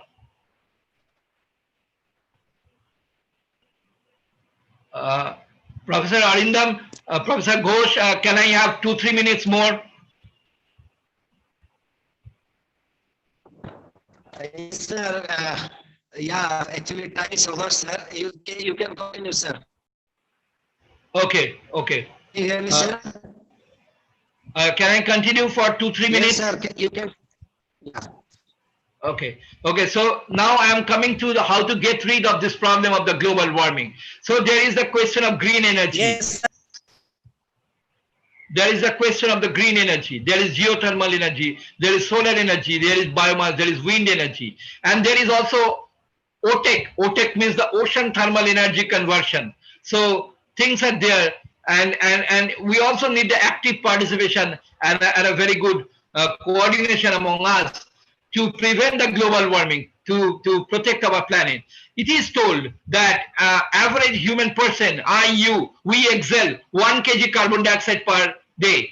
We inhale the oxygen, we inhale the air, we take the oxygen, and we exhale. Exhale means the amount of the carbon dioxide we are exhaling, it is 1 kg. And this 1 kg is trapped by 1,000 square meter. That is you, in order to make carbon neutral of 1%, you need a garden or a grass plantation of 100 meter by 10 meter. So this is a beautiful project. One college, one university, one school can take that. How many students are there in the school? What is then from them they can calculate the amount of the carbon dioxide being emitted by the students, and then what amount of plants are there, how these plants are absorbing the carbon dioxide, what amount, and what is the excess of carbon dioxide remaining in that college campus. That could be a very good ideal project to know that how the air of the college is purified. And this model has been given, accepted by many of the colleges in Calcutta, and they have got and NAC has appreciated after the visit, after the visiting this report. So this is a method to calculate the carbon in the tree, considering the tree as the carbon as the cylinder. You know, the volume of the cylinder is pi r square h. So radius you take, radius at the breast height, and then the pi height you take with the help of the laser. You take the height, and then with the wood density you get the stem biomass. And after getting the stem biomass, 50% of the stem biomass is the carbon. So these are the example of some trees which have accumulated carbon, and this is a very easy calculation. And in this way, we have done our carbon calculation in the entire Sundarban areas. We have found that West Bengal is having 2,120 kilometers square of the forest area, which is storing, you see, the 11,32,800 tons of carbon, which is equivalent to this amount, 415,47336 tons of carbon dioxide. Just you see why this carbon has to be converted to carbon dioxide, because with a factor of multiplying carbon with 3.67. This is a very easy method. Anybody can know that carbon is 12, carbon dioxide is 44. So if 12 is equivalent to 44, then 1 is equivalent to 44 by 12, that is 3.67. So whatever carbon you get, multiply with 3.67, you get the carbon dioxide of that area, of that forest. You can do it in your college campus also.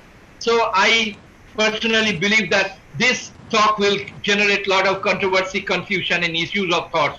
But try to be bold and determined to march forward. And I will request to contact, if you are interested, through Professor Arindam Ghosh for this. Now the canvas is in your hand. It is you to decide that how we will shape our planet. It is for the betterment or it is for the good. So these are all the research scholars who are working throughout India in different parts of India and giving data to Kolkata stations, to Calcutta University, and in Techno University where you are doing the modeling. Thank you. Thanks for your cooperation. Thank you very much, sir, for your nice presentation. There are many comments in the YouTube. Afterwards, you can look at those comments.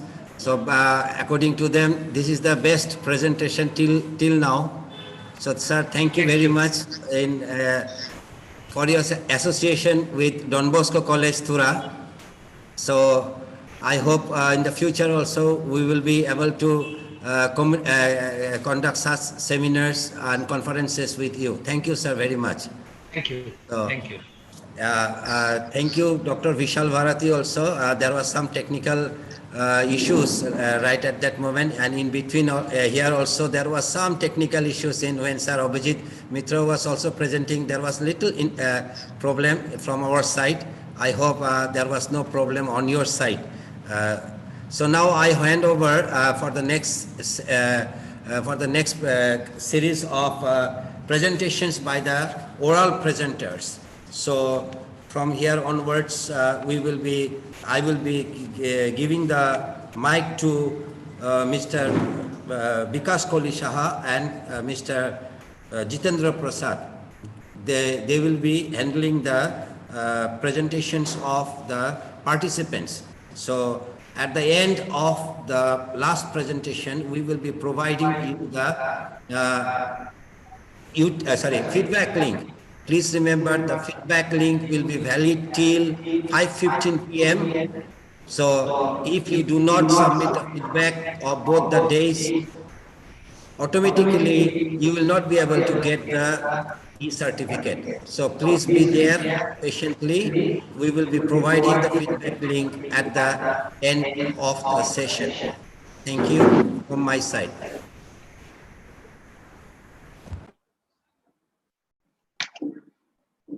Thank you, sir. Good afternoon, everyone. Now we are in technical session 2. Let us start the oral presentation. In this oral presentation, we have around 20 presenters. So let us start with number 1. So first presentation, which will be highlight through YouTube. Thank you.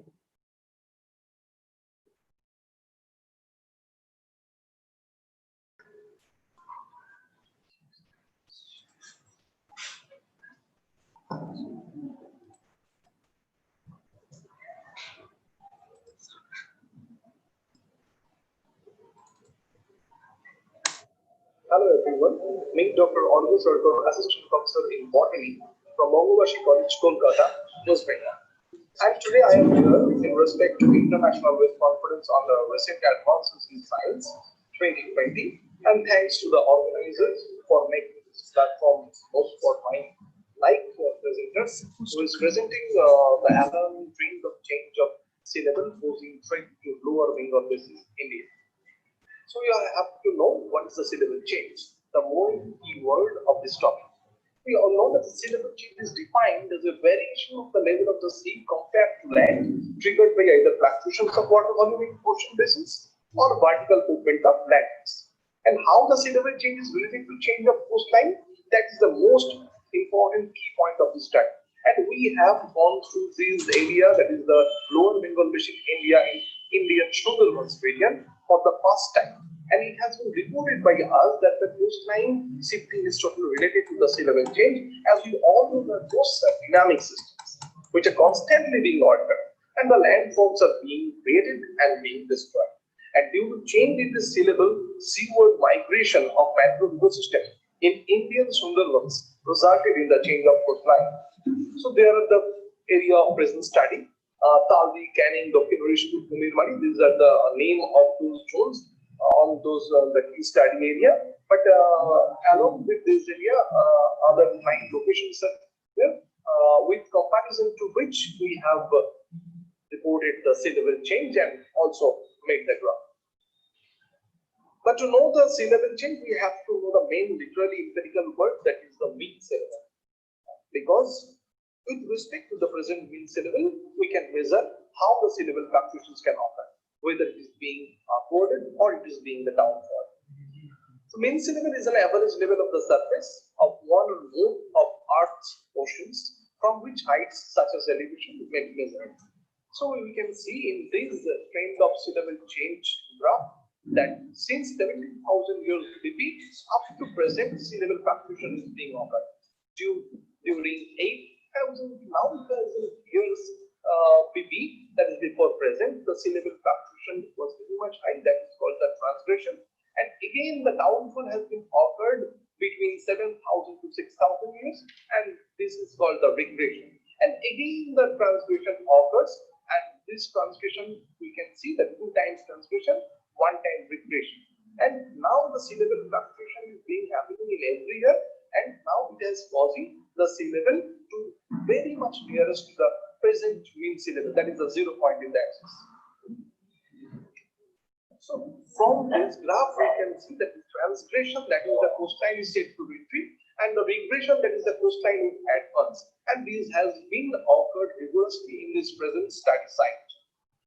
And how the sea level change is related to the coastline, that is a big question, and that question has been solved by the presentation of this rate of sedimentation of specific locations. So here we can see the depositional time and the rate of sedimentation that can say how the sea level rise or sea level fall, whatever it may be. It is something sea level change. It is widely proportionally related to the coastline change. And why this coastline change is so much alarming? As because living beings are related to the coastline. That may be human beings, that may be any other faunal variations, and also the floristic vegetations. Here we can see the sea level has been sea level fluctuation has been causing the progression of data, and here we can see the coastline changes has been occurred from here to here, and the Sundarban mangrove region is restricted only to this zone. So we can say that transmission, regression, and sea level fluctuation cause displacement of coastline that is directly related to siltation rate or rate of sedimentation. So we can say lastly that the progression of delta is simply proportional to the rate of sedimentation, which is really a threat to civilization. Here also reports that a sea level change is occurs, and several workers are working throughout the globe on this sea level change. We have also worked down, and this is our publication, Lower Bengal Basin, India. So I acknowledge the organizers and also BSIP, GSI for radiocarbon dating, and also the Forest Authority of Sundarbans, and heartfelt regards to my college of it. So thank you for your patient hearing. Good morning to everyone. Myself, T. Lohita, and my work title is Chemical Synthesis of Zinc Sulfate Doped Cerium Oxide Nanoparticles and its Antibacterial Activity, presented by myself, T. Lohita, and Dr. Helen Marina Albert, Department of Physics, Satyabama University, and Professor Dr. C. Aloysius Gonzago, Mohammed Sattar College of Arts and Science, Chennai. Let's move to the small introduction about cerium oxide, which is lanthanoid series rare earth element present at 66 ppm of Earth's crust. It has a fluoride-like cubic structure where each C is surrounded by 8 oxygen sites, in which oxygen site has tetrahedron cerium site. Because of its low photocatalytic activity, it became more prominent UV observer and were also attracted as biological antioxidants. Next, we'll see about zinc sulfate, which is inorganic compound used as diet supplementary, and it is colorless and water soluble. It has several different applications in maintaining good health. Here is the protocol for the synthesis, where synthesis was done by chemical precipitation method. Freshly prepared EDTA solution was added drop by drop to the solution of cerium nitrate hexahydrate, where the mixture of the solution is then added to the ammonium carbonate solution.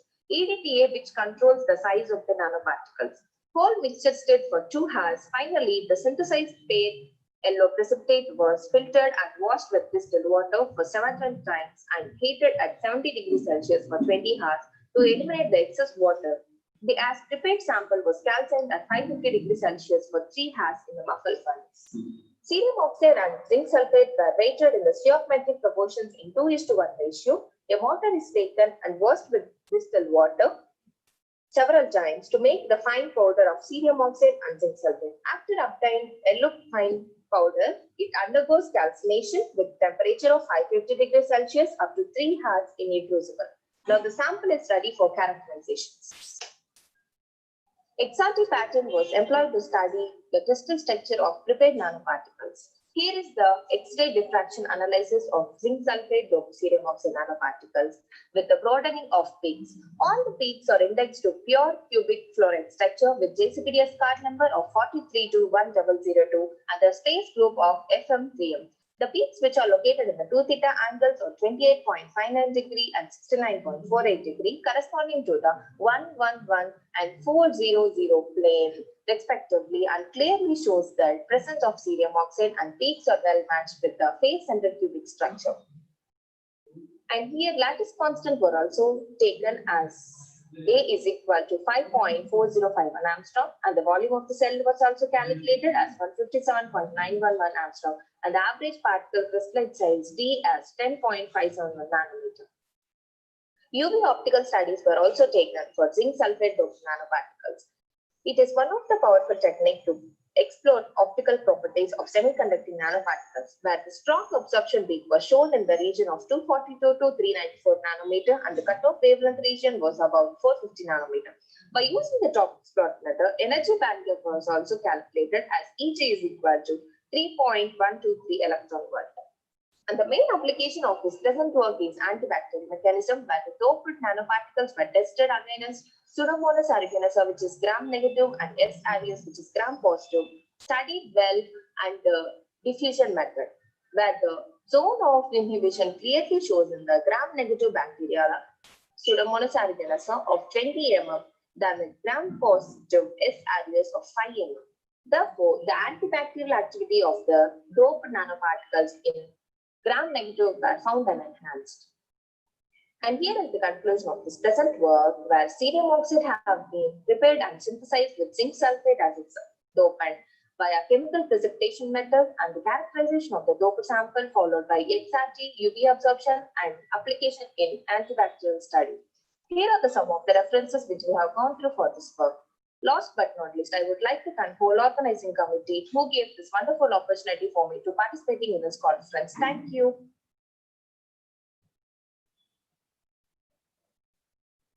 My name is Sonali Verma from Department of Physics, University of Jammu. I am giving my presentation on the topic compositional variation in nickel for selective supercapacitor electrode. In this work, supercapacitor anode as well as cathode was synthesized via dopant variation in nickel. The resultant electrodes having nanowire morphology were synthesized using electrochemical deposition technique into a polycarbonate membrane on a flexible copper substrate. The dopants investigated were iron and zinc into nickel forming composites. Further, SEM, XRD, etc. characterizations were done to study the morphology and composition of the synthesized electrodes. The working potential of the two electrodes was studied in 6 molar QH electrolyte through cyclic voltammetric technique in positive as well as negative potential range in order to study their behavior. Synthesis technique. 2 different nickel-based supercapacitor electrodes were synthesized via electrochemical deposition technique. For the first electrode, nickel was doped with zinc and the electrolyte was composed of zinc chloride, nickel chloride hexahydrate and boric acid, and the electrodeposition was carried out at -1.2 volts for 15 minutes at room temperature. Similarly, for another electrode, nickel was doped with iron and the electrode deposition was carried out at -1.4 volts for 20 minutes at room temperature. In both the cases, dichloromethane is used for releasing nanowires from polycarbonate membrane, as dichloromethane will dissolve the polycarbonate membrane, leaving behind only the desired nanowires. Characterization. Figure 1 shows the sum results that confirm the nanowire morphology of the synthesized electrodes with 80 nanometer diameter. And figure 2 is the XRD result that confirms the purity of the electrode, as in both the cases no impurity peak is obtained and the peak corresponds to either nickel, zinc, iron or their composites. Electrochemical characterization. CV is used to study the potential range of the two electrodes at different stanges. Figure 3 shows the CV profile of iron doped electrode in the potential range minus 0.4 to minus 1.1 volt. And figure 4 shows the CV result of zinc doped electrode in the potential range of minus 0.1 to 0.55 volt with the scan rate variation. The CV result demonstrates that the iron doped nickel based electrode is capable of working in the negative potential range without getting dissolved into the electrolyte and thus exhibit the potential to work as supercapacitor anode. Similarly, the CV results of zinc doped electrode with well-defined redox peaks reveal the potential of zinc doped electrode to work as supercapacitor cathode. Moreover, the two electrodes were also tested in the opposite potential window, and it was observed that after few measurements, the electrodes start dissolving into the electrolyte, and a change in the color of electrolyte was also observed. Furthermore, in case of both the electrodes with increasing scan rates, the CV profile of the synthesized nanowire-based electrode shows wider separation between the cathodic and the anodic peaks, demonstrating high power character as well as good electrochemical reversibility.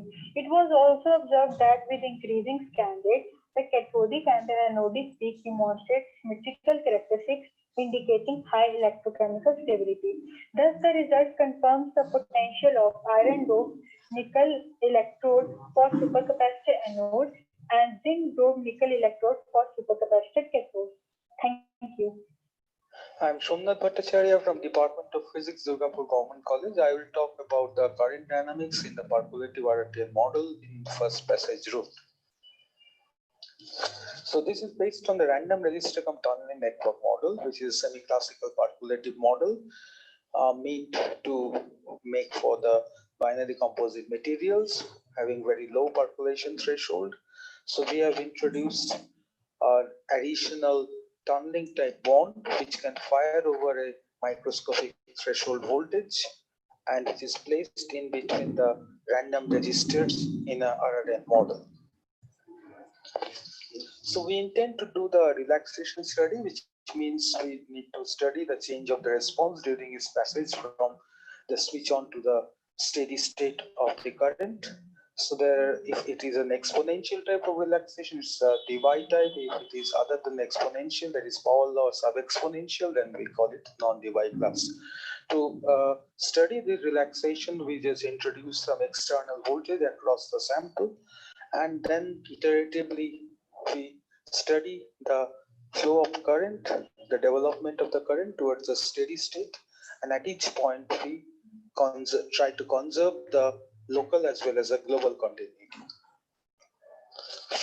So in the first passage route, we want to study how the formation of the percolative cluster is being governed. So that's why we see that there are three regimes in the relaxation. Initially, there was no finite response, so till the breakdown. So that is governed by the time scale tau p, and thereafter there is a non-exponential growth because the tunneling bond, which is not a linear type, they will just participate, and till their activity will be there, we will find some non-exponential growth of current till a time tau t, and then when the model will behave like a linear model, then we get an exponential growth up to the steady time, which is tau t, tau s. So there are three time scales we can identify here: tau p, which is a breakdown time; tau t, which is a time up to which it is non-exponential; and the tau s, that the steady time. So we intend to study whether these time scales are independent or not. So that's why we have just calculated the ratio of these time scales in pairs. First of all, we have calculated the tau t by tau b, and we plotted the histogram for 5,000 samples. And then we just observe that how the mode is changing of the histogram with the system size, and we have plotted the variation of the mode of the histogram with the system size, and we found that it asymptotically converges to a value 1.515 at a large thermodynamic limit, large system size limit or thermodynamic limit. And we have repeated the same work for tau S and tau B, and we found that the mode of the histogram converges to the 27.5. So that's why we say that though the 3 time scales appear due to the different reasons during the relaxation, but their time scales are highly correlated because the ratios converge to a constant value at the thermodynamic limit. So we conclude that Arctian relaxation shows the qualitatively distinct regimes in the first passage route. Their extents will be expressed by the time scale tau B, tau T, and tau S, but the ratios, they converge to a constant value in the thermodynamic limit. So there exists a single time scale during the relaxation through the first passage route. So these are the things that I wanted to cover and the references therein. Thank you very much for your kind attention.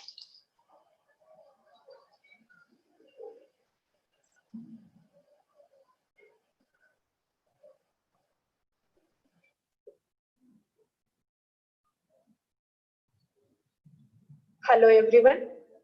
This is Dr. Bindu Madhavi, Professor in Physics from Potti Sri Ramlu Chalwadi Mallikarjun Rao, College of Engineering and Technology, Vijayawada, Andhra Pradesh. Now I would like to present a review on rheology attaining 3D printing. To begin with, rheology is the study of flow of liquids and deformation of solids under the influence of stress. 3D printing is a process of creating parts by depositing and joining materials layer by layer from 3D models. In this day and age, the rheological measurements are indispensable for all processing technologies, particularly in one of the emerging technology as 3D printing. Rheology influences the choice of materials suitable for 3D printing. So, rheological measurements should be considered as the more essence of material characterization for selecting suitable candidates for 3D printing. This picture simply explains the components involved in 3D printing and also the rheological facets, where the smooth extrusion of the material through this nozzle, and after extrusion, for sintering of the material also, we need rheological characterization. Let us see the rheological parameters involved in selecting the material. Rheological characterizations like the study shear flow, oscillatory data, temperature speeds, creep and recovery curves are at length used to characterize materials and select a suitable one for 3D printing. The quantification of printability can be based on some rheological parameters like the stiffness of the network via storage modulus, solid to liquid transition or flow stress, and the flow transition index, which relates the flow and yield stress. The evaluation of yield stress with the time provides usable indications on the window of printability. The materials should possess shear thinning properties, which allows smooth extrusion from the nozzle under shear, and the extruded material must be strong enough to withstand and maintain its shape. In literature, we find rheological characterizations done on many materials to check their suitability for 3D printing. Here I take one reference, which is done on BI 75 SN25LM.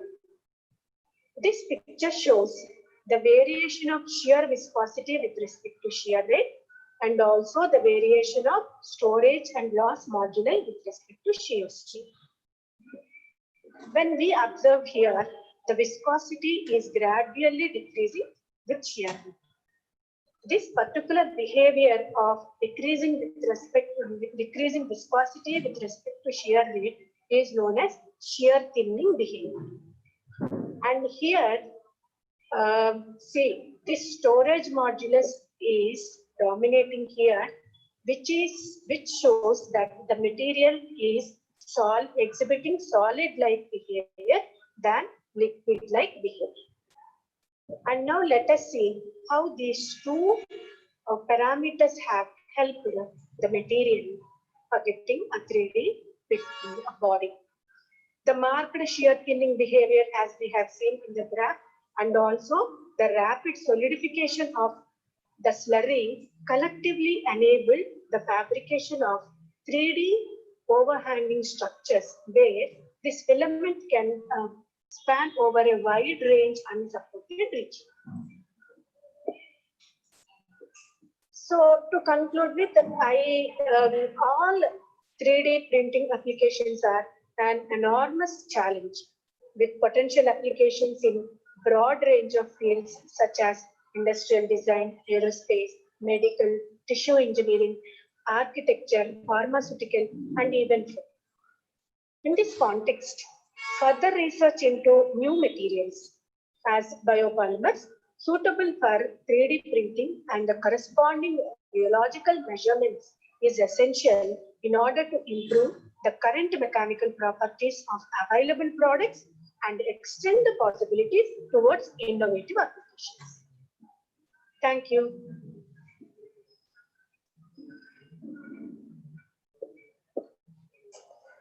Hello, all of you. Welcome to the International Web Conference on the Recent Advances in Science, organized by Department of Physics, Don Bosco College, Tura. Title of my paper is Theoretical Study of Superconducting Parameters of Lithium-Doped MgB2. Abstract. In the present paper, I applied pseudopotential theory for study the superconducting behavior of MgB2 by lithium doped using BCS-Aleshberg-Macmillan theory. It is observed that all superconducting parameter decreases where nu star remains approximate same as the lithium concentration increases in MgB2. The value of lambda shows the strong coupling behavior of lithium, and the higher value of lambda shows the strong coupling behavior of lithium doped MgB2. The calculated value Tc are in good agreement with the experimental data. Introduction. As we know that MgB2 becomes the superconducting at 39 Kelvin, which is the one of the highest known transition temperatures of any superconductor. It is essential to improve the material properties by using the substitutional dopant. We therefore decide to investigate the superconducting parameters of the lithium-doped MgB2. So, we used empty core pseudopotential Iwcras group and RPA form of dielectric. The mathematical expression which I used in my present papers are as shown. Lambda, which is electron-phonon coupling. Mu star is the Coulomb pseudopotential. Tc is transition temperature. Alpha, isotopic effect, and N0V is an effective strain. Here M star is effective mass, Z star effective valency, capital M atomic mass, omega square is phonon frequency, theta d is Debye temperature. The relevant expressions for the S-cropped and RPA form of dielectric are as shown below. Vx is pseudopotential and epsilon x is RPA form of dielectric screening. By using these potential and screening, we get superconducting parameters which are shown in table 1. Here we can see that by changing the concentration of lithium from 0.08 to 0.09, that is by increasing concentration only by 0.01, we see that lambda decreases sharply. Tc also decreases, alpha N0V also decreases, whereas mu stars remains approximate same. Figure 1 shows the change of Tc versus X, and Tc decreases sharply by changing the concentration. Here we used the Vanguard rule and the Grangar formula for calculation of omega square and Km. So here I conclude that Tc decreases, and by decreasing Tc we can say that by doping lithium in MgB2 and by changing the concentration lithium, or by increasing the concentration of lithium, it is suggested the suppression of superconductivity in MgB2.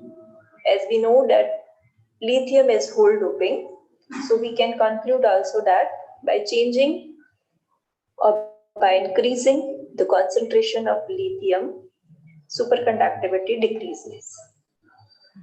The calculated values of the experimental values are approximate same,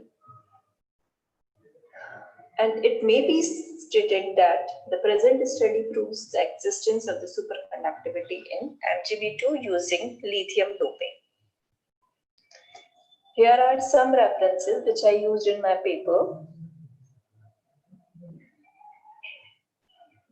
Thank you all of you.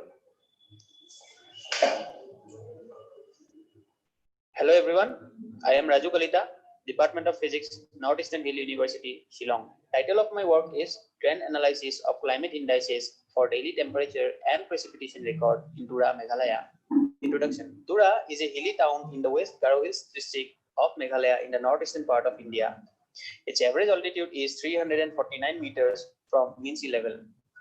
The climate of Tura is basically subtropical with hot and humid summers, severe monsoons and mild winters.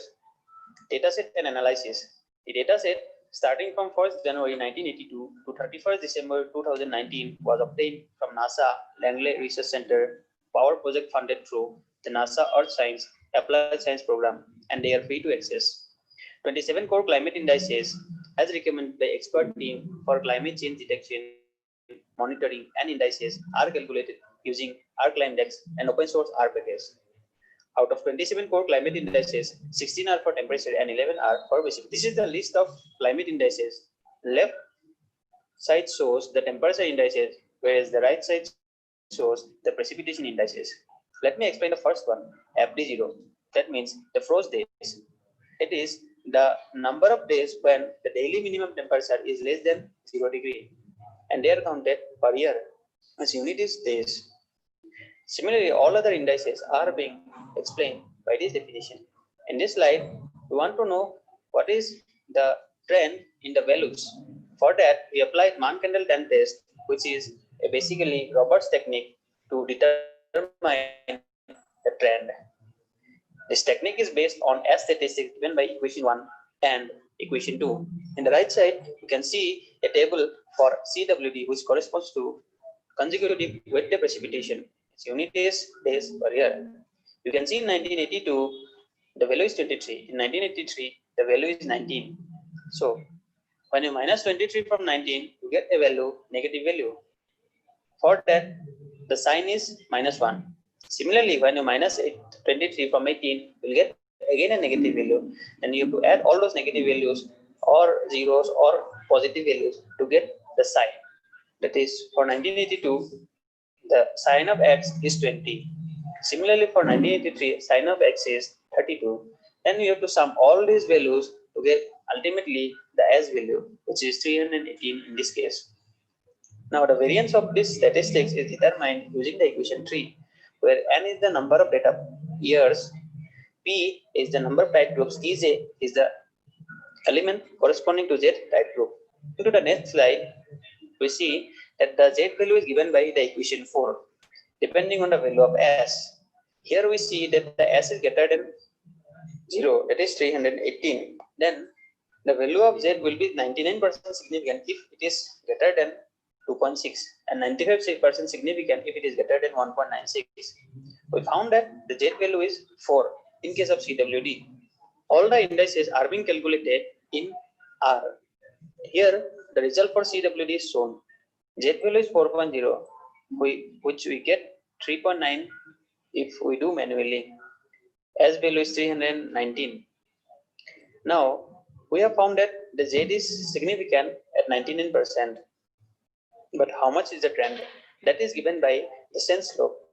Sense slope is basically the median of this decay value, which is given by equation 5. So these are our results. Table 2 shows the extreme temperature indices and table 3 shows extreme precipitation indices. You can see in table 2, that only 3 temperature indices show a significant trend and all the 3 are negative. You can see from the graph that the solid line represents the linear slope, which is decreasing. In TN and P also it is decreasing, and in CSGA it is also decreasing. Whereas for extreme precipitation indices, all the indices except one, CDD, shows significant trend. Only one index showed a negative trend, and the rest of them showed positive trend. The CWD trend is shown in this figure. Here you see the trend line, that is the slope is increasing. Conclusion. From the analysis of temperature indices, Tura has not observed any significant warming trend, but it is in cold nights, cold spell duration indicates a clear impact of warming of the region. While the increased amount of precipitation and its intensity could result in severe flood situation. References. So these are the references that I have used for my work. Thank you very much. Hello everyone. Today I'm going to tell about the article Accretion onto a Rotating Black Hole Sitting in Quintessence, How Density Varies. The whole talk is divided into 4 parts: reviews, plan of the works, results, and future scopes. In review, I should start from the fact that the classical mechanics of Galilean transformation actually failed to show that Maxwell's equations are invariant. And later, Michelson and Morley's experiment, they have shown that we need to shift our knowledge to the special theory of relativity in 1905. And later in 1916, we have proposed the general theory of relativity. And just after the proposition, there was a black hole solutions given by Schwarzschild, where only mass of the black hole has been taken as the effective parameter. Later, spin parameter A has also been incorporated by Carr. Now, we will study the accretion around the black hole. What is accretion? It is diffused material flow towards a black hole or a neutron star or any other compact object or any other protoplanetary system or a star. And the first ever accretion study towards a black hole was done by Michel in 1972. And in 1973, Shakuran and Sunnev, they have for the first time studied the viscous accretion. In 2002, we see there are some articles which are saying that if I am x distance from a black hole and the black hole is rotating with a spinning parameter j, what amount of force I should feel from the black hole. And with the help of this particular force, we even can replace the general relativistic nonlinearity. With this, whenever we study accretion, then we see that for adiabatic accretion, wind speeds are very low, and for dark energy accretions, wind speeds are very high. Nothing intermediate for wind speed is found out. So what we do? Our challenge is to find out whether there exists any such intermediate wind speed or not. To do that, we opt black hole solution which is embedded in a dark energy background given by Sushant Ghosh, and we have incorporated some pseudo-Newtonian force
useful references we have used for this work.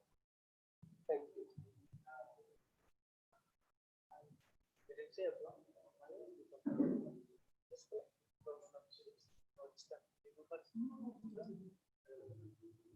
title of my presentation is Branch of 7.7 to 18.0 MV per nucleon 93 niobium in metropole E detector. Our main area of research in the field of solid state nuclear detector. Everywhere it is called the SNRDs, which is basically tech for nuclear radiation and many applications in various fields of science and technology like the biomedical research and space research, etc. People are used solid state nuclear detectors because of simplicity, low cost, low weight, and high efficiency and durability than other detectors. As we all aware that this field was started by the D.A. Young in the year 1958. He observed that the fission fragment tracks in the lithium fluoride crystals. In 1960s, the three scientists R.L. Fraser, Iwcras, and R.M. Olgan was popularized this field. They extended the development of this method by transforming the radiation damaged steel into the permanent tracks. In the present, we use the 93 niobium ion in metropolitan detector to determine range. Range is an important parameter to understand the heavy ion interaction in matter.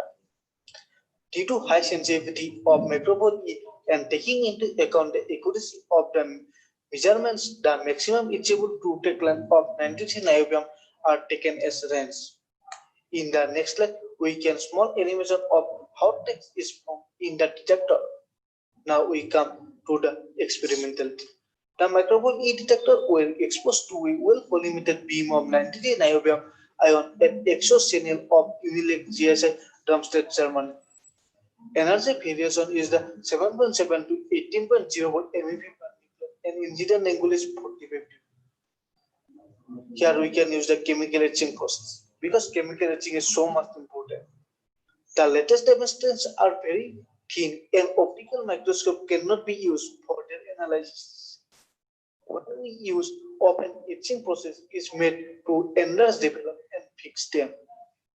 Here the irradiated microball detector is in 6 NOH at constant temperature 60 degrees and accuracy of the 0.5 degrees Celsius to develop nuclear tracks. For measurement of track parameter, we can use the camera-fitted optical microscope.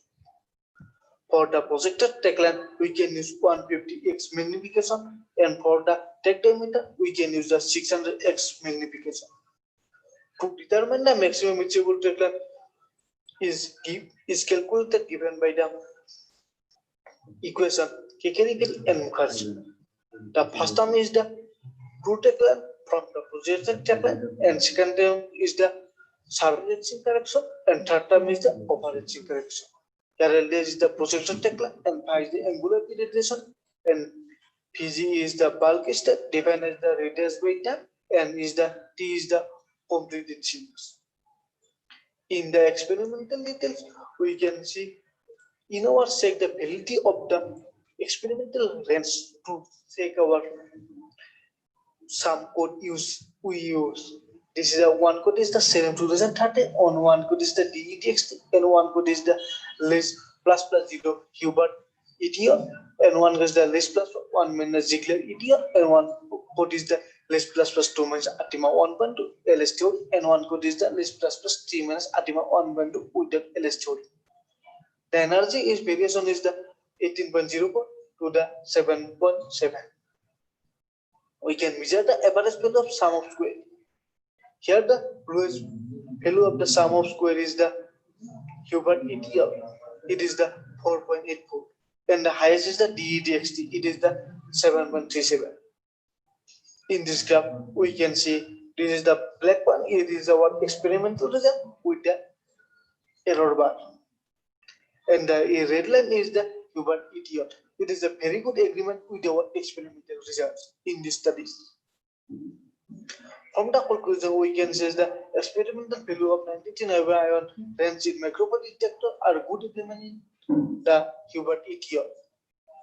We can also see that in percentage division in figure 2. and you can see we can measure the position of the and we can measure the when we this is the operator in the TV is the round table, and we can use the some references, and we can acknowledge the professors KKD Vice item University Kuala. Thank you all. The title of my presentation is Consequences of Viscous Dark Energy Dominated Accretion Flow Around Supermassive Black Holes. In this presentation, we will try to check the value of the value shear viscosity to entropy density ratio, which already have a predicted universal lower limit. So we construct a numerical model of accretion disk around a supermassive black hole, which is in the dark energy geometry universe. We can divide the presentation in main 5 parts. Now, the basic question arises that what is accretion?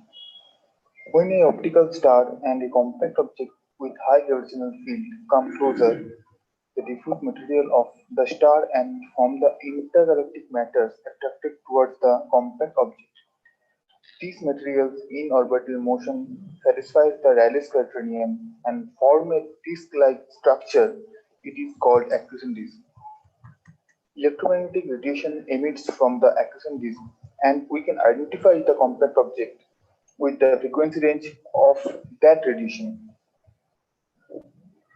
Accelerated accretion around a compact object was first studied by F. Michael, and the viscosity in the accretion disk incorporated by Sakura and Sunaev in 1973. We use this viscosity parameter in our model. Now, to construct our model, we take 4 basic equations which are component of well-known Navier-Stokes equation. The first one is equation of continuity for cylindrical accretion disk. The second one is the radial momentum balance equation, where we use pseudo-Newtonian potential introduced by Mukhopadhyay instead of Newtonian potential. As we know that the equations in general relativity are highly nonlinear and tough to tackle. To avoid this situation, we use pseudo-Newtonian force, which can mimic the general relativistic effects on the accretion disk. The third one is the azimuthal momentum balance equation, and the last is the equation of state. Now here we take modified Chapman gas as the representative of dark energy, so we take the equation of state of modified Chapman gas. By solving these 4 equations, we can get the differential equation of radial speed. Now, for continuity of this flow, at some point, numerator and the denominator should be 0 at that point, which is called sonic point. As the flow is transonic and it passes through the sonic point, it must have 2 branches. One is infalling called accretion, another is outgoing called wind. This is the pictorial diagram of accretion and wind branch around a black hole. Now we can easily calculate the entropy and the entropy density also in the accretion disk, and also the shear viscosity, which is the multiplication of viscosity parameter, density, sound speed, and of thickness of the disk.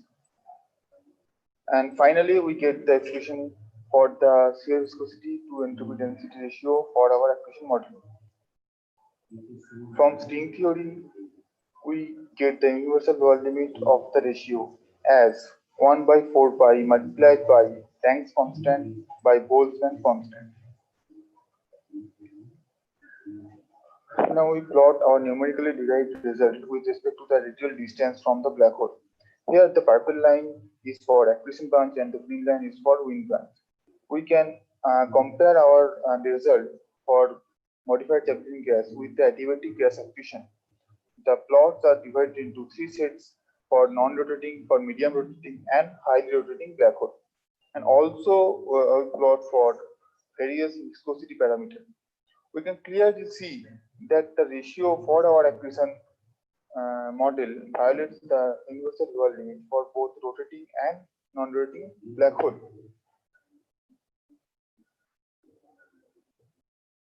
And there are some observation support for low shear viscosity and high entropy density. Now, finally, we can conclude that the ratio in our accretion model violates the predicted universal lower limit for dark energy accretion. But for adiabatic accretion, it is under the limit, and we can find some observational evidences also which supports our modeling and our results. Thank you to the organizer of IWCRAS 2020. Hi, I'm Dr. Sedorang Diamai from the Department of Chemistry, St. Anthony's College. And the topic that I'm going to present now is cysteine functionalized silver nanoparticles, a simple colorimetric probe for the selective detection of cysteamine in aqueous media.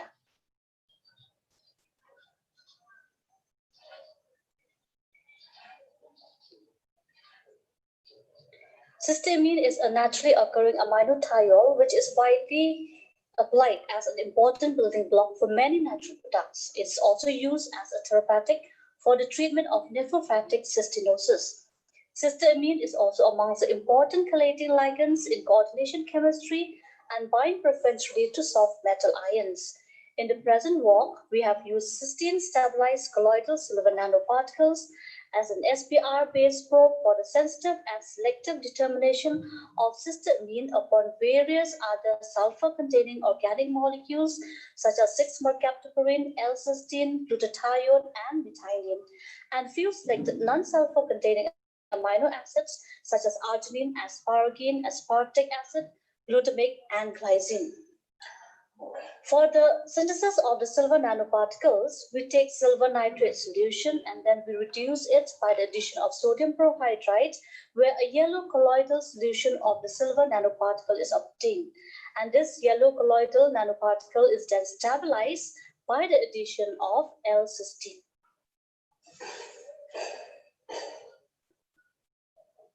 The silver nanoparticles are characterized by the UV visible measurements where a sharp absorption band at 400 nanometer is observed, and is also characterized by the TEM measurements where the particles are spherical with size ranging from 4 to 50 nanometers.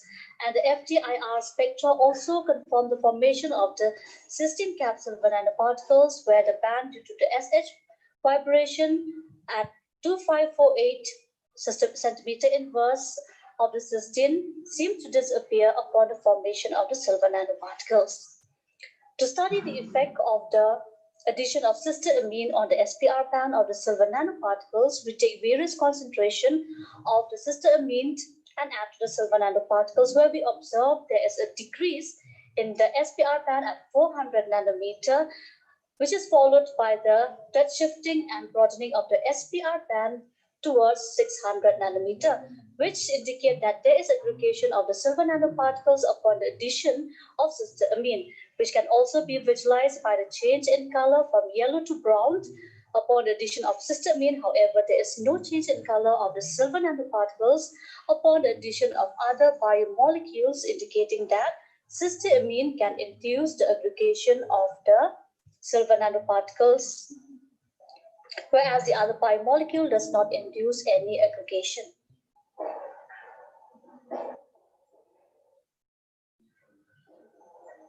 The mechanism for the aggregation can be explained on the basis of the electrostatic interaction between the cysteamine and the negatively charged surface of silver nanoparticles, whereby the nanoparticles will be in close proximity to each other, and thereby there will be an agglomeration changing the color of the silver nanoparticle from yellow to brown. The aggregation was also confirmed by DLS measurement, where we observed there is an increase in the hydrodynamic diameter from 48 nanometer to 82 nanometer respectively, and aggregation was also confirmed by TEM measurements. So in conclusion, the cysteine functionalized silver nanoparticles have been synthesized and have been demonstrated as a good colorimetric probe for the selective determination of cysteamine. Thank you.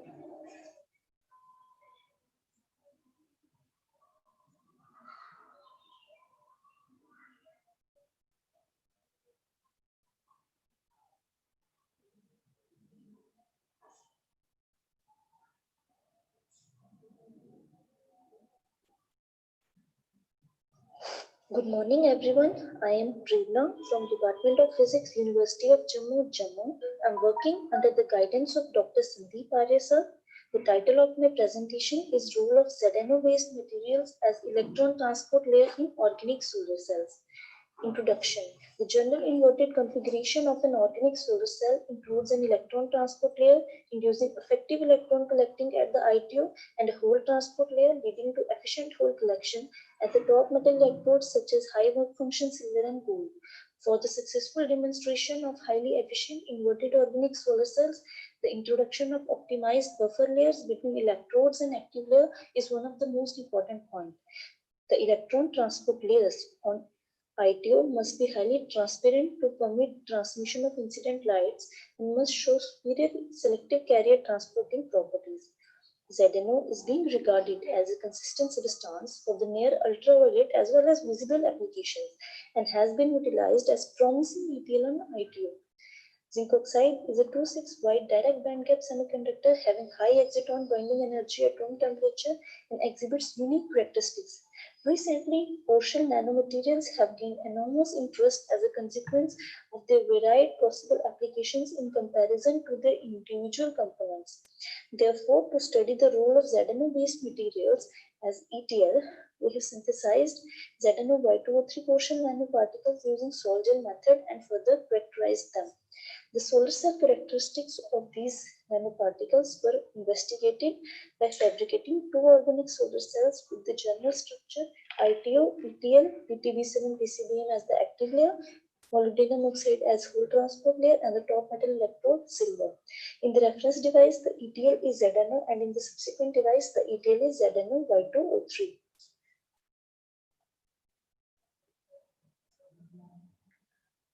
Now, the technique which is used for the synthesis of zinc oxide, yttrium oxide, partial nanoparticles is sol gel process. Firstly, in the first container, zinc nitrate hexahydrate was dissolved in DI water.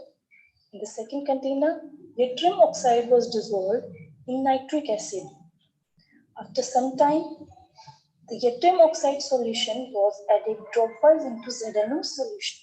After aging the solution, the contents of the container were filtered using a filtered paper, and the precipitates collected on filter paper were dried in a muffle furnace, and finally crushed.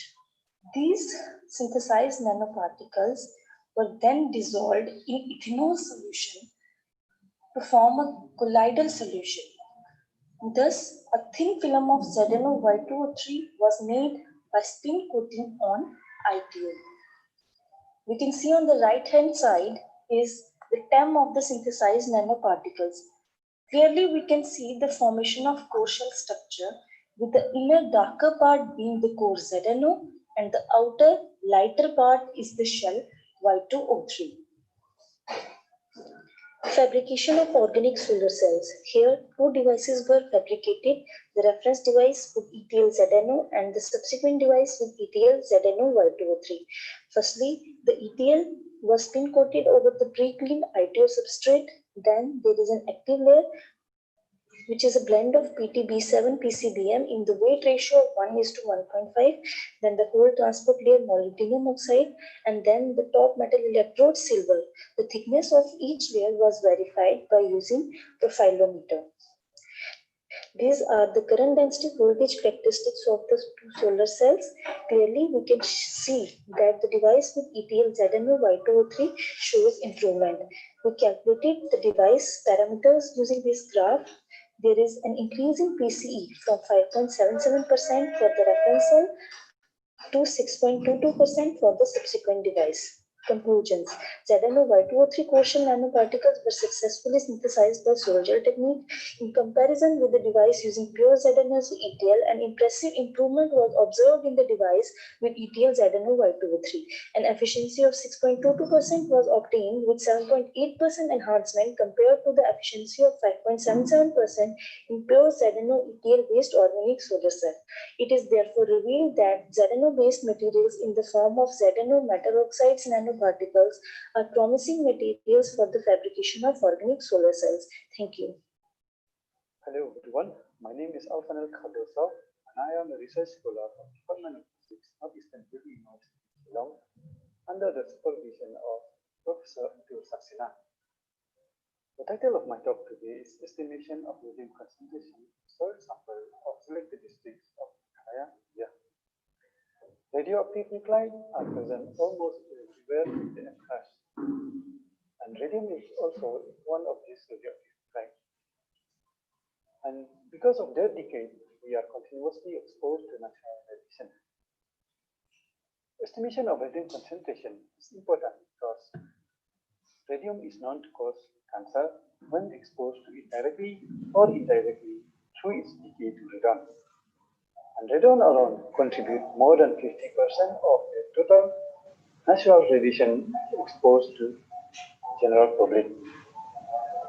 So the objective of our study is to measure the concentration of radium in soil sample and compare it with the standard limit, and then estimating the health risk associated with the measured concentration.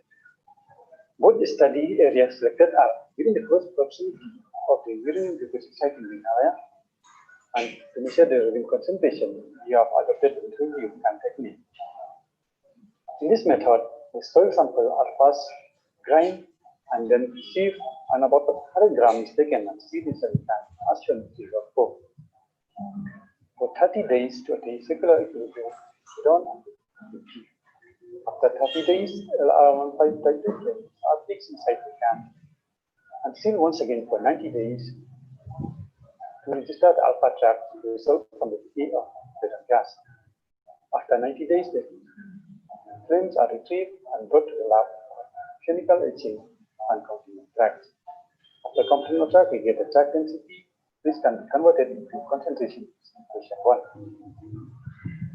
And we can also calculate the radon acceleration rate of mass and area using equation 2 and 3, and the alpha index value using equation 2. Coming to the result, in West Calcium district, we have observed that in one particular village, that is Amrai village, some samples have concentration above the limit of 2 per kg, and the alpha index value in this district ranges from 0.02 to 1.3 with average value of 0.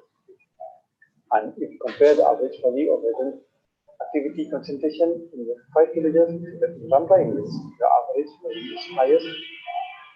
And this is interesting because this is the village farthest from the uranium deposit site. And if we see from the box face plot, we can see that the variation is more in Ramrai village in comparison to other villages.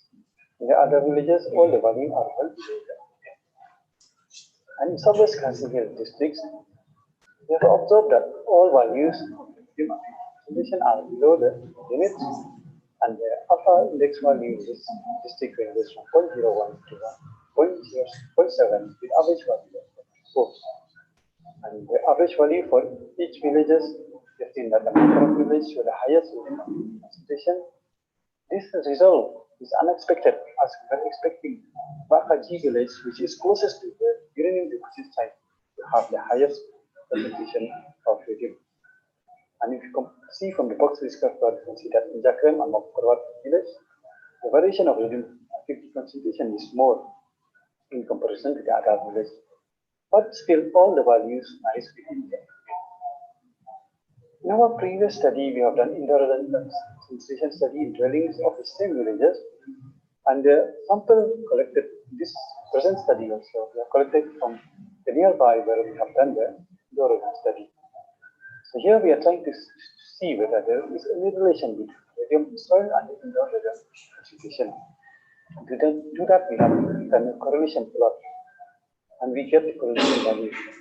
The value observed are 0.3 for Pascal and 0.36 for Southwest Pascal.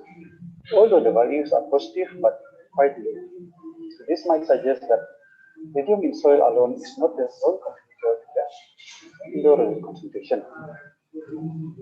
In conclusion, we can say that the radium concentration is found to vary from one region to the other, and the average value for all the villages are well within the limits of the per kg, and the low alpha index value implies that the radium concentration in soil is unlikely to produce dangerous radon level in the dwellings and the weak perceived correlation value suggests that the contribution from other sources to trigger a correlation are also significant.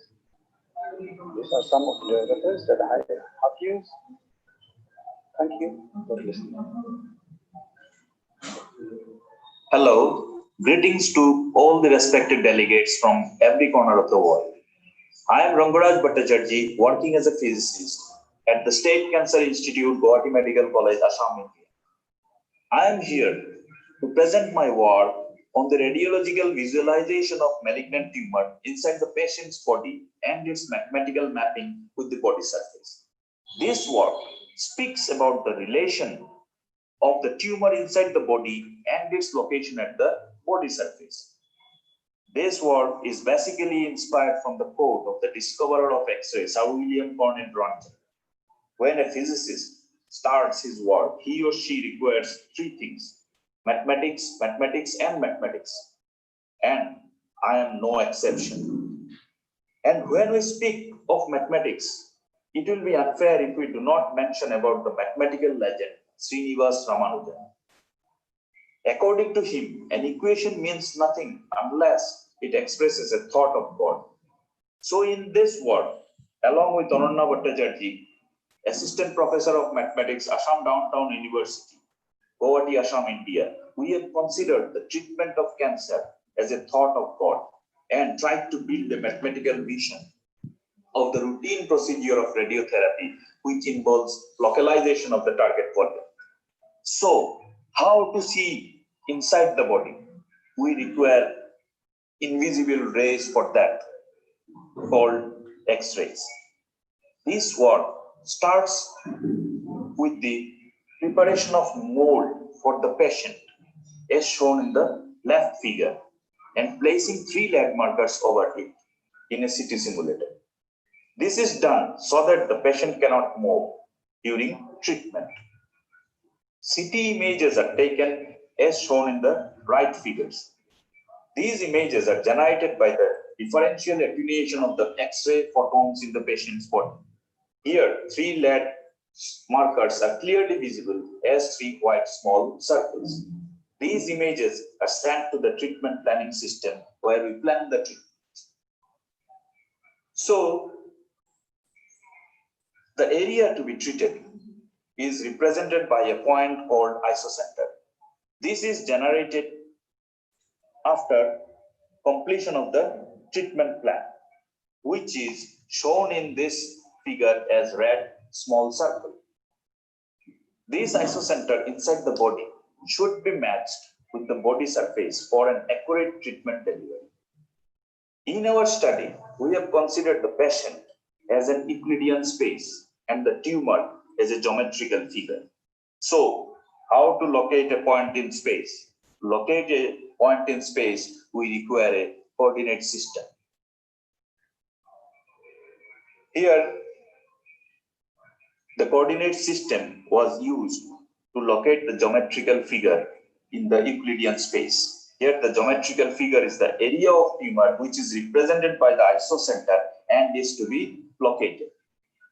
For the orthogonal coordinate system, we need to define the axis. The independent axis is the line joining the 2 lateral red markers, and its perpendicular axis is the line passing through the 3rd lead marker. The point of intersection of these 2 lines is the origin.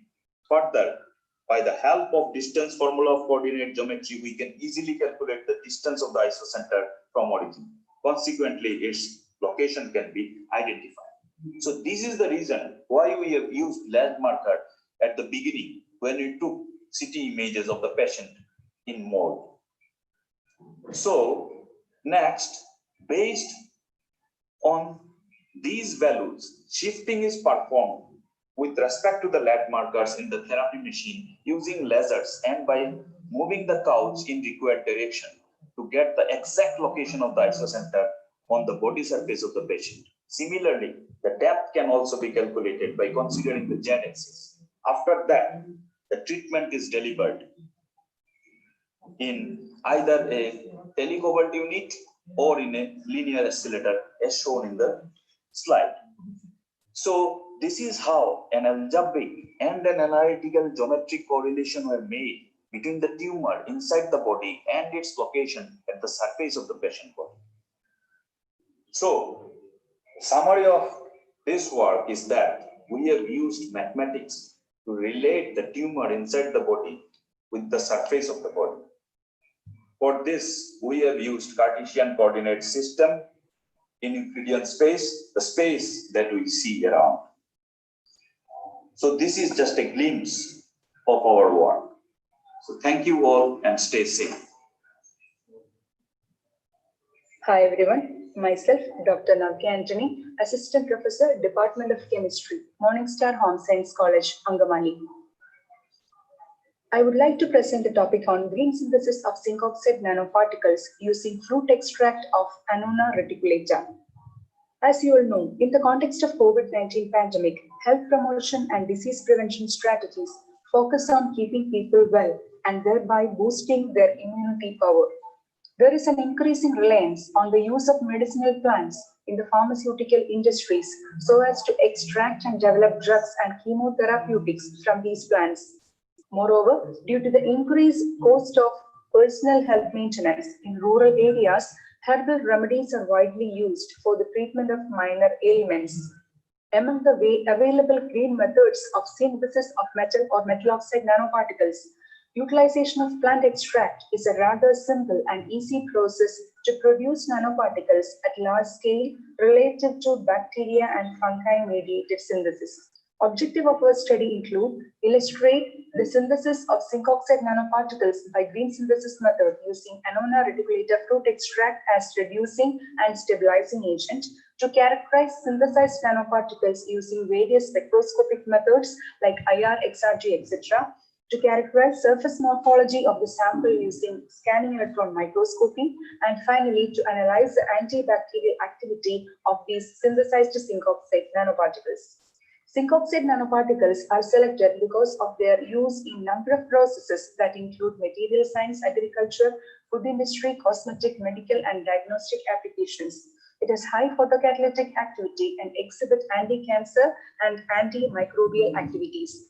The Annona reticulata plant, which is a powerful fruit plant, is a semi-evergreen and small deciduous tree from the plant family Annonaceae. It possesses several nutritional and medicinal benefits. Every new plant species has some excellent biomolecule in its genome through which it brings about biochemical reduction. Here, our material of the study, that is Annona reticulata fruit, is first washed with distilled water and then dried, crushed into fine paste with grinder. 25 grams of the crushed fruit is then mixed with 100 ml distilled water in a 250 ml beaker and reflects for 30 minutes at 60 degrees Celsius. From this, 25 ml of the extract is taken and mixed with 25 ml each of 0.1 molar sodium hydroxide and 0.1 molar zinc sulfate heptahydrate. It is then boiled for 45 minutes at 60 degrees Celsius. The yellow-colored zinc oxide nanoparticle gets precipitated and it is then filtered using Wattmann filter paper. The precipitate is washed with distilled water and ethanol and calcined to obtain pure zinc oxide particles. The formed zinc oxide nanoparticle is then characterized using IR. IR spectrum showed characteristic peaks corresponding to OH bond stretching, carbonyl stretching, CN stretching, CH blending, and also at the region of 515 centimeter inverse 1 zinc oxide stretching was also observed. XRD spectrum shows characteristic peaks with respect to the zinc oxide nanoparticles, and it shows well-defined broad peaks, and the average crystalline size was evaluated using Debye-Schurer's equation. Average crystalline size was in the range of 10 to 21 nanometer. Some images indicate irregular granular morphology, and the agglomeration found is due to the polarity and electrostatic attraction of zinc oxide nanoparticles. Antimicrobial effect of zinc oxide nanoparticles is used to visualize against urinary tract infection pathogens like Pseudomonas and Klebsiella. Maximum zone of inhibition was observed against the gram-positive bacteria. The presence of phytochemicals in the fruit extract helped in the synthesis of zinc oxide nanoparticles. Thus, We conclude that green synthesis of zinc oxide nanoparticles was carried out and synthesized nanoparticles were characterized using IR-XRD and SEM, and formation of nanoparticles was confirmed. The antibacterial activity of synthesized nanoparticles were also analyzed and was found to be effective against the serum-positive pathogens. Thus, zinc oxide nanoparticles promises an excellent tool in the hands of pharmaceutical chemists in order to apply in the drug delivery, cosmeceuticals, and agricultural industries. Thank you.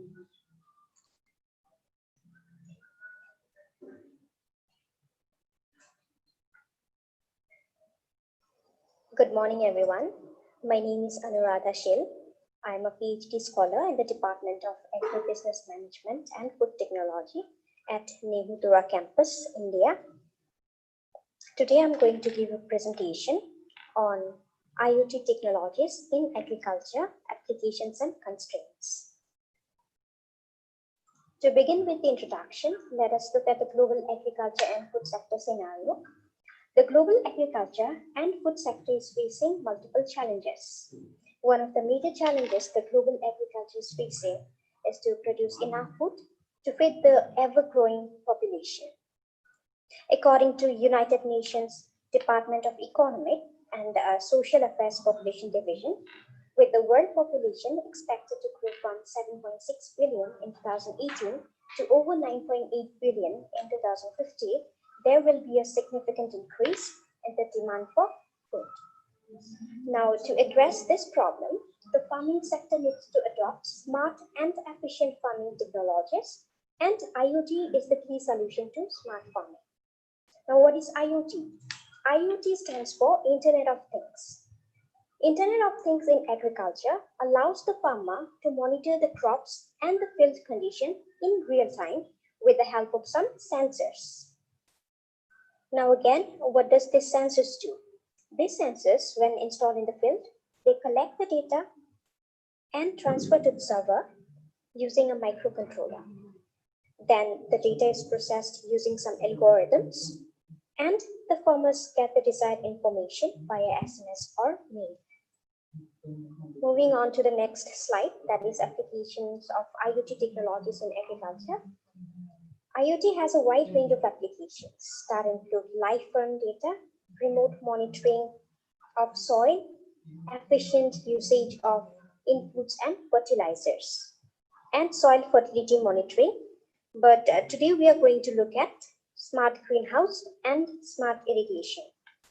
So how does smart irrigation system helps the farmers? Smart irrigation monitoring system helps farmers to use water efficiently, and it also helps to reduce water wastage. Now, as you can see in the picture below, this is a picture of how the smart irrigation monitoring system works. The sensors in the system activate the motor pump when the soil moisture is low and shuts down the pump when the soil attains the required amount of moisture. Similarly, smart greenhouse is an automated system that has some sensors for controlling the temperature, humidity, water content, and carbon dioxide levels. And these sensors help to monitor and control the system for the better growth of the plant. Now let us look at the constraints in adopting IoT-based smart farming in the Indian scenario. Lack of awareness.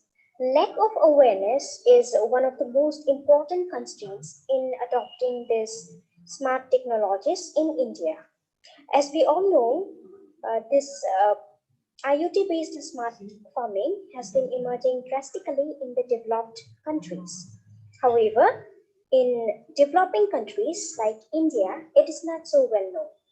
Indian agriculture is still dominated by conventional farming practices, wherein farmers still rely on manual labor to perform various agricultural activities. Most of the farmers are not aware of the implementation of IoT in agriculture and its benefits. Then the other constraints are lack of national level planning and implementation, poor infrastructure, and lack of resources. Well, we have reached the conclusion of our presentation, e-perspectives. Now here we are going to look at what we are going to achieve with IoT for agriculture in India. India's agriculture GDP will change substantially.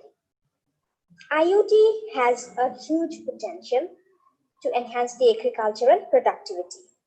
Deployment of technology will help to minimize farming activities, efficient resource management, and better productivity due to informed decision making. So that's the end of my presentation. Thank you. The topic of my presentation is Rasta's gravity equivalent to Einstein gravity. This is the outline of my presentation. As Rasta's theory of gravity, it is a theory of gravity which assumed the valuation of a conservation of energy momentum tensor, which is comparative to the case of the Einstein gravity. So T mu is the energy momentum tensor.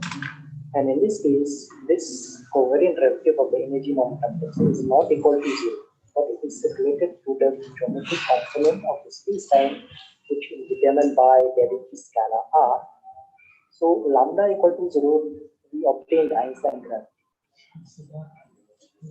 Now, equation 2 and 3, they are Einstein field equations of Russell gravity. And gamma delta equal to 1 corresponding to the case of the Einstein gravity.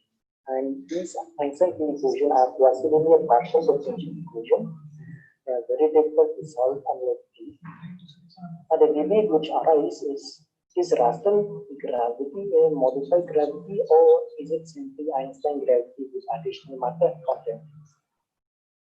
So our main work to shed some light to that debate starts from here. We consider two main approaches, that is the background analysis and the linear perturbation analysis. Now, from the background analysis, we use dynamical system in the background analysis, and what we obtain is that we obtain two critical points correspond to the matter dominated domination and the dark energy domination. So we see that there's a transition from the matter component. So initially, this is the past, it is dominated by the negative, which is the matter part, and in the latter part, in the future, it is dominated by negative, which is the back, and that fits the observational analysis. I mean the observational data.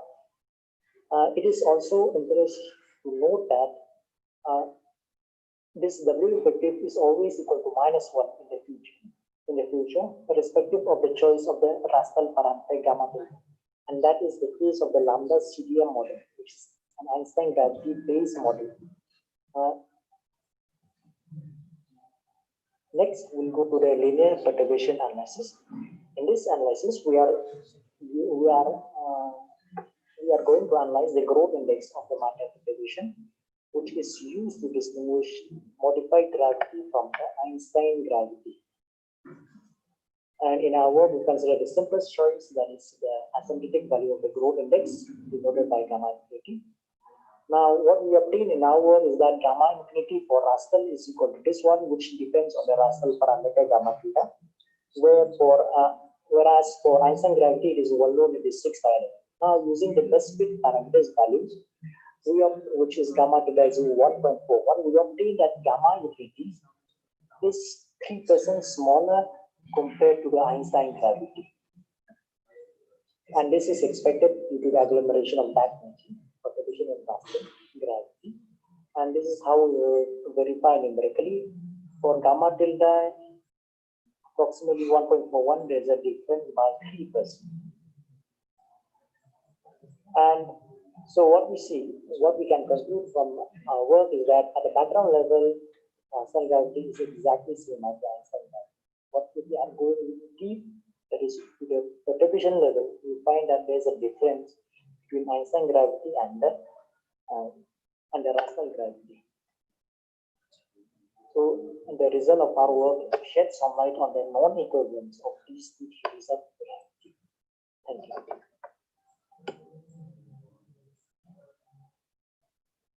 Hello everyone, this is Ashwini Raya. Today I am going to present a topic the application of various nanoparticles in the organic synthesis are reviewed. In this presentation, I am going to cover introduction, what are nanoparticles, synthesis of various nanoparticles, applications and conclusions. Nanoparticles are those which have the size from 1 to 100 nanometers within a surrounding interfacial layer. Interfacial layer is an integral part of the nanoscale matter, fundamentally affecting all of its properties. The interfacial layer typically consists of ions, organic and inorganic molecules. The nanoparticles possess various properties like chemical, physical, optical, thermal, etc. For example, if you consider gold nanoparticles, they appear deep red and they turn into black in the solution form.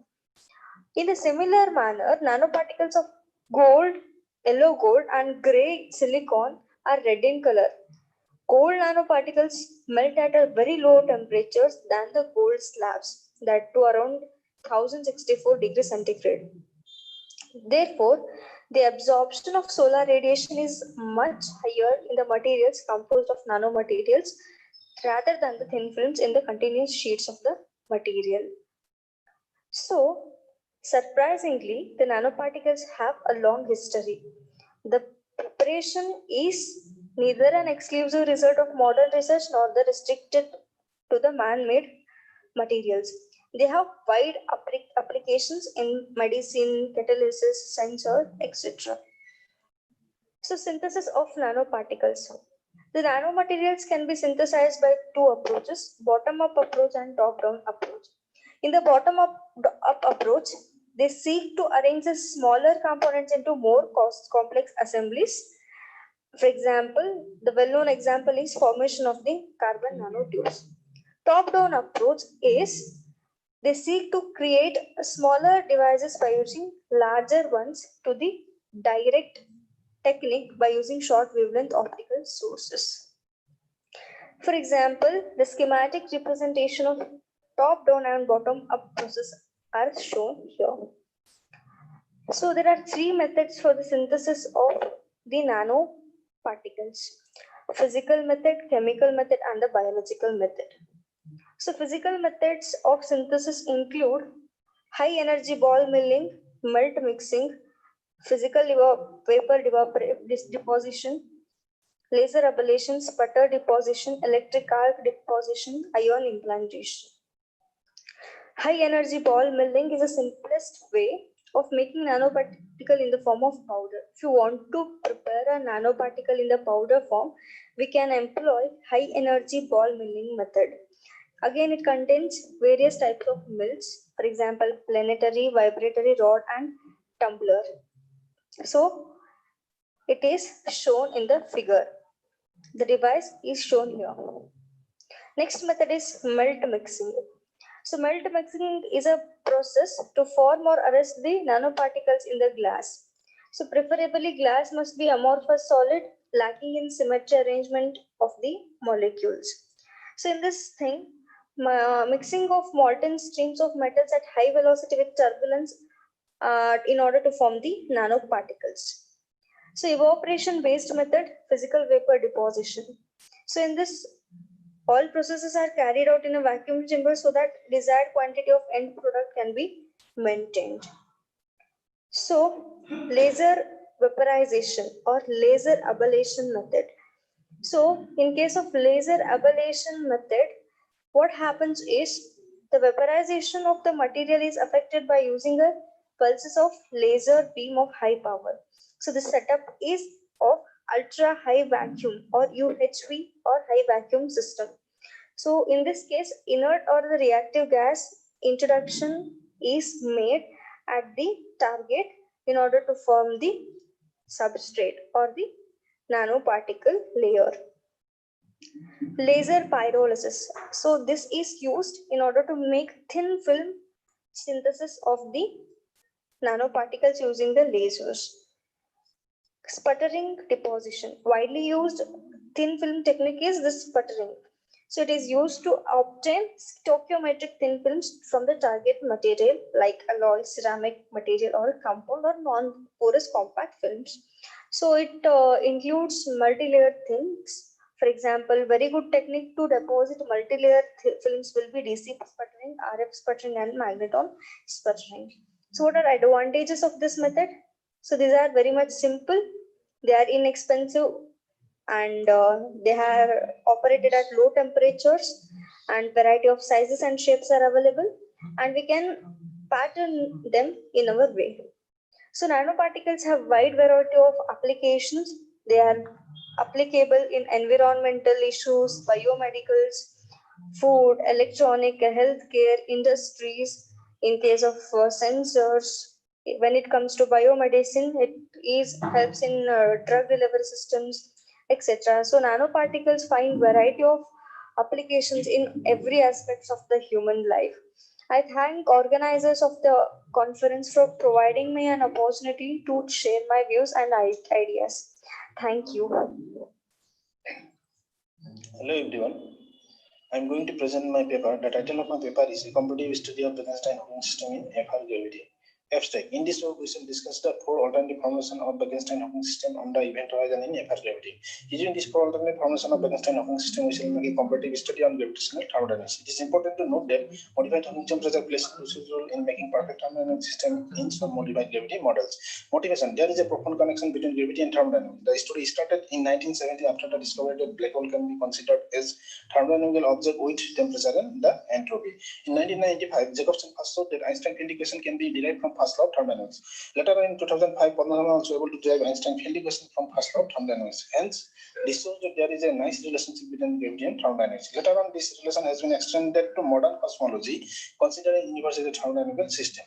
This motivates us to study universal thermodynamics. Outline of my presentation are: introduction, equilibrium thermodynamics, basic equations of FEL gravity, Bekenstein-Hawking formation, and final one is results. Introduction. In modern cosmology, gravitational thermodynamics plays a vital role in the accelerating universe. Gravitational thermodynamics is the study of thermodynamic properties of the system on the horizon.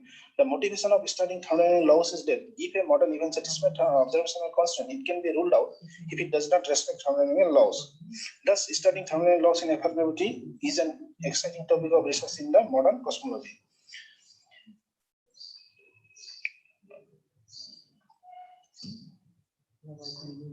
FR gravity theory was proposed by Hans Adolf Buchsbaum in the year 1970. It represents a class of theories. Each one is defined by an arbitrary function of Ricci scalar R. Hence, one can explain the accelerated expansion of the universe. There are 2 types of FR gravity theories, namely metric FR gravity and Platonic FR gravity. It is important to note that FR gravity theory reduces to generalized branch decay theory, which branch decay parameter equal to 0 in metric formalism, while thus in the Platonic formalism, the same is obtained with branch decay parameter equal to 3 by 2. Like first law of thermodynamics, second law of thermodynamics has an important role in the cosmological context.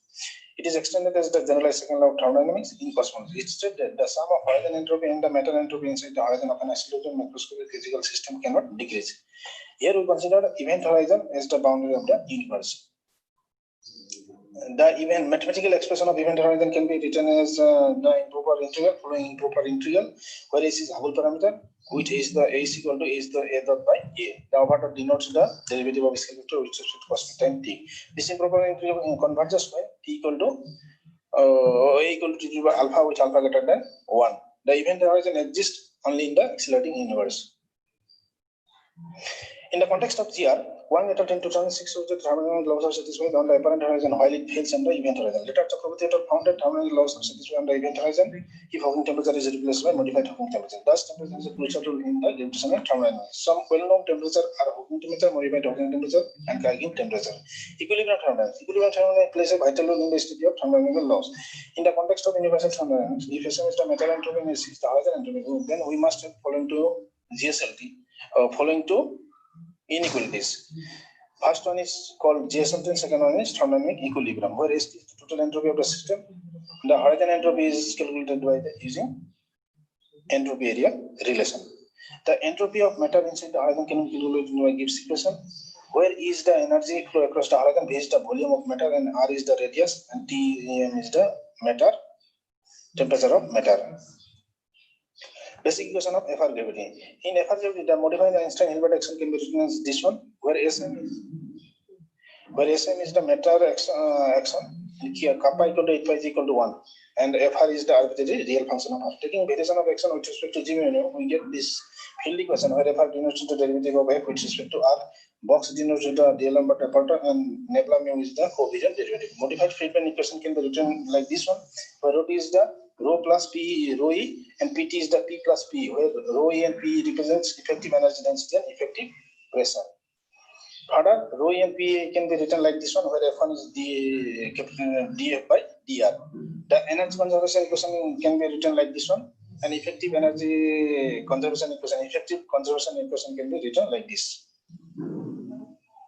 Bekenstein-Hawking formulation. We consider the FRW universe bounded by event horizon to study validity of thermal laws using following four alternative formulation of Bekenstein-Hawking system.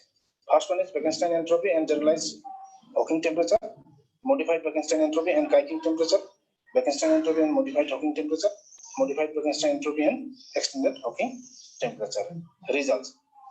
From the competitive study of thermal laws, we found that case 1, which is Bekenstein entropy generalized Hawking temperature, and case 2, Bekenstein entropy modified Hawking temperature, is better compared to other two cases. Our results support previous study where modified Hawking temperature plays a vital role. Thus, we see that modified Hawking temperature plays a crucial role in making perfect thermodynamical system.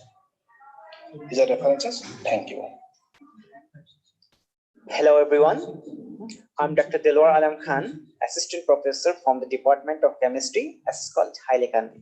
Today, I'm here with my presentation entitled Organic Polymer-Based Nanocomposite and Effective Heavy Metal Detoxicant of Wastewater. In this era of civilization, the water pollution due to various factors is a major concern. Certain things responsible for the water pollutions are industrial wastewater. Starting from the industrial wastewater to household activities, or the garbages from the household activities are responsible for water pollution. Also, the municipal garbages accounts for the water pollution. Moreover, the agricultural runoff also contains various pesticides and chemicals which are responsible for water pollution. This wastewater contains certain metals which are very toxic in nature and harmful for human beings. Among these, lead is one which is responsible for various diseases. Here we have shown the disease cause, that is decaying of teeth caused by the lead poisoning. And the important thing we can see that this is called acrodynia or the pink disease. This is caused due to the long-term exposure to your toxic mercury ion. Similarly, in our northeastern India as well as the Bangladesh, the problem of arsenicosis is also very prone. So we can see this is caused due to the presence of arsenic in the groundwater. Similarly, pulmonary oedema is caused due to the long-term exposure to cadmium ion. So these toxic metals needs to be removed from the wastewater. For this, various methods have been adopted, just like osmosis, adsorption, coagulation, etc. Among these, ion exchange is found to have certain key features which are very much useful. One of the things is that it is cost-effective method. Similarly, it is selective as well as specific to certain toxic metal ion. Moreover, this ion exchange material can be regenerated for further use. But we saw from the previous studies that inorganic as well as organic resin, they face some drawbacks. So in order to overcome these drawbacks, scientists have switched over to the nanocomposite ion exchange material. They contain certain useful features like improved thermal and chemical stability, better ion exchange capacity, selectivity, etc. And for this, they are found to have versatile application in various dimensions. Here we have shown the pictorial representation of the ion exchange process. We will not go to the details about it. Just we have taken one example of cation exchanger, and this is your polymeric chain where the negatively charged ion exchangers are attached. So this acts as a cation exchanger. Here we have shown the excited spectrum as well as the same image of one of the synthesized nanocomposite iron material called polyaniline tin-4 iodophosphate nanocomposite. This clearly shows the agglomeration of the inorganic as well as organic part. Now, interesting fact is that when we carried out the distribution studies and found the coefficient value, that is distribution coefficient KD value, we found that among about 14 to 15 metal ions, this particular nanocomposite shown high selectivity towards the mercury ion. Means in every beryllium we can see that the KD value is very high in case of mercury. So we can certainly say that this nanocomposite is highly selective for your mercury ion. Another interesting fact of this nanocomposite material is that we can also explore various other features of this nanocomposite material. Here we have carried out the photocatalytic study of this nanocomposite material. We have irradiated the methylene blue dye solution in presence of sunlight. So it can be clearly seen that in absence of photocatalyst, in about 8 hours of irradiation, in absence of photocatalyst, a negligible amount of methylene blue is degraded. But in presence of your photocatalyst, here we have considered photocatalyst, that is nanocomposite material, that is polyaniline tin-4 iodophosphate. In presence of this photocatalyst, within 8 hours of irradiation, about 71% of the methylene blue is degraded. That means certainly we can say that we can use it for photocatalytic purposes, photocatalytic degradation of organic dyes. Similarly, we can convert this nanocomposite material into we can use it in electronic devices if we use electrically conducting polymers as the organic part. So due to the time constraint, we are not going to the details. Here are just the conclusions. That means nanocomposites synthesized by the Sol-Gel method are found to have a very good or improved ion exchange capacity. They are also selective in nature for the toxic metal ions like mercury, lead, cadmium, etc. And we can also explore the electrical conductivity, optical property, etc. for further its use. So finally, we can say that this ion exchange material, that is nanocomposite ion exchange material, has revolutionized this water's purification process. And this process through ion exchange method is very much cost effective. It shows fast exchange kinetics, selectivity, etc. So this is all about today's presentation. Thank you all of you for your patience to listen. Thank you. Have a nice day.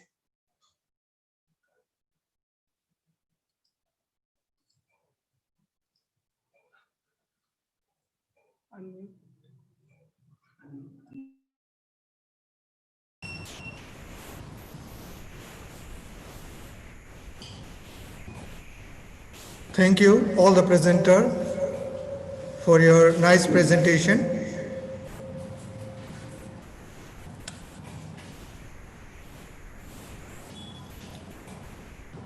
Thank you, all the presenter, for your nice presentation. With this, we conclude this session. Thank you. Thank you, all the presenters and all the participants. Thank you once again.